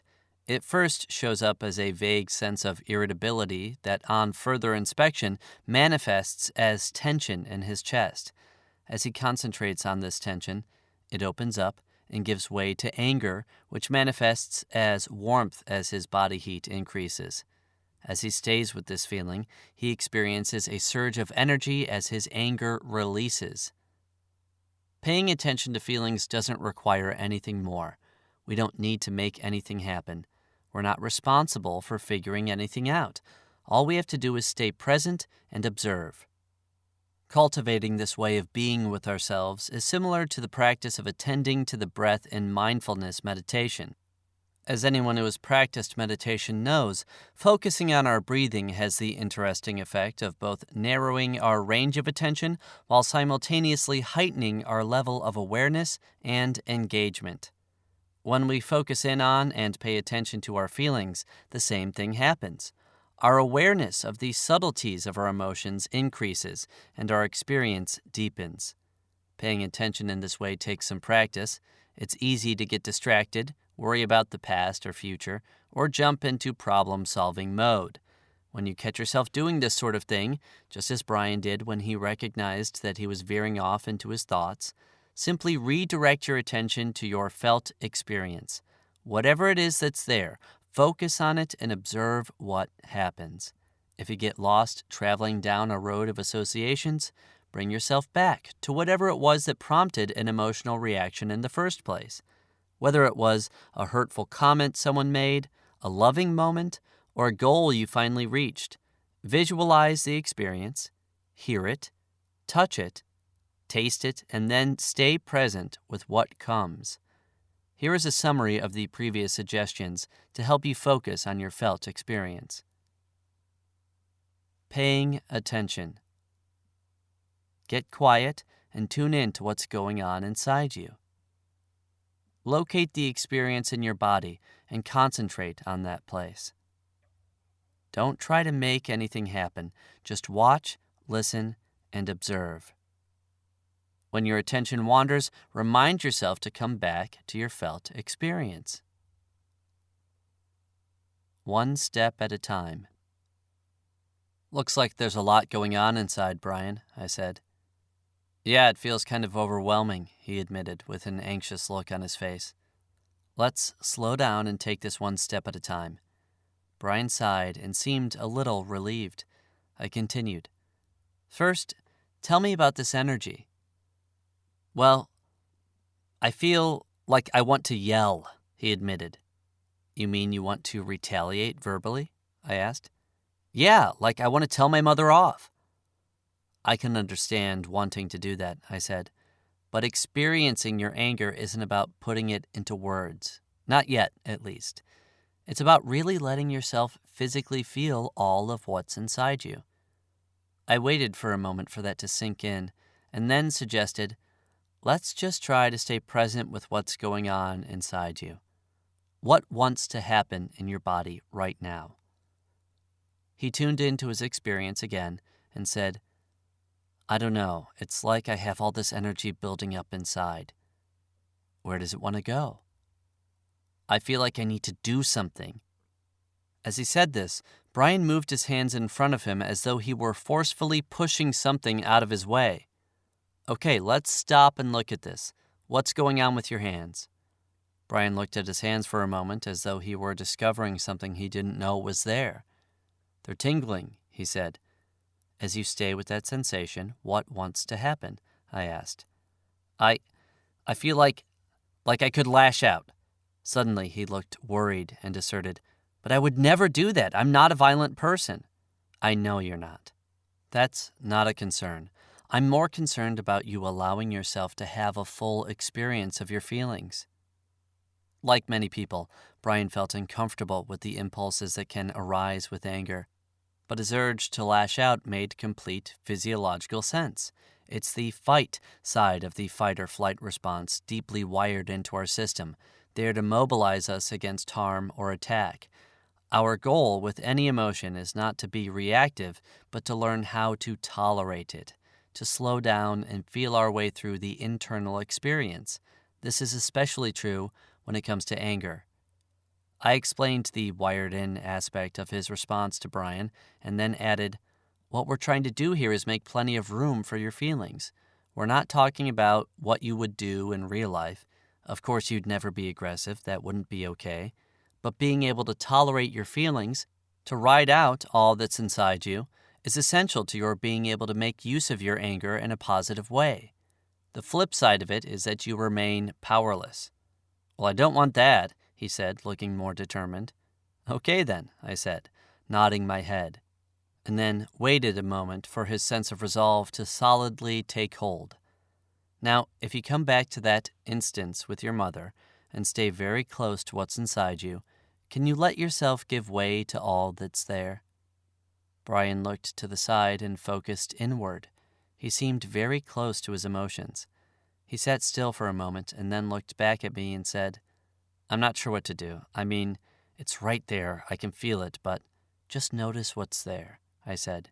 Take a deep breath and, as you exhale, let yourself give in to the experience and ride it out. Open yourself up and just let whatever comes, come. He took a deep breath and let it out. Something seemed to release. He sat with it for a moment and then looked at me, face flushed, and said, Wow, it feels like all this energy came rushing out of me in a big blast. Slowing down. Had Brian relied on his usual way of doing things, mindlessly running over his emotions, his experience would have been, at best, superficial and unproductive. His anger would have remained partially buried and would have continued to fester. But by slowing down and taking things one step at a time, he's feeling his way through to the other side. Emotions are multifaceted and need time to be experienced in their entirety. When we rush through them, our default tendency, we miss the subtleties of our feelings. We need to feel our emotions in all their complexity in order for them to be of benefit to us. It's amazing how slowing down in the moment enables us to be more present with our emotional experience. Slowing down helps us by decreasing our anxiety, bringing us more fully into the present moment, making it easier for us to notice the nuances of our feelings, breaking up our emotional experience into smaller, more workable pieces, and expanding and deepening our experience of our feelings. By slowing down, Brian is cultivating an aspect of mindfulness called participatory observation. He's both watching his emotions and physical sensations and experiencing them at the same time. First, he becomes aware of energy building up inside. Next, he notices a desire to retaliate verbally, which is followed by an urge to do something. When he looks more closely, he senses that his hands are tingling, and as he examines them, he also feels an urge to lash out. Finally, as he sits with his experience, he notices and feels an explosive rush of energy. Engaging in this way heightens Brian's awareness of his anger and its different dimensions and allows his anger to become more fully embodied. At the same time, the experience of his anger changes from something that seems overwhelming to a moment-to-moment process that unfolds in manageable steps. Sometimes it helps to see your feelings as if you were watching a movie or film, where you can slow down the action and experience an emotion frame by frame.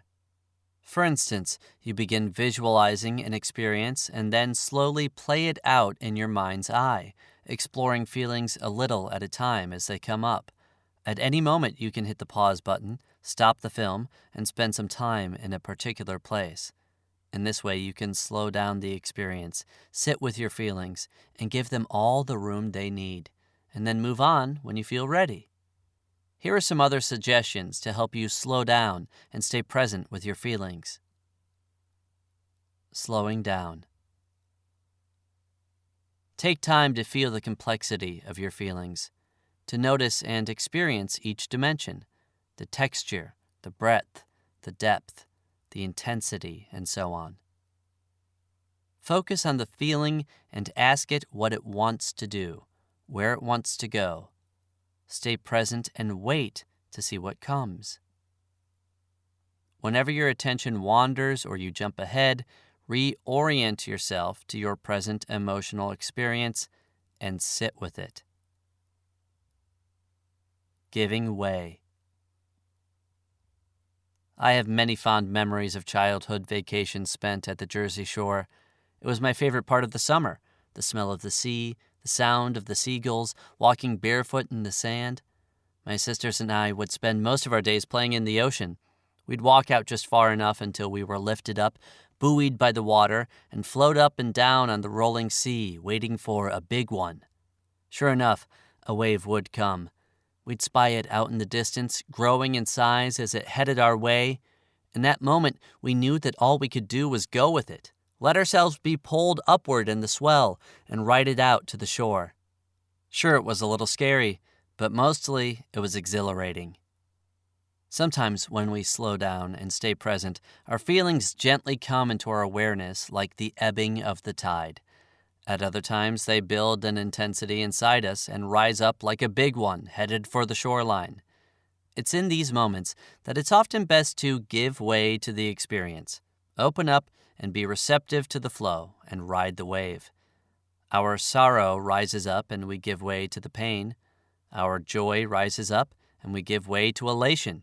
Or, as in Brian's case, our anger rises up and we give way to the rush of energy inside us.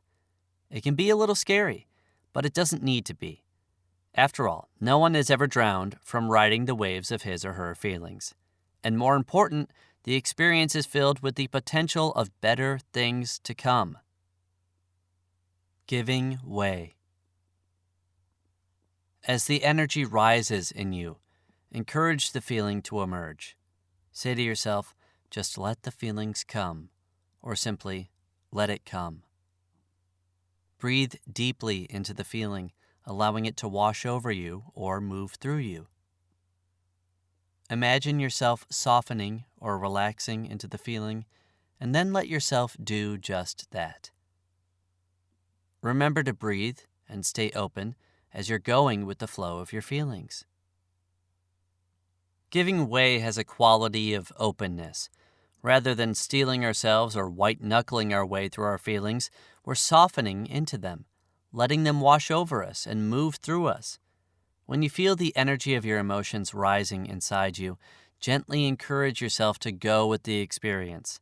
Take a deep breath and, as you exhale, allow the energy of your feelings to flow. Visualize yourself in an open stance with your arms spread wide as you welcome the feelings. Feel them come to you. Let them fill the space you've created. When the feelings are difficult or overwhelming, it can also help to have the support of a trusted friend or loved one, someone who can be there for you and help you manage the experience. Of course, it needs to be someone with whom you feel safe and comfortable being very open. You just heard some guidelines to help you open up, and give way to your feelings. A word or two about anger. When Brian gets in touch with his anger, he feels the energy of it rumbling inside him, experiences an impulse to lash out, and rides out a blast of emotion. All of this happens without his leaving his chair. Emotional experience is on the inside, but expressing our feelings is something different. It happens on the outside and is the subject of the next chapter. When I talk to people about needing to learn how to fully experience their feelings, invariably someone inquires about whether anger is an exception. Anger is a feeling like any other, but as this question suggests, it's one that continues to be misunderstood. Many of us have mistakenly equated anger with unhealthy, destructive behavior. For some, the mere mention of the word anger calls to mind images of yelling, hitting, breaking things, and so on. How would that be helpful? People wonder, and rightly so. These and other aggressive behaviors are not about experiencing a feeling. They are attempts to discharge anger by taking it out on something or someone, otherwise known as acting out. Behaving in this way is reactive. It's as though there's no space inside for the feeling to be tolerated and contained, so it has to be expressed externally. It's also misguided because it does little to nothing to dispel the anger. In fact, research has repeatedly shown that venting anger, for example, screaming, pounding a pillow, or lashing out at someone, only intensifies and prolongs the feeling. In short, it makes us angrier. Learning to tolerate anger inside us, to mindfully feel our way through it to a different place, as Brian is doing, increases our mastery of the feeling and empowers us to be able to use it in a productive way. As Zen master Thich Nhat Hanh wisely encourages, accept your anger because you understand that you can take care of it. You can transform it into positive energy. Riding out the wave. A big blast, huh? Sounds intense. What's that like? I asked, wanting Brian to fully experience his anger. I can feel it moving through me, he said. There's a lot of heat. Just stay with that and let it flow. Brian sat quietly, focusing inward, giving his anger lots of room. I wondered where his mother was in all of this. After all, it was the interaction with her that gave rise to these feelings. It would be important for Brian to experience them in relation to her. Brian, you were recalling being on the phone with your mother when these feelings started to emerge. How do you imagine she'd react to this blast of anger? He paused for a moment and then said, I see her reeling back with this surprised look on her face. What's that like? Brian paused for a moment, checked in with himself, and then said, It feels empowering. He sighed and then sat up straight. I'm tired of her getting the best of me. I'm not going to put up with it anymore. This attitude was very different. By opening up to his anger, Brian was uncovering a sense of strength and clarity that had heretofore eluded him. It was crucial that Brian fully feel this new way of being so that he would be able to carry it forward into his life. With that in mind, I asked him, What does that feel like inside you? I feel bigger, and she's a lot smaller. She feels less threatening, he said, appearing rather pleased with himself. I could see that. Brian was sitting up straight, his chest open and his face clear, a marked contrast to how he looked at the beginning of the session. That's impressive, I said. Your mother has loomed so large in your psyche for a long, long time. Tell me about it, he sighed again. What a relief. Brian had arrived at the other side of his wave of anger. I said, That's so great. Just let yourself really feel that sense of relief. Breathe into it and really savor it. We sat together in this place for a moment, taking it in, but it then looked like something else was stirring in Brian. I asked him what he was becoming aware of. Actually, I'm feeling sad now, too. Yeah, I can see that. Just let it come, Brian. It's part of your experience as well. I mean, my mother can be so difficult at times, and I'm relieved that I can let myself feel angry with her, but," he said as his eyes filled up with tears, "underneath it all, what I really want from her is her love." Seeing it through. Brian is experiencing the transforming power of his emotions. By staying with his anger and seeing it through to completion, he arrives at a new and different place. No longer crippled by his fear or feeling hopeless, he feels empowered and determined to stand up for himself. When we're able to stay with our emotions and really give them their due, they put us in touch with a wealth of internal resources.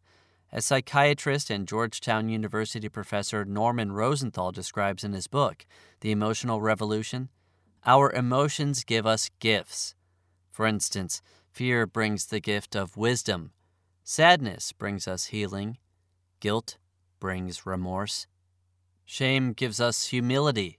Happiness leads to growth. And love brings us closeness and connection.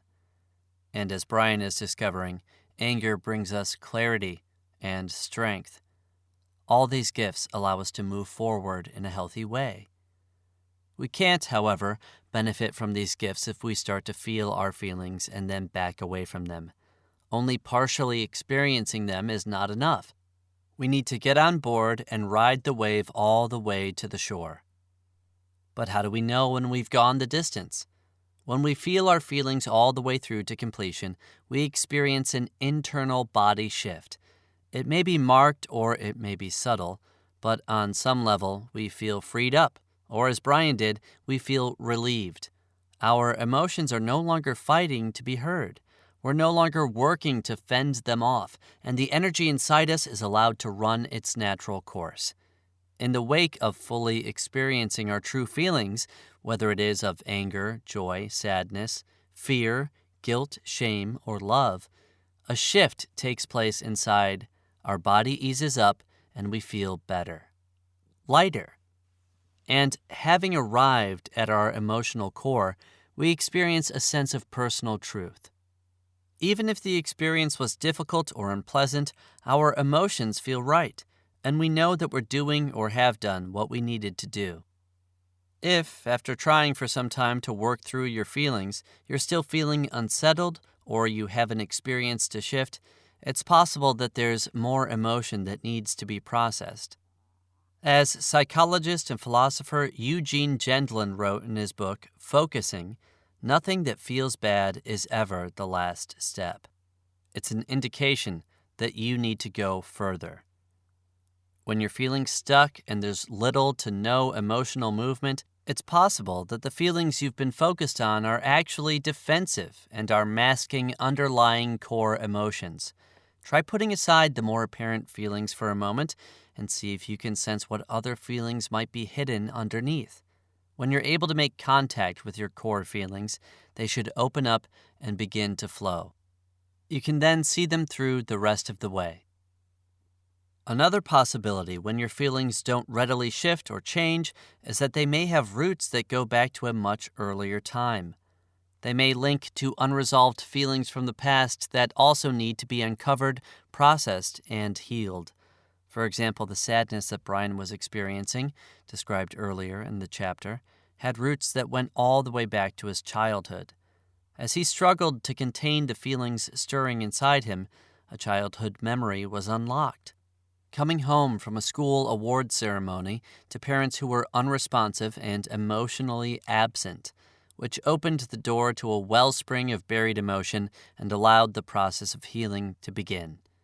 If the feelings you're focusing on seem old, familiar, or not quite matched to the current situation, try this.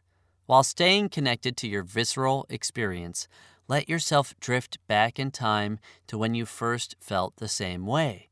Use the current feeling as a bridge to the past. As you turn inward, notice whatever memories, sensations, and additional feelings arise, and try to stay present.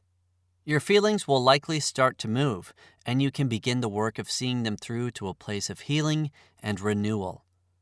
Sometimes when we feel our way through one emotion, we find out that there are others there as well. As Brian discovered after writing out his anger, he also felt sad.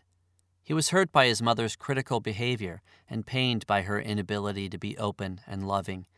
By allowing himself to feel and explore his anger, Brian was then able to acknowledge his sadness and allow himself to grieve. After working through his sadness, it's possible that Brian might discover loving feelings as well. Such is the complexity of our emotional experience. Here are some suggestions to help you see your feelings through. Seeing your feelings through. Encourage yourself to stay with your feelings, to remain open and allow the experience to come to full fruition. Keep coming back to the feeling, spending time with it, allowing it to unfold until you sense that it has run its course. If the feelings seem familiar or old, try using them as a bridge. While remaining connected to your emotional experience, let yourself drift back in time and see if you can uncover their source. Try to stay open to whatever memories, sensations, and additional feelings arise. Check in with yourself. Go inside and listen. Sense what else is there. Ask yourself, is that all? Is there more? What else is there? And let it come. Take time to reflect. Having fully ridden out the waves of his emotions, his anger and his sadness, Brian then needed to take some time to reflect on his experience, to step back and take a look at what he'd done, what it was like for him, and what he had learned. He talked about how it was hard for him to face his anger, that it felt a little scary, but that it also felt right. He could see more clearly just how much his childhood experience had led him to be emotionally constricted, but he could also see how, by facing his fears, he was changing. He went on to say, "The more we do this, the more I see just how much I've been holding back, how afraid I've been of having my feelings. I didn't realize how much I'd been carrying around, how much I'd been pushing my feelings back, stuffing what I felt. I guess I thought that was somehow going to make me feel more in control, but it didn't. Actually, it did just the opposite. I feel more in control now than I did before. Letting myself feel angry, just letting it all come out wasn't necessarily easy, but it feels freeing. And I feel kind of proud of myself for doing it, for not letting fear hold me back anymore. It also makes me feel hopeful that I can do this, that I don't have to feel weighed down anymore, that if I keep working at it, I can feel strong enough to be myself, that my life can be better." Reflecting on our experience and acknowledging what we've done are essential parts of this process. They help us really appreciate the magnitude of what we've done, that we're facing our fears and are turning things around, that we're freeing ourselves up to have a better life. Reflection allows us to honor this new and different way of being and more fully assimilate it into our sense of self. And when we stop to acknowledge our progress, it makes us feel good. Reflecting. Find a quiet place and reflect on your experience. Let yourself step back and view it in its entirety. Think about what you've done, what experiencing your feelings was like, how it came to be. Contrast how you were feeling before with how you're feeling now. Note any changes. For example, what you sense in your body, what you think about yourself, and so on. Write in a journal about your experiences and what you're learning about yourself. In terms of the way our brain works, reflection gets the making sense function of the left brain involved in our process. Just as insight alone is not enough to bring about lasting change, neither is experience without understanding. The left brain helps us understand and make sense of our experience. For instance, as we reflect on what we did, we might think to ourselves, "I was so afraid of my feelings and was doing all these things to avoid them. But when I slowed myself down and stayed present with them, it wasn't as bad as I thought it would be. I'm learning that I can do this, that I can handle my feelings." Reflecting on our experience in this way brings right brain, emotional experience, and left brain, understanding, processes together, and facilitates the development of new neural connections. It's the top part of our bottom-up process that helps rewire our brain. Simply spending some time reflecting on and making sense of experiences takes such little effort but has powerful effects. A couple of paragraphs ago, you heard some suggestions to help you reflect on your experience. Taking care. Our feelings need care, and care takes time. When we care for our feelings, we stay with them and give them the room and attention they need. We acknowledge their presence, slow down, and open ourselves up to experience them in their fullness. Imagine watching an emotionally powerful movie. You settle into your seat in the theater, still slightly distracted, still caught up in the details of your life. Then, shortly after the movie begins, time seems to slow down. The past and future fall away, and you come more fully to what you're seeing on the screen. You find yourself really paying attention, getting actively involved, and caring for the characters. You feel fear when there's danger, joy when there's success, touched when there's tenderness, and sorrow when there's pain. The movie doesn't happen in an instant, it takes time. It plays out frame by frame, scene by scene. But as you stay with it and give yourself over to the experience, you're taken along on a rich and moving journey. The same thing can happen in our life. When we give our feelings their due, when we honor our experience and fully see it through, we transform our feelings into positive energy. But even though experiencing our feelings is personally gratifying and, at times, adequate, often we'd like to be able to share them with others. In fact, emotions prompt us to do just that. In the next chapter, we're going to look at how we can more easily express our feelings and use them to connect and get closer to others. Chapter Take-Home Points. When fully felt, feelings don't last forever. They have a beginning, middle, and end. We need to be willing to see and accept our feelings for what they are. Attuning to what's going on inside us frees up the energy of our emotions and allows that energy to move. Emotions are multifaceted. We need to feel them in all their complexity in order for them to be of benefit to us. There comes a moment when it's often best simply to give way to our feelings. Experiencing our feelings and expressing our feelings are two different things. When we stay open to our feelings and really give them their due, they bring us a wealth of internal resources. When we feel our emotions through to completion, we experience a body shift. We feel freed up and relieved. Making space for and working through one feeling sometimes allow room for others to emerge. Reflecting on our experience of feeling our emotions through consolidates our gains and rewires our neural network. Chapter 7. Step 4. Opening up. And the day came when the risk to remain tight in a bud was more painful than the risk to bloom. Anais Nin.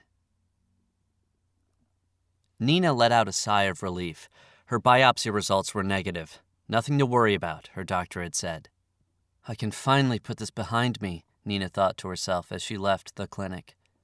Without thinking, she pulled out her cell phone to call her best friend, Maggie, but then stopped, suddenly feeling irritated. She can call me, she thought, and put her phone away. The weekend prior to her appointment had been agonizing. Nina had tried to keep herself distracted, but couldn't stop worrying, playing out different scenarios in her head and feeling overwhelmed. But worse than her fear of possibly having cancer was the loneliness she'd felt. Her friends hadn't rallied around her as she had hoped, and although Nina was disappointed with them all, it was Maggie's absence that had hurt the most. Nina had thought that out of everyone, Maggie would have been there for her. After all, she'd have been right by Maggie's side had the roles been reversed. She always had. But ever since Nina found a lump in her breast, Maggie had become strangely distant. I know it's probably scary for her as well, Nina thought, but what about me? I'm the one going through this. A few days passed before Maggie finally called, glad to hear that Nina was okay, wondering when they could get together. On the one hand, Nina was pleased to finally hear from her friend, but on the other, she still felt hurt. She wanted to cry, to share her sorrow with her friend, but she held back, afraid to show her true feelings and let Maggie in. A week later, they met for lunch. Nina wondered if Maggie would say anything about her insensitivity around not calling sooner, maybe even apologize, but it never came up. Nina found herself feeling resentful as Maggie prattled on about this and that, and she almost said something to her, but got nervous and stopped herself, afraid of how Maggie might react. Maybe now's not the time to go into this, she reasoned, as she tried to push her feelings down inside. But the pain behind her anger didn't go away. A wall formed around it, protecting Nina from feeling hurt and keeping Maggie out. A familiar kind of fear. Nina is afraid to let Maggie know how she feels. If she were able to be honest, to open up and share her feelings, maybe Maggie would understand and apologize. Maybe she'd get defensive or angry or hurt. Maybe the two of them would find a way to work through this difficult moment and heal the rupture in their friendship. At the very least, Nina might discover that she's able to deal with a challenging conversation, whatever the outcome. Instead, Nina keeps her feelings to herself and continues to feel resentful, hurt, and alone, and her relationship with Maggie continues to falter. Reluctance to disclose our true feelings can hurt our relationships. Like Nina, we don't tell a loved one when we're hurt by something he or she did or didn't do. We stew in our anger or dismiss it, hoping it will disappear over time. We act strong or aloof instead of admitting we're afraid. Or we get defensive, blaming and criticizing, shutting down, pulling away, and hide what's really inside. We do whatever it takes to avoid exposing our vulnerability, afraid that we'll be met with criticism or rejection, or we'll seem foolish and undesirable, afraid we'll lose whatever connection we have. Although fear of our feelings is part of what keeps us from opening up to others, there's actually more to the story. People come to me feeling frustrated and confused. They don't understand why it's so difficult for them to open up emotionally. They want to let others know how they feel, but they can't bring themselves to do it. It's too scary. Most of us think that this fear is specific to our current situation, but it actually originates in an early interpersonal context where the threat of reprimand or abandonment was a reality. Early experiences with our caregivers have led us to fear not only our emotions, but also the consequences of expressing them. On some level, we're still afraid that sharing our feelings will threaten our relationships, so we hold them back, as Nina did. She's afraid to express her hurt and anger toward Maggie out of fear that Maggie might react negatively and that they'll lose their close connection with one another. So, she says nothing. But we don't have to live this way. Just as our fear of our feelings is based in old programming and can be changed, so too can our fear of how others will react. We just need to find a way to face our fear and be confident that we can deal with the consequences of expressing our feelings, partly because of having come to know and appreciate our feelings and their importance in our life, and partly because we know, through continued practice, that most people can handle our feelings and will ultimately appreciate our honesty. Certainly, the people with whom we choose to share our feelings play a critical role in our experience. If they aren't ready or able to stay present or to receive and respond to our feelings in a constructive way, we're not going to get very far. Sometimes sharing our feelings only makes matters worse. If you have concern that someone might be intolerant of your feelings and even hostile, then sharing your feelings isn't recommended and you may want to seek assistance from a skilled therapist. But too often, we underestimate a friend's or loved one's capacity to be receptive and appreciative and shy away from communicating our feelings altogether. We don't even try, and thus deny ourselves the possibility of something better. As the saying goes, nothing ventured, nothing gained. I can't tell you how often clients of mine are surprised by how well it goes when they've taken the risk to open up with someone in their lives. They discovered that they're able to stay present and see it through, and that it's not as scary as they had thought it would be. And, equally important, they discovered that the other person is able to stay present and see it through as well. In short, they discover a new way of relating. Of course, sometimes it doesn't go as smoothly as we'd like. After all, relationships are complex, and we can't control the outcome of every interaction. But we can learn to maximize the likelihood that our feelings will be heard and responded to positively. We can improve our ability to stay present and can learn and grow from the challenges we face. The first step is to be willing to open up and find out what's possible. Part of what makes sharing our feelings such a scary prospect is that we're just not sure how to go about it. We don't know where to begin. We're unclear about what we want or need. We're not sure how best to communicate what's in our heart. It's no wonder that we're confused and not sure what to do. Our avoidance has kept us from developing the skills needed to understand and effectively share our feelings. But we can learn. This chapter lays out a roadmap that you can use to help you navigate this new and different terrain. You'll also learn several useful skills that, with regular practice, will smooth out the road as you open up and share your feelings with others. Getting started. The first step in communicating our feelings to others is understanding them ourselves. When we take the time to slow down and mindfully attune to our feelings, we discover their inherent wisdom, one of the many resources that become available to us when we're able to experience our emotions fully. If we listen closely to what our feelings are saying, it's surprising just how much they tell us. Like a wise sage, they 1. Impart information, 2. Provide insight, and 3. Give us guidance. By connecting with and considering each of these aspects, we raise our self-awareness and deepen our self-understanding. Doing so also puts us in touch with our wants and needs. We're then in a much better place to make an informed choice about where we want to go next. Let's take a closer look at the kinds of things we can learn when we pay attention to the wisdom of our feelings. Information. Emotions let us know when things are right and when they're wrong, when life is going well and when it's not. When we're able to be fully present with and attuned to our feelings, the messages they convey are often simple and clear. Here are a few of the general themes. Anger informs us that we're being offended in some way. Love lets us know that someone or something is important to us, that we're connected and care deeply. Fear tells us that we're in danger.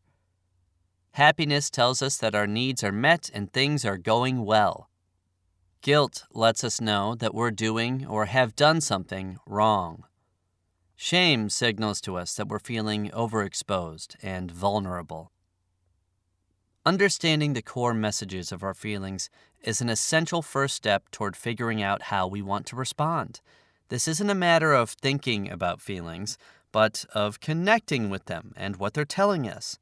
To do so requires that we spend some time listening to what our feelings are communicating. For instance, Nina's sadness signaled to her that something was off.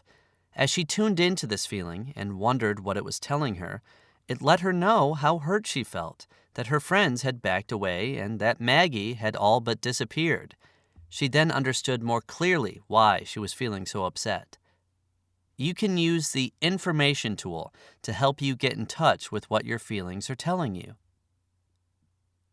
Information tool. What are you trying to tell me?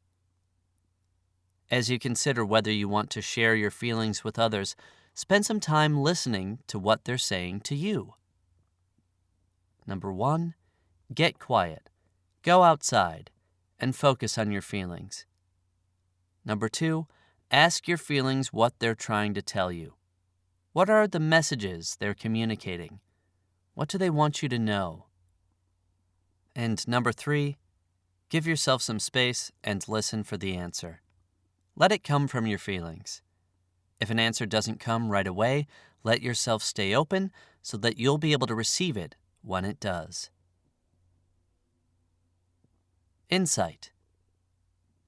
Once we understand the basic information our feelings are conveying, the next step is to become aware of whether there are underlying needs trying to be acknowledged as well. If we're angry, what do we need? If we're feeling happy, what do we want to do? If we're afraid, what would help us feel safe? Our emotions know what's best for us and can lead us to the answers to these questions. For instance, if Julie's father, whom we observed in Chapter 4 when Julie called him to share her good news, reflected on his tepid response and was able to feel some guilt for not being more supportive of his daughter, perhaps he would recognize a desire to change his behavior or to make amends. In Chapter 6, we could see that Brian's anger was letting him know that he needed to be treated with respect and that he wanted his mother to respond accordingly. Similarly, Nina's sadness is telling her that she needs to let herself experience the pain of her friend's absence and that she wants Maggie to step forward, be empathetic, and apologize for not being there for her. If Nina were to let her guard down and acknowledge her needs and wants, she might open up and communicate them to Maggie and increase the likelihood of getting the support she longs for. But she doesn't. In addition to fearing how Maggie might react, Nina feels conflicted about her need for emotional support. She's not alone. Many people view any kind of dependency as a sign of weakness. They think that as adults, we should be emotionally self-sufficient and not need the support or reassurance of others, let alone admit that we do. Yet, despite its popularity in Western culture, this kind of thinking flies in the face of our contemporary understanding of human nature. As attachment theorist John Bowlby explained, and ample research has confirmed, our needs for closeness, security, and care are biologically based, and they exist not just in childhood but throughout our lifetime. Our ability to grow and flourish depends on having close, mutual connections with others. Being able to rely on and make use of others' emotional support, what could be referred to as healthy dependency, is a sign of strength and resilience, not weakness. Although it may take courage to do so, admitting that we have emotional needs merely means that we're just like everybody else. We're human. We need to remind ourselves of this fact and try to listen to the inclinations of our heart with a compassionate ear. After all, if we don't take our needs seriously, who will? And denying them only perpetuates our suffering. We end up feeling sad all the time, angry all the time, or constantly afraid. The feelings that our wants and needs generate keep coming back until we heed their call and do something to address them. Responding to our needs and wants may mean going against the grain of the societal messages we've absorbed, the lessons we learned in our families, or the critical voice we hear in our head. But it's the only way to get back to an authentic connection with ourselves and others. You can use the Insight tool to help you identify any underlying wants and needs you may be experiencing. Guidance. Once we understand what our feelings are communicating and identify and acknowledge our emotional needs or wants, we can then figure out if and how we want to respond. At times, we might choose simply to be aware of our feelings and keep them to ourselves. Not all feelings need to be expressed to be of benefit to us. For instance, we might find ourselves feeling guilty for not spending more time with loved ones and then respond by making more of an effort to connect with them. Or we might feel happy about it being a beautiful day and be content just to savor the experience on our own. At other times, our feelings move us to take action. In general, that's why they occur. As Daniel Goleman explains in his groundbreaking book, Emotional Intelligence, all emotions are, in essence, impulses to act, the instant plans for handling life that evolution has instilled in us. They ready us to respond and, like a compass, point us in a direction that maximizes our ability to manage whatever comes our way. For example, anger readies us to defend ourselves, happiness prompts us to open up, and fear urges us to flee. Once we're aware of and able to experience our feelings, we then have a choice to make, whether to act on them or not. Insight tool. What do I want or need? 1. Put judgment aside. Quiet your critical voice and tune in to your feelings. 2. Ask yourself, what do I want?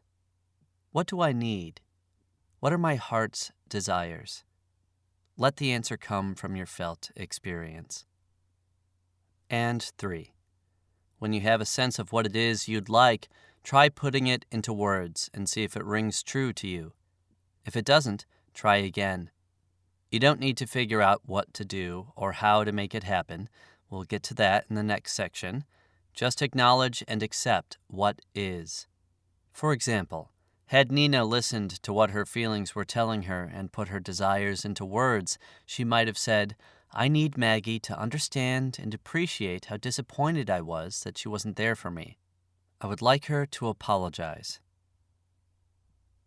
Up until this point, our main focus has been on expanding the ability to experience and be present with our feelings, but we've come to a place in the process that requires a different aspect of emotional mindfulness.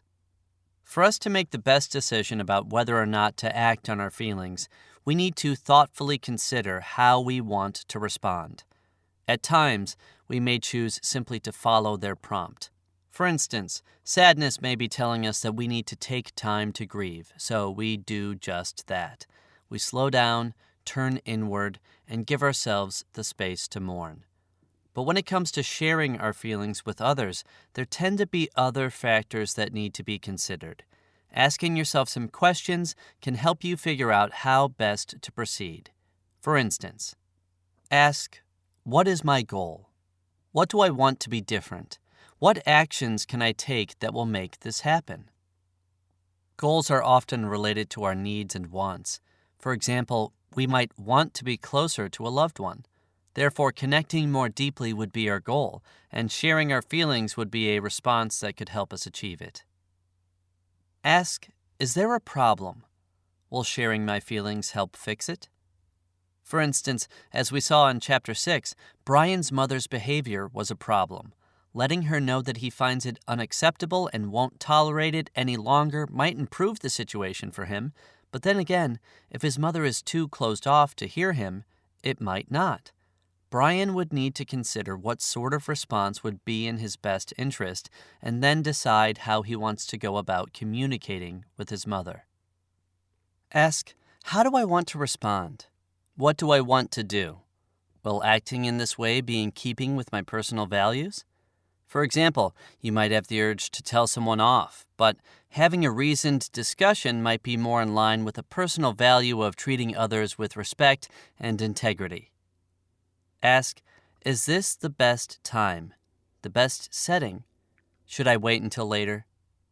Sometimes we need to wait until a more appropriate time or place to express our feelings. For instance, suppose that while at a social function, a friend or partner says something that's offensive. It would probably be better to wait until afterward to talk about it, when the matter can be dealt with in private. Ask, do I feel safe with this person? Do I trust him or her? Will he or she be respectful of my feelings? Feeling safe about opening up is essential. We need to consider whether we can sufficiently trust the person to risk opening up about our feelings. At the same time, emotional disclosure can build trust. Sometimes we need to take a chance and see how it goes. Sometimes, when we're mindful of our feelings, it's easy to see the best course of action. As best-selling author Melody Beatty explains in her book, Choices, Taking Control of Your Life and Making It Matter, when we let our feelings guide us, it can be like magic. We just naturally know what to do next. But at other times, we need to give ourselves room to pause, reflect, and figure out what we want to do. Fortunately, we have the collective wisdom of our feelings on our side to illuminate the way. You can use the questions in this section to help you decide how you'd like to proceed. In addition, the direction tool combines the information we've covered thus far into a 3-step process that you can also use as a guide. Direction tool. 1. Get quiet Go inside and ask your feelings what they are trying to tell you. 2. As you listen to your feelings, notice whether there are any underlying wants or needs trying to be realized. And 3. Identify your goal and take some time to consider what course of action would best help you reach it. Heeding the call. Some days after she'd last seen Nina, Maggie was shopping at her favorite store. Maggie loved to shop for a bargain. It was something that she and Nina would normally do together, but Nina was too busy to join her today. At least, that's what she had said. Maggie maneuvered her way through the racks of clothes, glancing over things one last time to make sure she didn't miss anything good. Out of the corner of her eye, something caught her attention, and she turned to look. That dress is so Nina, she thought to herself. She would love that. As she stopped to check it out, Maggie began to think about the phone conversation she had had with Nina earlier in the day. Maggie had tried to brush it off, but something about it had left her feeling unsettled. Nina seemed distracted, not quite herself, maybe even a little annoyed. She'd said she was busy and had things to do, but Maggie had sensed there was more going on. Something just hadn't seemed right. As a matter of fact, things hadn't felt right between the two of them for a few weeks. Concerned, Maggie traced back over time in her head, wondering if there was anything she had said or done that had upset Nina. And then it dawned on her. I wonder if she's mad at me for not calling her sooner when she had her biopsy. That must be it, Maggie thought to herself, and then started to feel angry. She knew I had a lot going on then. Why is she making such a big deal over this? She worries about everything. She needs to get over herself. Disgruntled, Maggie tried to put it out of her mind as she paid for her purchases and headed to the car. The truth of the matter was that Maggie hadn't been too busy to call Nina. In fact, up until Nina had gotten her biopsy results, Maggie couldn't stop thinking about her, worrying that something might be seriously wrong. What if Nina had cancer? How could I deal with that? The whole thing just wigged her out. Maggie went to put the key in the ignition, but stopped herself as her defensiveness softened. She sat for a moment, staring out the window, and her thoughts went to Nina. I'll bet she's feeling hurt, Maggie thought to herself, as a sinking feeling came over her. She had tried to avoid feeling guilty about not being there for Nina whenever the thought had crept into her head, but she couldn't hold it back anymore. I really dropped the ball this time. She stayed with the feeling, wondering what she should do, and then something shifted. Maggie sat up straight. This is ridiculous, she thought as she started the car. I need to talk to her. The power of words. With this realization, Maggie is making good use of the wisdom of her feelings. Once she got past her initial frustration with Nina, she discovered that deep down inside, she actually felt guilty for not being there for her friend. She could admit that she'd dropped the ball and felt bad about doing so. Once she got in touch with her guilt, Maggie was inspired to make amends and repair the injury to the friendship. She set out to accomplish this goal by talking to Nina. Letting someone know how we feel is the next step in this process of opening up. Although actions often speak louder than words, people can't really know for certain what's going on inside us, what we're feeling, what we may want or need, unless we tell them. And as psychologist Sue Johnson points out in her book, Hold Me Tight, the truth is we will never create a really strong, secure connection if we do not allow our loved ones to know us fully. Putting our feelings into words is one of the more powerful ways to communicate what's in our heart and to build emotionally close relationships. In fact, sometimes the words can be what matter the most. An elderly client of mine recently shared with me that her husband of many years had never apologized in the entire history of their marriage. Although she sensed that he had been remorseful when he'd hurt her feelings, she also felt deprived of the kind of closeness that could have come had her husband been able to put his feelings into words, had he been able to say, "I'm sorry." At the same time, this woman was not able to let her husband know how she felt or to ask for what she needed from him. How sad that it was so hard for these two people to open up more deeply to each other, even after all the time they'd been together. Although this couple's experience may seem extreme, it's not uncommon. Many of us have a difficult time expressing our true feelings. We're not accustomed to speaking from a deeper, more core place inside us, nor are we sure what it entails. Somehow, we think that expressing how we feel is just a matter of getting our feelings off our chest or out of our system. Opening up is something very different. Unlike venting, it is a guided verbal expression of what we feel inside and of our wants and needs. The main objective is to be able to express ourselves in a manner that is respectful of ourselves and of those to whom we open up. Expressing yourself. The first step in the process of expressing yourself is to state how you feel. We've already discussed this earlier. In fact, the same guidelines you learned in Chapter 5 for naming a feeling can be applied here as well. For example, when verbalizing emotional experience, it's best to keep it simple and stick to 2 or 3 word phrases. I feel sad, I feel angry, I'm afraid, and so on. A short statement can have a strong impact and leaves little room for interpretation. You don't want someone unnecessarily confused after you've mustered the courage to open up. To that end, use words that refer to the basic emotions and avoid those that are vague or general, such as good, bad, or upset. Vague words such as these make it difficult for the listener to connect with and clearly understand your emotional state. Likewise, steer clear of the ever-popular trap of talking about what you think rather than what you feel. Remember, if you find yourself saying like or that after I feel, you're probably expressing an opinion, judgment, or thought, rather than expressing feelings. It's okay to talk about what you think, but not when trying to express how you feel. Next, acknowledge why you feel what you're feeling. This part usually has to do with either a life challenge, for example, a loved one's being ill, not getting a job you applied for, missing a close friend, or an interaction with someone. For example, a friend or loved one has said or done something that's led you to feel angry, sad, or threatened. In the latter situation, it's important to take responsibility for what you're feeling and refrain from blaming or criticizing the other person. Even though the person may have played a big role in eliciting the emotion, in the end, they're your feelings, no one else's.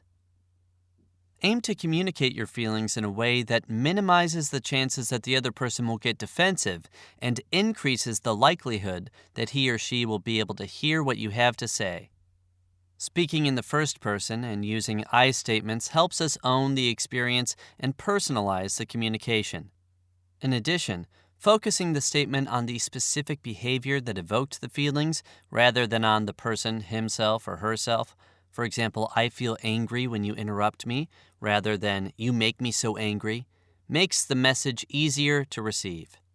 A good rule of thumb is to think about how you'd want to hear whatever you need to say if it were being expressed to you. Then include a statement about what you want or need in order to make things better. Sometimes this part is implicit. For instance, you might simply be looking for an empathic shoulder to lean on, to be able to talk about your experience and get some support. At other times, the request may need to be more explicit. For instance, you may need to directly ask for comfort, for a boundary to be respected, or for recognition and validation. This piece can be challenging because it means admitting that you're vulnerable and have needs. But think of it this way. In general, our friends and loved ones want to be helpful to us, but don't always know exactly what we need. How can they know unless we tell them?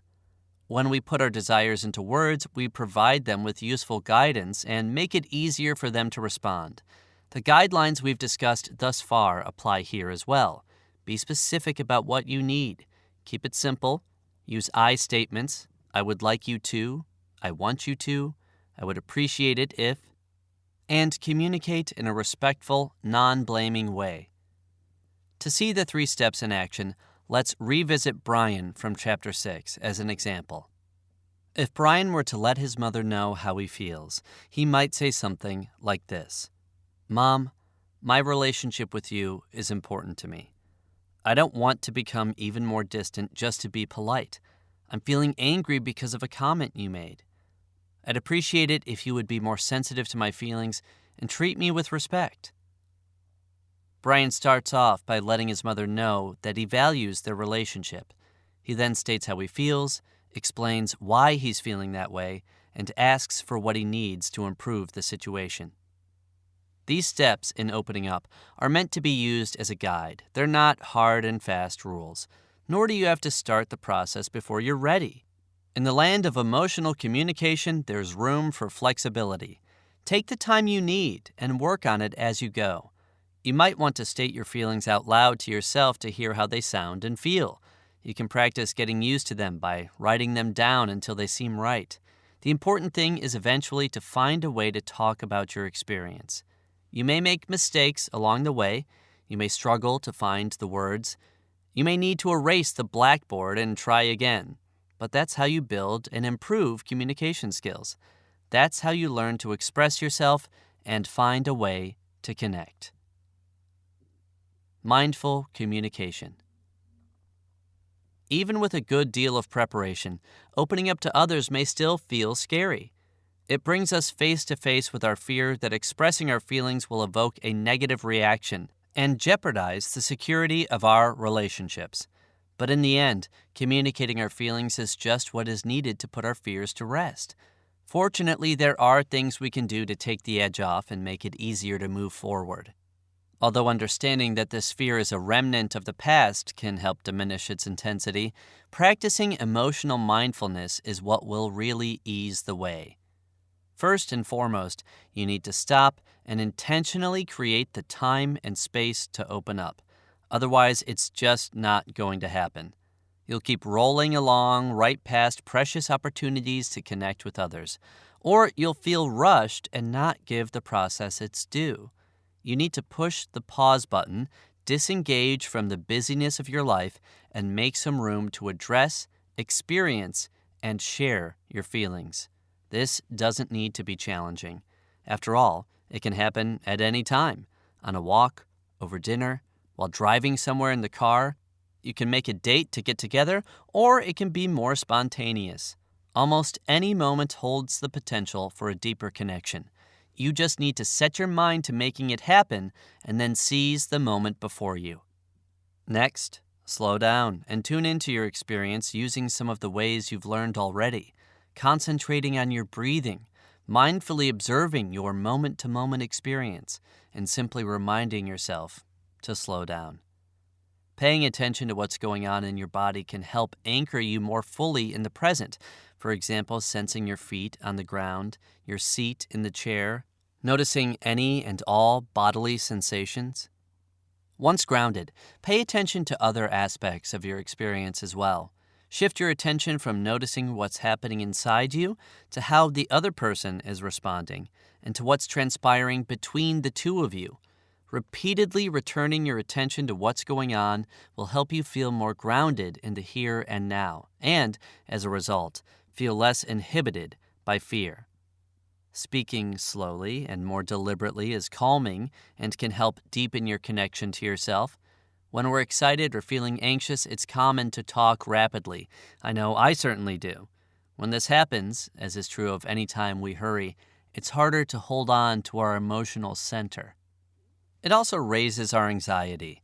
Slowing down the rate at which we speak gives us more space to feel and reflect mindfully on what we're saying, and, in doing so, allows our expression to truly come from the heart. It's simple enough to do, yet it can yield powerful results. Making eye contact also brings us more directly into the present moment, although it can sometimes feel threatening. We're afraid of what we'll see in the other person's face, so we look away. When we do this, we miss an opportunity to confront and possibly disprove our fear. So often in my work with couples, when they find the courage to look into each other's eyes, they're surprised to see the opposite of what they were expecting. Instead of disdain, they see empathy. Instead of anger, they see vulnerability. Instead of fear, they see compassion. When they really make an effort to take in the other person, The present reality comes into clearer focus, and their past fears begin to fade. They begin to see that sharing their feelings doesn't have to be frightening. It's a little like turning on the light in the closet for a child to show him or her that there aren't any monsters there to be afraid of. Of course, a lot depends on who it is that we choose to open up to, but at the very least, even if the other person appears to be uncomfortable or anxious, we learn that we can handle their discomfort and that it's not something to be afraid of. Making eye contact has other benefits. It makes us feel closer to the other person and helps us get emotionally in sync. When we witness someone crying, laughing, or getting angry, on some level we share the experience. We feel what the other person is feeling as well. Although we've long understood emotions to be contagious, recent research by neuroscientist Giacomo Rizzolatti and his colleagues at the University of Parma in Italy has identified the brain mechanisms underlying this phenomenon. The researchers discovered that when we observe another person's emotions or actions, nerve cells in our brain, dubbed mirror neurons, fire as though we're doing or experiencing the same thing. For instance, when we see someone in distress, the distress area in our own brain is also activated, and we feel it as well. When we make eye contact, we open up and let others see our feelings. It increases the likelihood that they'll be able to understand and empathize with our experience, and vice versa. The first step can be the hardest, but at some point, despite any discomfort we might feel, we just need to go for it. As best-selling author Susan Jeffers suggests, we need to feel the fear and do it anyway. You can use the mindful communication tips to guide you as you move forward. Mindful communication tips. When opening up and sharing your feelings, practice the following. Feel yourself grounded in your body. Notice your feet against the floor, your seat against the chair. Bring your attention back to this place when you start to feel anxious.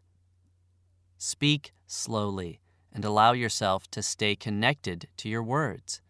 Pause and reflect on what you're saying and try to feel the words coming from a centered place inside you. Without judgment, observe what's happening in the moment. What's coming up for you? What's transpiring between you and the other person? How the other person is responding. Just notice. Let yourself make eye contact. Notice what you see in the other person's eyes. If you're not sure what he or she is feeling, ask for clarification. Not so hard after all. Nina found an empty table near the back of the coffee shop and took a seat facing the door so that she could see when Maggie arrived. She took a sip of tea and tried to relax. At first, Nina was relieved to get Maggie's message suggesting they get together and talk. But now, as the moment approached, she felt anxious. She had wanted to talk to Maggie for a while to let her know how disappointed she'd felt, but she had kept putting it off. Nina looked up and saw Maggie heading toward her. Her heart sped up. She took a deep breath and tried to calm herself. Here we go, she thought to herself. It wasn't long before the initial small talk began to wane. Suddenly, they found themselves sitting face to face in silence. It was Maggie who gently started the ball rolling. So, I've been wondering if there's something going on, she said. I mean, I don't know how you feel, but things just haven't felt right between us. Yeah, I know they haven't, Nina admitted, a bit tentative at first. I've wanted to say something to you, but I don't know, the longer I didn't, the harder it got for me to bring it up. And you know how I can just... Nina almost erupted into a flurry of words, the emotion of the moment about to get away from her, but she stopped herself and tried to slow down. She sat very still, then looked at Maggie. Her eyes filled up with tears as emotion began to surface. She took a breath and said, I was really hurt when I had my biopsy and you weren't there. I mean, you're my best friend, and... Her voice began to break. She looked down, her sadness breaking through, and began to cry. Maggie extended her hand and touched Nina's arm. "I'm really sorry," she said. Nina looked up, and their eyes met. Maggie looked pained. She had tears in her eyes as well. "I don't know what to say," Maggie continued. "I really don't have a good excuse. I guess it kind of freaked me out. I mean, what would I do if something happened to you?" "I know, I figured that.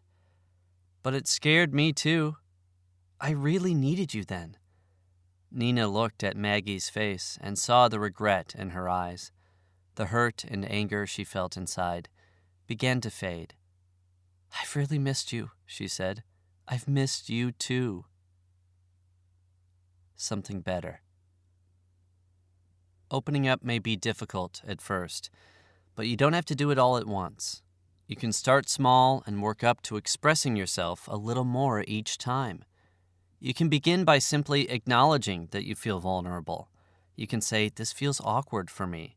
I'm not used to talking in this way," and then go from there. The key to making progress is to try to lean into your discomfort a little more each time. When you start to feel more comfortable, take another step forward. See if you can stretch the moment when you're making eye contact, sitting in silence, listening to what the other is saying, staying with your feelings or the other's feelings. Encourage yourself to be with the experience a little longer each time. Over time, your capacity to open up and be emotionally present will expand. At times, communicating your feelings may feel challenging, especially when difficult emotions come up. When the going gets tough, you can rely on your mindfulness skills to help you stay the course. When you're tempted to pull back or withdraw, keep bringing your attention back to the present moment. Take a moment to notice what's happening in your body, what's happening for the other person, what's happening between you. Keep grounding yourself in the here and now. Conflict is inevitable, so it's important to work through it.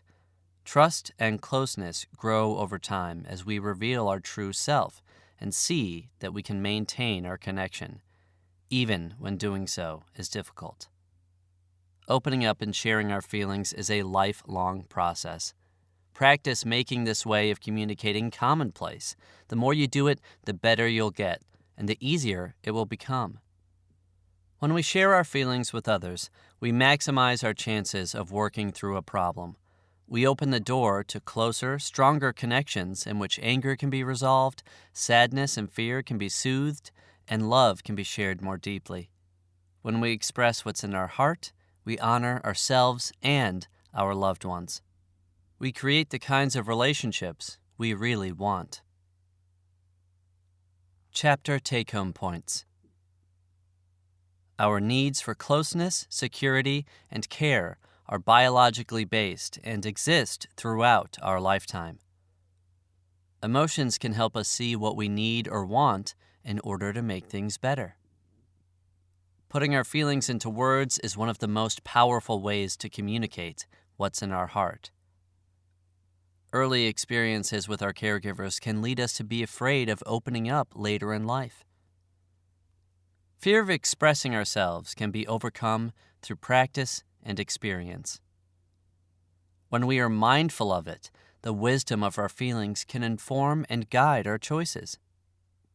When verbalizing how we feel and what we need, we should keep our message simple and clear, use I statements, and communicate in a way that is respectful to ourselves and the listener. Slowing ourselves down and mindfully attending to the present moment can make opening up more manageable. Speaking slowly connects us to our feelings and allows our expression to come from the heart. Making eye contact helps extinguish our fears, makes us feel closer, and increases the likelihood of being understood. Lean into your discomfort a little more each time, and your capacity to be emotionally open will expand. Chapter 8. Putting it all together. In the midst of winter, I finally learned that there was in me an invincible summer. Albert Camus. To this point, we've explored each of the 4 steps to overcoming feelings phobia. Now comes the time to put them all together. In this chapter, we revisit several of the people you've met earlier and take a look at how they worked with the 4 steps and the skills we've discussed and made use of them in their lives. Alex, the gift of grief. Alex stepped back to get a good look at the Christmas tree and noticed a bare spot that needed a decoration or two. He surveyed the clutter of boxes on the floor and saw one with the lid still on. I knew there had to be a few more left, he thought to himself as he picked up the box and sat down on the couch to look them over. As he removed the lid, he immediately recognized the ornaments he and his wife had found on their vacation in Maine a few summers ago. He was about to call out to her in the other room when something else caught his attention. It was the ceramic snowman he had made in school as a child. He remembered the day he gave it to his parents, so proud of his creation. His mother had made a big fuss. Every year thereafter, she would comment as she hung it on the tree that it was her favorite decoration of all. She was always so sweet that way. Alex's heart ached. Although it had been a few years since his parents' tragic death, holidays continued to be emotionally challenging for him. It seemed that he missed them most of all this time of year. His throat tightened as the tears welled up inside him, and he felt the urge to get up and busy himself as his wife entered the room. It had been difficult for him to be vulnerable in front of her, but he was tired of holding back and wanted to be closer. Alex looked down at the ornament for a moment and took a deep breath, trying to settle his nerves a bit, then looked at his wife. "What's the matter, Al? Are you okay?" she asked, concerned by the pain she saw in his face. It's my parents. I was just thinking about them, he admitted, and then looked back down. She sat next to him and put her arm around him. Alex was about to tell her about the ornament, but stopped himself. His wife's presence was comforting, and he felt as though he could melt. He could feel the sadness inside him rising up, and instead of pushing it back down, as he'd done so many times in the past, he tried something different. He shifted his weight slightly to feel more grounded on the couch, then took a deep breath. Just let it come, he told himself, and slowly exhaled as he gave way to his feelings. The sadness in him broke through, and tears came streaming down his cheeks. His wife rubbed his back as he cried deeply. Afterward, the two of them sat together quietly, holding hands. Alex thought about what had just happened, about how he had let his guard down and opened up to his wife, about how he had cried so hard and now, actually, felt better for it. The grief he felt only moments ago had passed, and in its wake was a sense of relief. He thought about his parents, and now, instead of sadness, he felt a sense of warmth and connection. Alex looked at his wife. He felt so close to her in that moment. His eyes filled with tears, but this time they were different. These were tears of gratitude, not sadness. His heart swelled as he squeezed his wife's hand and said tenderly, "You know, I really love you." She smiled with deep affection and said, "I love you too." Alex's experience is fairly straightforward. He was aware of his sadness as well as the urge to avoid it, and instead of holding back, he grounded himself, took a deep breath, and gave way to his feelings. When he then reflected on his experience, he discovered that feeling his way through his grief had brought him to a positive place where he felt more connected to his wife as well as to his parents. Where once there was pain, his heart was now filled with love and gratitude. He is changing his relationship with his emotions, as well as the associations in his brain. We often worry that giving way to sadness will make matters worse, that we'll miss whatever we've lost even more. But actually, the opposite is true. Grief, particularly when it's shared, leads to comfort and healing, sometimes even happiness. It clears away the dark clouds of pain and sadness so that we're able to see and more readily connect with the warm, loving feelings and memories that are also there inside us. Lauren, befriending fear. Lauren put down her book. She had thought she might be able to get some reading done, but she couldn't stop thinking about the conversation she had yesterday with her boyfriend, Nick. Now and then, Nick would make comments that led her to believe that he was planning on marrying her, but whenever Lauren tried to talk about the subject more directly, he would become evasive or withdraw. This recent conversation seemed to go a little better. Or had it? Now she wasn't so sure. As she replayed it in her head, she realized that although Nick's tone seemed reassuring at the time, he hadn't really answered any of her questions about their future together. Lauren began to feel unsettled. I know he's afraid, she thought to herself. His parents had a rocky marriage, and that scares him. He's probably worried that we could end up the same way. Maybe I'm just being impatient. Maybe I just need to give him a little more time and he'll come around. Lauren caught herself. She recognized that she was once again making excuses and about to get lost in her thoughts instead of listening to her feelings. The truth was that no matter how hard she tried, Nick hadn't come around in the 2 years they'd been together. And it wasn't just in their relationship that he was struggling. He was stuck in a job he didn't like, had stopped communicating with his family, and was letting his health go. Lately, Lauren had been encouraging him to see a therapist to address whatever issues were making it hard for him to move forward, but he couldn't seem to take action. Lauren sat up, feeling motivated to try to be with herself in a deeper way. She shifted her focus away from the chatter in her head and tried to tune in to what was going on inside her. At first, she didn't notice anything, but as she paid attention to her body, she became aware of a bit of constriction in her chest. As she focused in on it and tried to stay present with her experience, she also noticed that her heart was beating fast and that she felt kind of shaky. Lauren shifted her attention to a pleasant image to try and calm herself. She pictured herself at the lake, standing on the dock, listening to the lapping of the water and smelling the fresh air. She stayed with the experience a moment, and then refocused on what she was feeling in her body.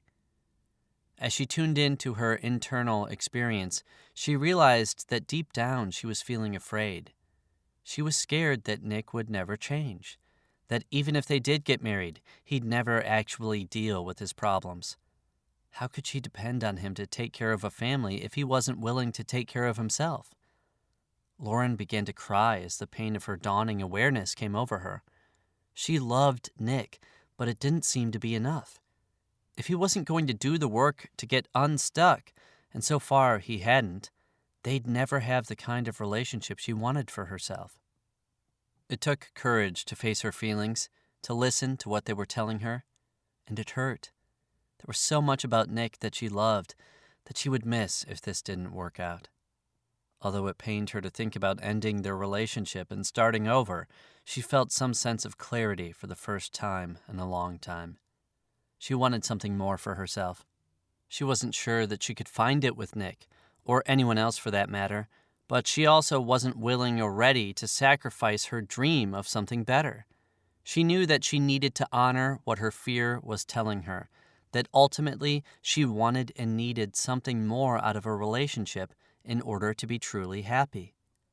As Lauren wiped away her tears, she felt resolved to tell Nick how she felt, see how he responded, and then figure out where to go from there. By recognizing her tendency to get lost in her thoughts and then shifting her focus to her body, and by using visualization to calm herself and then refocusing on her internal experience, Lauren was able to identify, face, and begin to make use of her core feeling of fear. In the process, she was learning that moving toward her fear instead of away from it is hugely beneficial.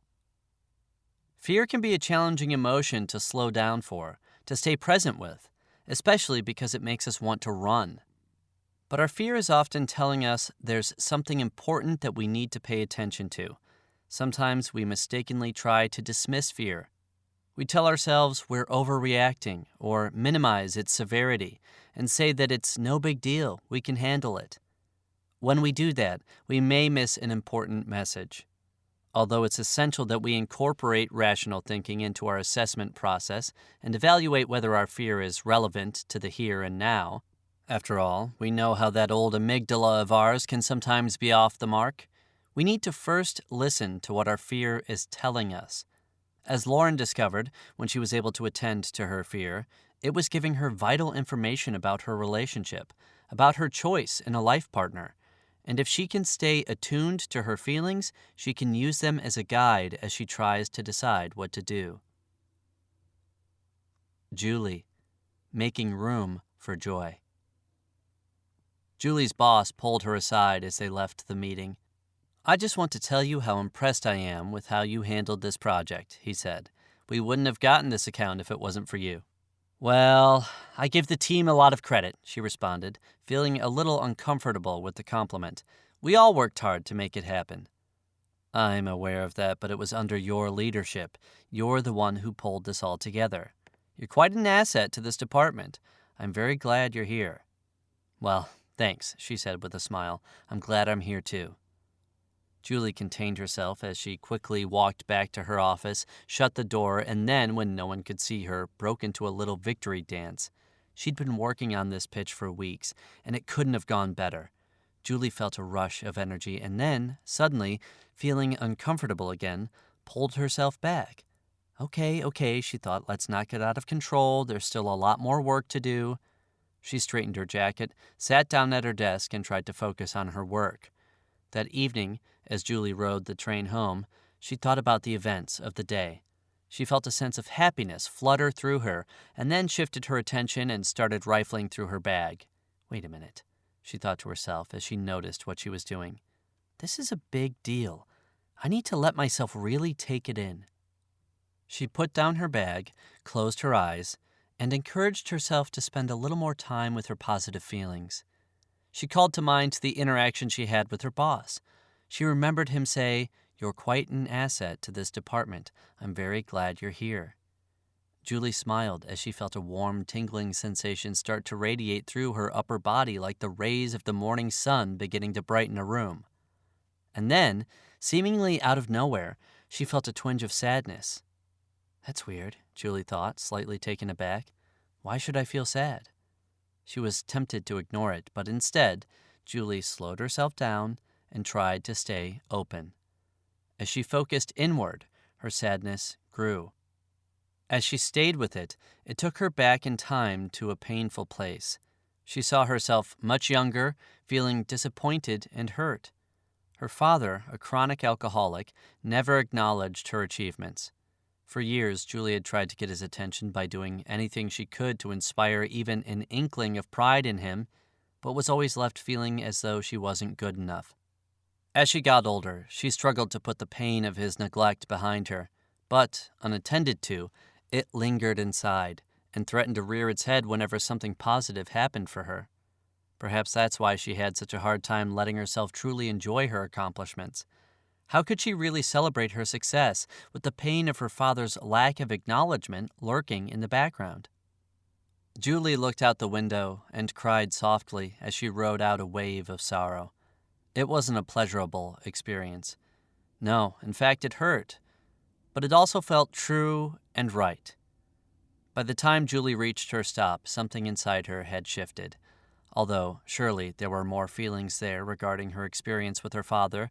In the moment, she felt lighter, calmer. She thought about what had come up for her and how it made so much sense. It wasn't happiness that made her uncomfortable.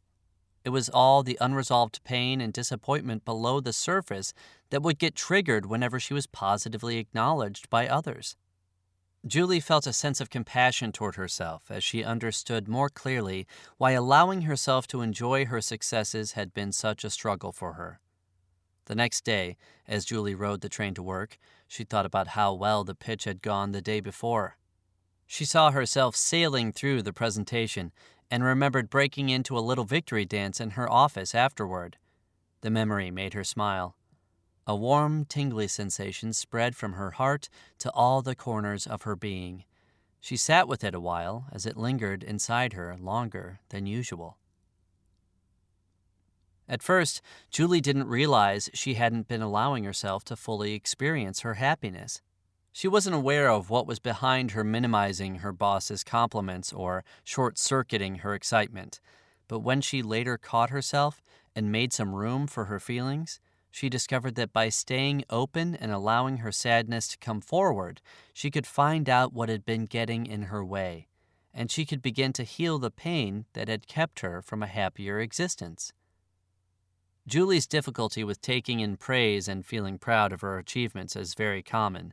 Although this kind of difficulty may just be about allowing ourselves to feel our feelings, sometimes, as it was for Julie, it may also reveal unresolved issues from the past, issues that need attention and care. Unfinished emotional business from the past can be challenging to work through. You may be able to feel your way through it on your own, but you may also find that you feel stuck. At times, it may be helpful to seek the help of a trained professional. To that end, I've included an appendix at the end of the book with information about therapy and coaching should you be interested in seeking further assistance. Brian, uncovering the road to repair. "There's one," Brian said to his partner, Eric, as they circled the parking lot trying to find an open spot. It was 10 minutes before the performance was set to begin, and they still needed to pick up their tickets. Eric stepped on the gas, surging forward to grab the space, and almost collided with another car coming around the corner. He slammed on the brakes and then, somewhat out of character, laid on the horn. Brian could see the other driver looking incensed, and he yelled at Eric, "Quit honking the horn!" And then, rather harshly, "What's the matter with you? Do you want to get us beaten up by some idiot?" As they hurried to the theater, Brian could tell that Eric was upset with him. "I'm sorry I lost it," Brian said, trying to make amends as they walked into the lobby. "That just freaked me out." But Eric wasn't appeased. "Yeah, well, you've been pretty critical of me lately, and I'm getting kind of sick of it. Keep your comments to yourself," he said as he handed Brian a ticket and disappeared into the theater.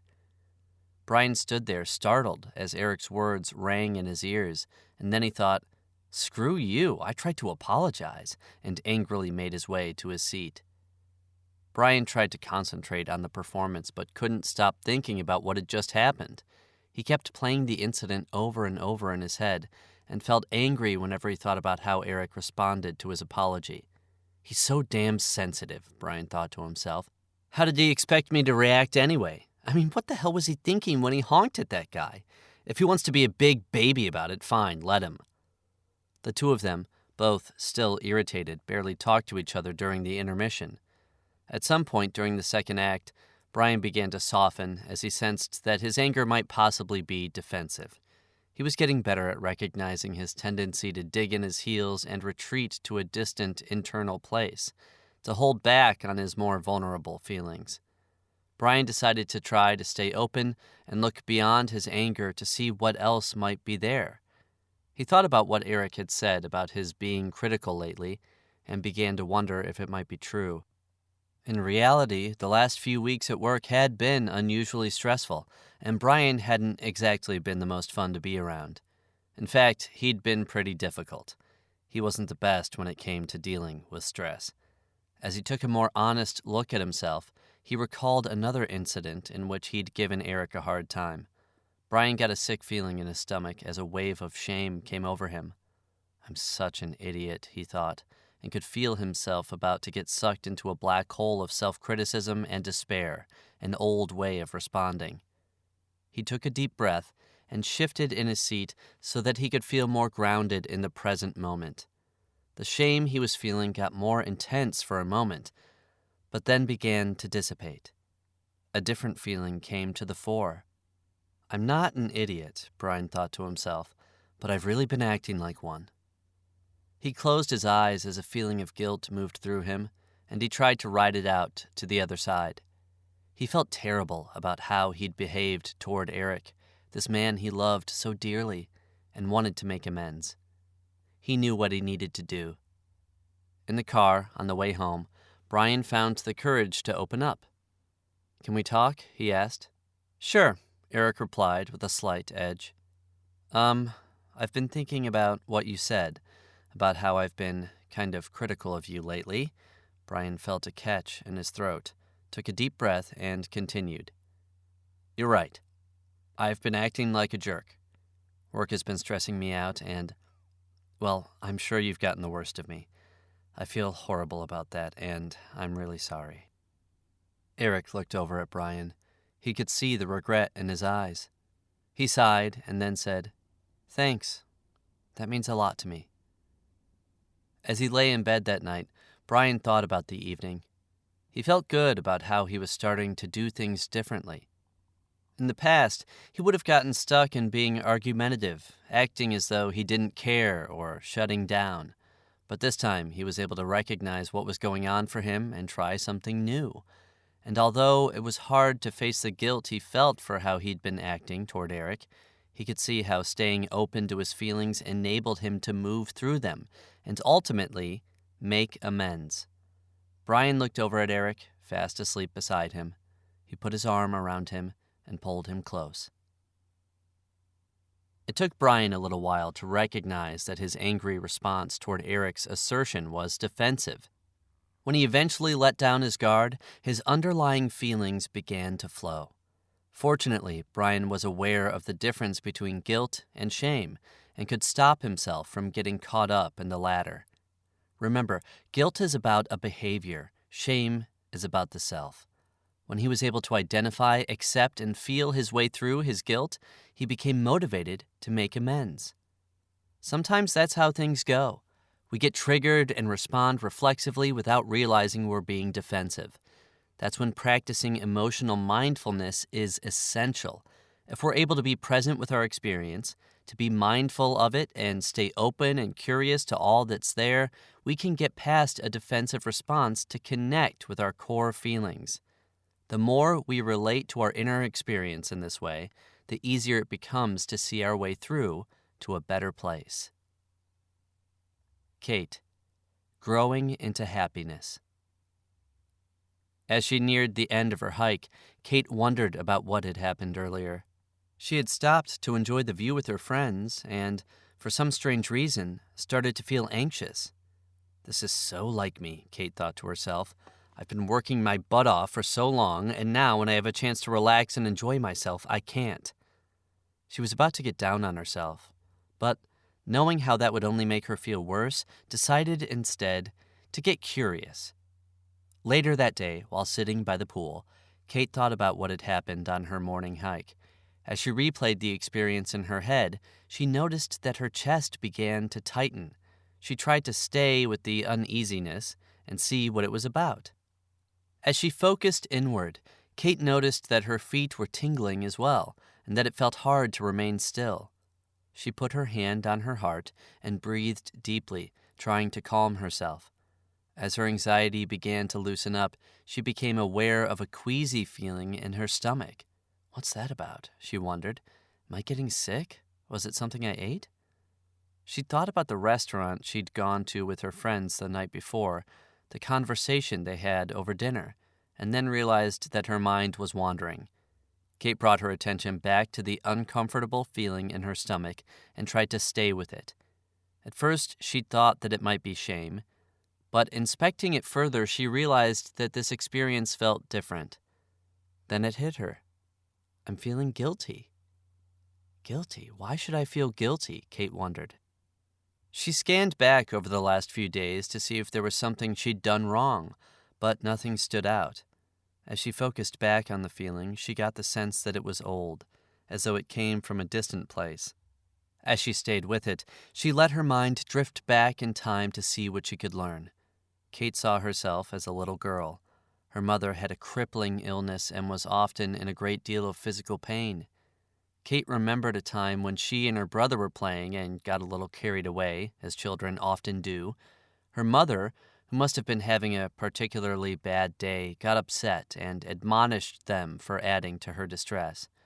Over time, Kate ended up worrying that if she had a good time, if she let loose and really enjoyed herself, it would somehow make matters worse for her mother.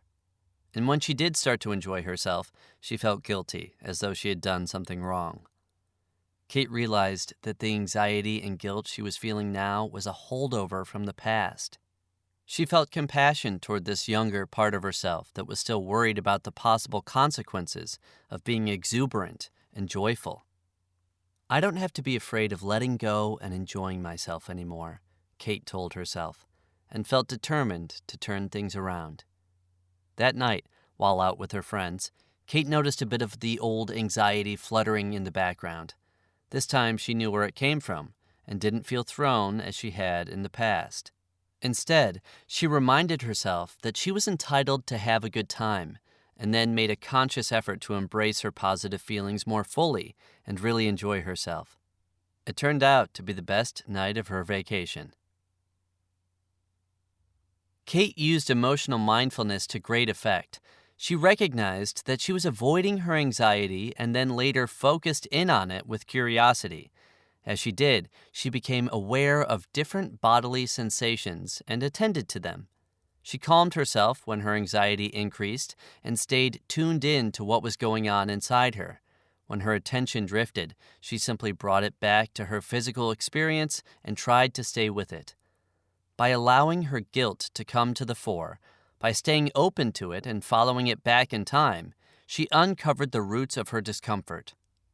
Realizing that it came from an old place helped put things into a new perspective and made it easier to try something different. The more Kate leans into her happiness, the more she breaks its old ties to anxiety, worry, and guilt. She's changing her relationship with her emotional experience and making it possible for her to experience her happiness more fully. And all the while she's going through this process, she's establishing new neural networks in her brain, which will expand her range of emotional options. Mark, waking up to anger. Mark listened to the message from his brother with disbelief. "Hey guy, listen, it doesn't look like I'm going to be able to make it this weekend. Got an invite to go out on a buddy's boat that's too good to turn down. Sorry about that, but, well, you know how it goes. Talk to you soon." "No, I don't know how it goes," Mark said out loud as he pressed the delete button. "I'd never cancel on someone at the last minute," he thought to himself.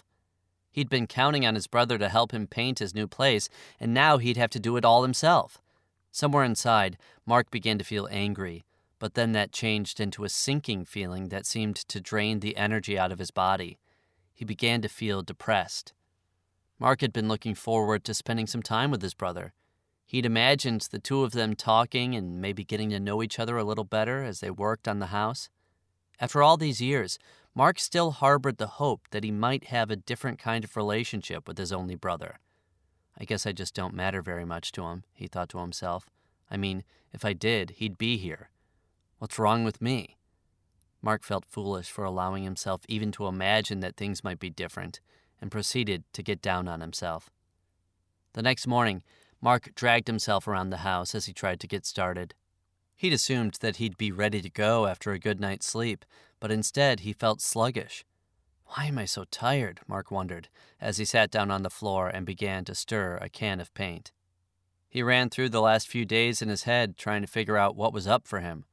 It had been a busy week at work, but nothing out of the ordinary. But then he thought about getting his brother's message and realized that it was probably around then that his mood had changed. "So am I just feeling let down?" he asked himself. Disappointment was certainly a part of Mark's experience, but it felt as though there were more to it. Mark focused inward to try and get a clearer sense of what was going on for him emotionally. His body felt weighed down, and he noticed a heavy sensation in his chest that had a stale, lifeless quality to it. "What's that about?" he wondered. He sat with the question for a moment, and then it occurred to him that underneath this malaise, he might actually be feeling angry. As he considered this possibility, something inside him seemed to loosen up. Just then, Mark noticed a flash of irritation in his chest. "That's it," Mark thought. "Of course I feel angry. And then, this is what I do. I turn it on myself." Increasingly, Mark was becoming aware of how he tended to defend against his anger. Without even knowing he was doing it, he'd take the anger out on himself and end up feeling miserable. "This has got to stop," Mark thought to himself as he got up and started to roll some paint on the wall. He thought about his brother bailing on him, and as he did, his anger grew stronger. "That's so like him. He's so self-centered, and I keep letting him get away with it. Well, not anymore." The energy flowed back into Mark's body, and he felt empowered. He wanted to call his brother right then and there and tell him off, but stopped himself, thinking it best to wait until he wasn't as worked up. He knew that he needed to stand up for himself and let his brother know how he felt. A few days later, after giving some thought to what he wanted to say, Mark called his brother. They'd barely exchanged hellos before his brother launched into a monologue about how great his day of sailing was. Mark felt the anger stir inside him again and concentrated on his breathing to keep himself grounded as he waited for the opportunity to speak. Finally, his brother stopped and asked, "Hey, how'd you make out with your painting?" "Fine, but, well, you know." Mark slowed himself down. He wanted to be clear and to speak from a centered place. "I need to tell you that I was pretty disappointed and angry about your decision. I was counting on you to help me, and I was also really looking forward to doing something together." "What?" his brother said, taken aback, and then defensively, "Are you telling me you wouldn't have done the same thing?" "That's not what I'm saying," Mark said, aware of his brother's tone. "But no, actually, I wouldn't have." "Yeah, right," his brother said, annoyed. And then, "Look, I can't help it if you didn't have someone else lined up. That's not my responsibility. You should have." "He's trying to put this off on me," Mark thought to himself as his brother went on. "This is what he does. He blames everybody else." Mark felt the urge to become argumentative, but stopped himself.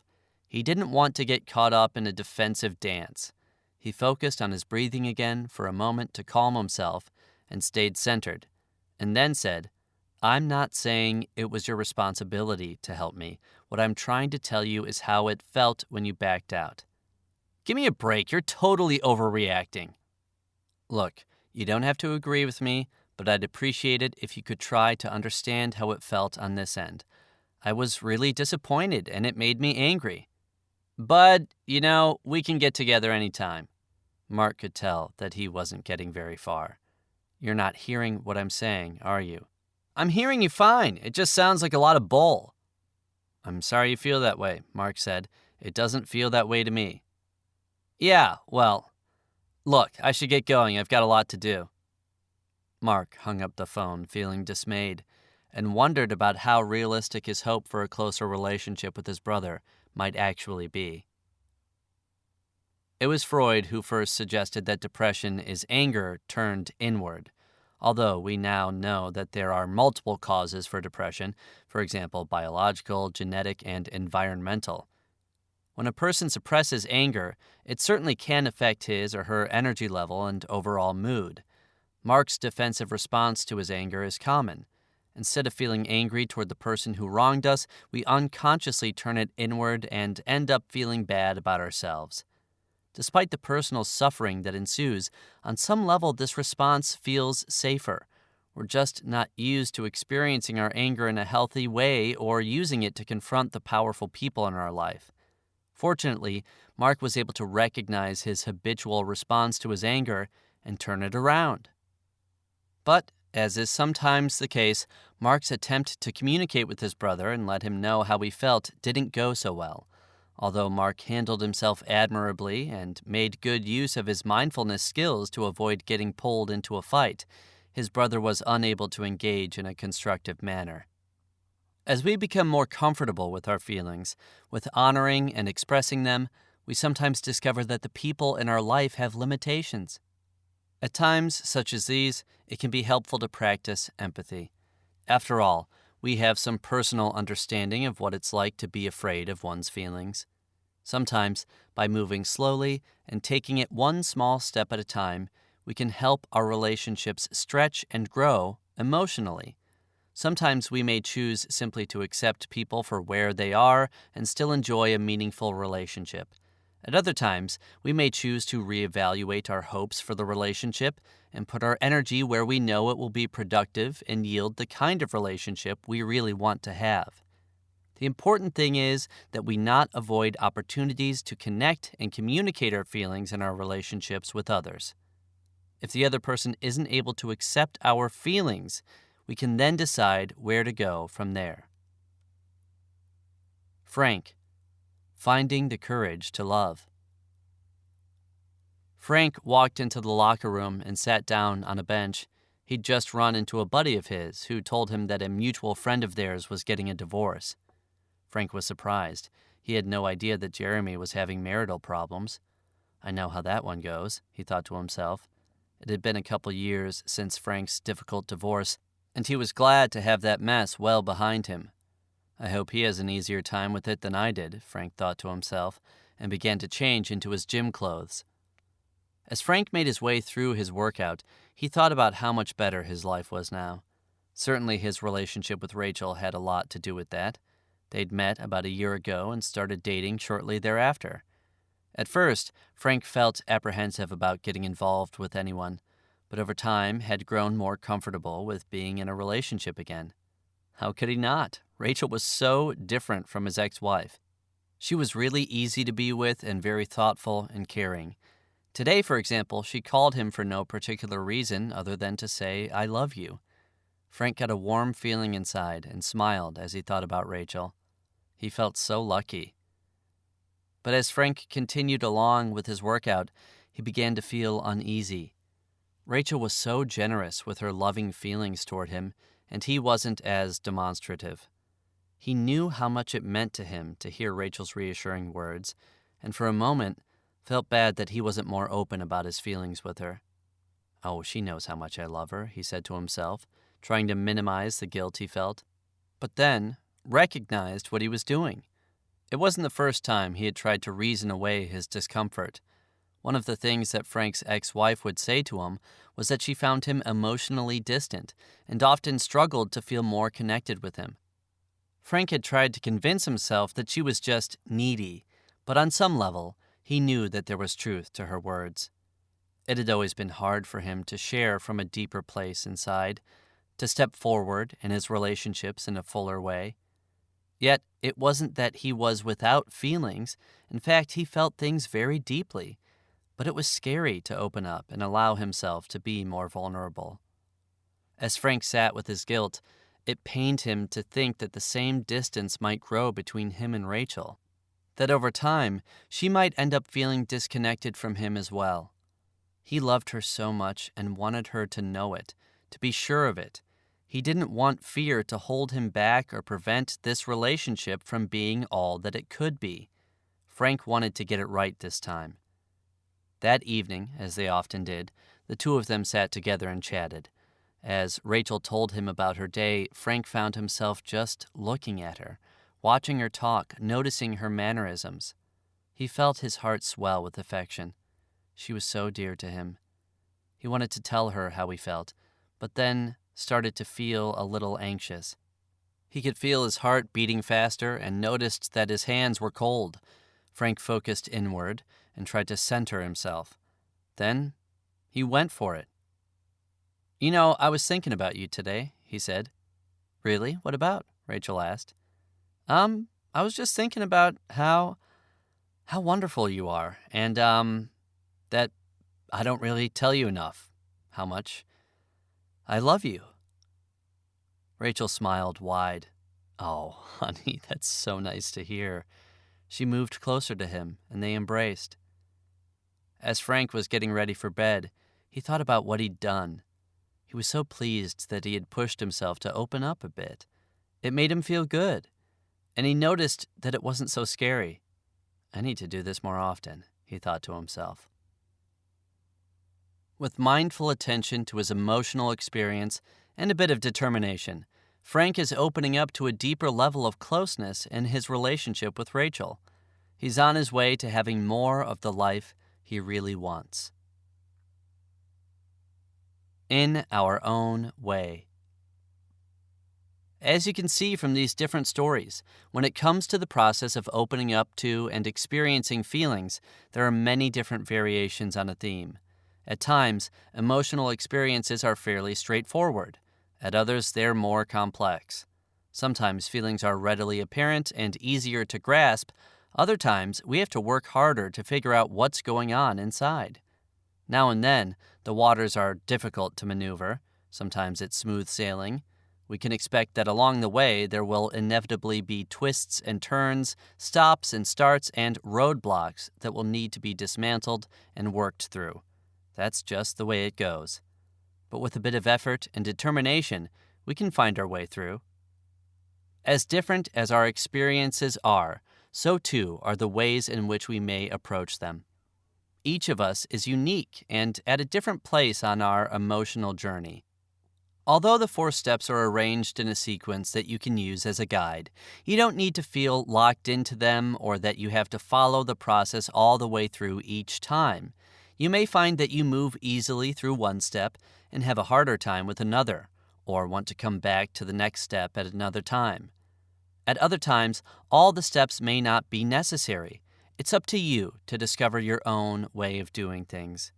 A strategy that works well for one person might not work for someone else. That's why I've included a number of tools for you to choose from so that you can find what's best for you.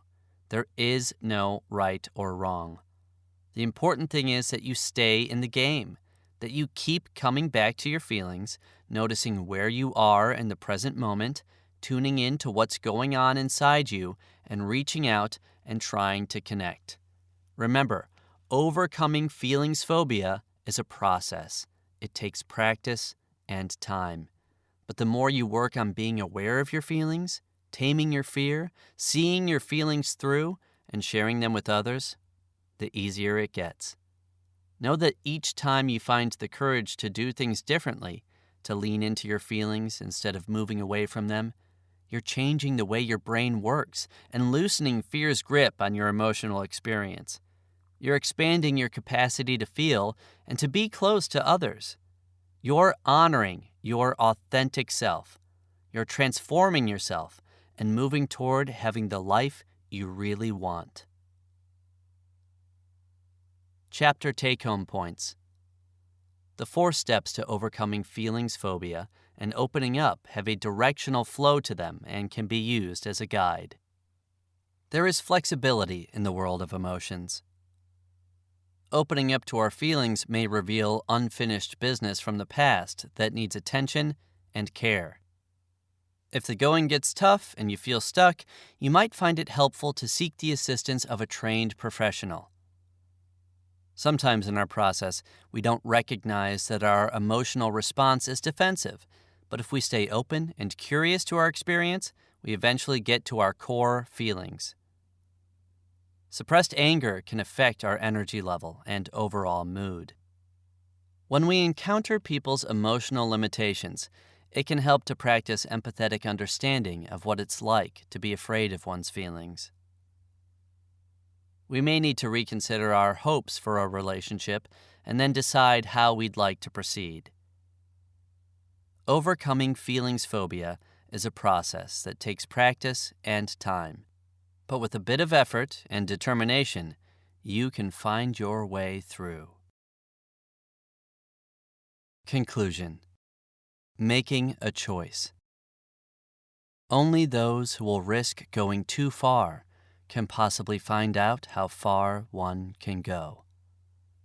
T.S. Eliot. It was a beautiful day in June. The afternoon sun streamed in through the windows of my sister's living room, filling it with an amber glow. I sat next to her on the couch, holding her new son, my nephew Theo, only 2 weeks old. I looked down at this little wonder sleeping in my arms and felt so moved.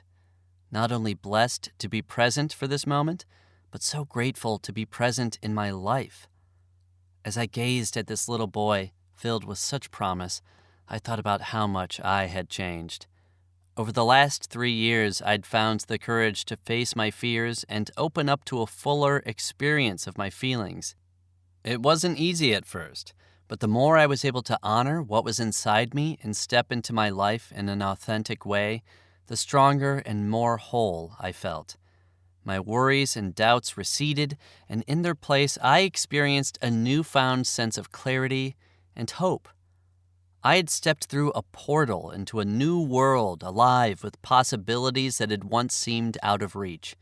Now, I was about to move halfway across the country, leave my family and friends, and start a life in a different city with someone I dearly loved. Pretty remarkable, given how much I'd once been held back by fear. I looked over at my sister, and my heart began to ache. Soon I would have to say goodbye.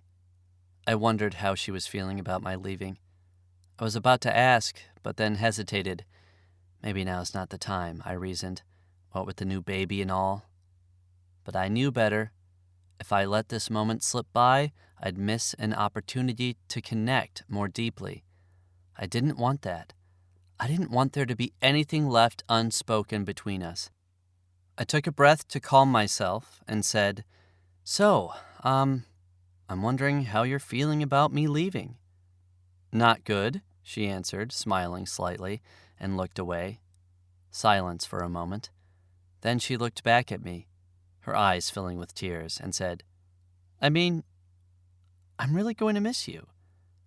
I know, I said, as I reached out to put my hand on hers, tears streaming down my cheeks. "It's so hard to leave. I'm going to miss you so much." We cried together. I felt so close to my sister in that moment, sitting next to her, our hearts wide open, saddened but also so full of love and gratitude. Not one feeling, but several, and space enough for all of it. My life, richly felt, meaningful in a new and profound way. Life is full of choices. You can choose to listen to your feelings or avoid them. You can choose whether to be present with what's inside you or numb yourself out. You can choose whether to open up, speak what's in your heart, move closer and connect with the people in your life, or let fear hold you back. Every moment is full of the promise of something greater. Greater awareness, greater vitality, greater closeness. It's all within your reach. This book gives you the tools to get there. Let these steps guide you, and know that I'm rooting for you. Hear my voice encouraging you onward. When you feel that you're losing your way or that your fears are keeping you from getting the life you really want, just come back to your feelings. Make room for them. Listen to what's going on inside, and let them be your guide. Living like you mean it is a choice. To step into the present moment with arms and heart wide open to a life fully felt, the life you really want. If you've enjoyed what you just heard and would like to learn more about getting the life you really want, you'll find several free resources to help you at livinglikeyoummeanit.com/resources. That's livinglikeyoummeanit.com/resources. Appendix: Seeking professional help. At some point, you may be interested in working with a trained professional to facilitate your progress. A therapist or coach can help you increase your awareness and experience of your feelings and overcome barriers that may be preventing you from being more emotionally present in your life. A therapist, in particular, can help you change more entrenched emotional patterns and work through unresolved issues from the past.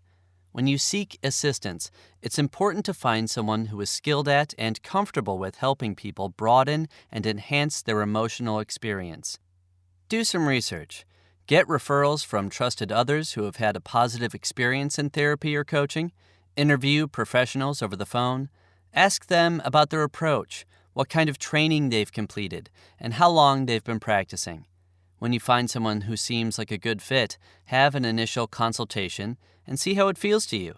It's essential that you work with someone with whom you feel understood, connected, and safe, and confident in his or her ability to help you. You should be able to get a good sense of whether he or she is the right person to help you, and if you're making progress fairly readily. Therapy.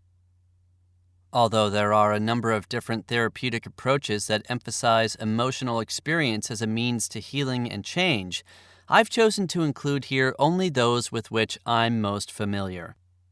You can learn more about them on their respective websites, where you will also find a directory of therapists. In addition, you can find therapists through the directories of national and local professional associations. Many states and provinces have more localized therapist directories, which might be helpful to you in your search. Accelerated Experiential Dynamic Psychotherapy, or AEDP, is a transformation-based model of psychotherapy that fosters new and healing emotional and relational experiences. Learn more about AEDP at aedpinstitute.com. Emotionally Focused Therapy, or EFT, for individuals, couples, and families comprises short-term models of therapy that help people reorganize and expand their emotional experiences. See EFT.ca and emotionfocusedtherapy.org. Experiential Dynamic Therapy, or EDT, is an umbrella term for several different approaches that all help people overcome barriers to experiencing true feelings about the present and past. Go to iedta.net for further information. That's iedta.net. Eye movement desensitization and reprocessing, or EMDR, is an information processing model of psychotherapy that helps resolve symptoms of unresolved, disturbing life experiences. Learn more about EMDR at emdria.org. That's emdria.org. Coaching. Life coaching can help you overcome obstacles to growth, maximize your potential, and get the life you really want. Life coaches have different areas of expertise, for example, creating more joy in your life, working through grief, increasing relationship fulfillment. So it's important to find someone who specializes in the areas that you're interested in further developing. You can learn more about coaching and get assistance finding a coach at the website for the International Coach Federation. Visit coachfederation.org. In addition, the Center for Courageous Living offers coaching specific to the principles taught in this book. Visit us at cfcliving.com to learn more. That's cfcliving.com. This concludes Living Like You Mean It by Ronald J. Frederick, Ph.D. Narrated by Brian Holden. Copyright 2009 by Ronald J. Frederick. This unabridged audiobook is published by arrangement with John Wiley & Sons, Incorporated, and was produced in the year 2019 by Tantor Media, Incorporated, a division of Recorded Books, which holds the copyright thereto. Please visit tantor.com for more information on our growing library of unabridged audiobooks.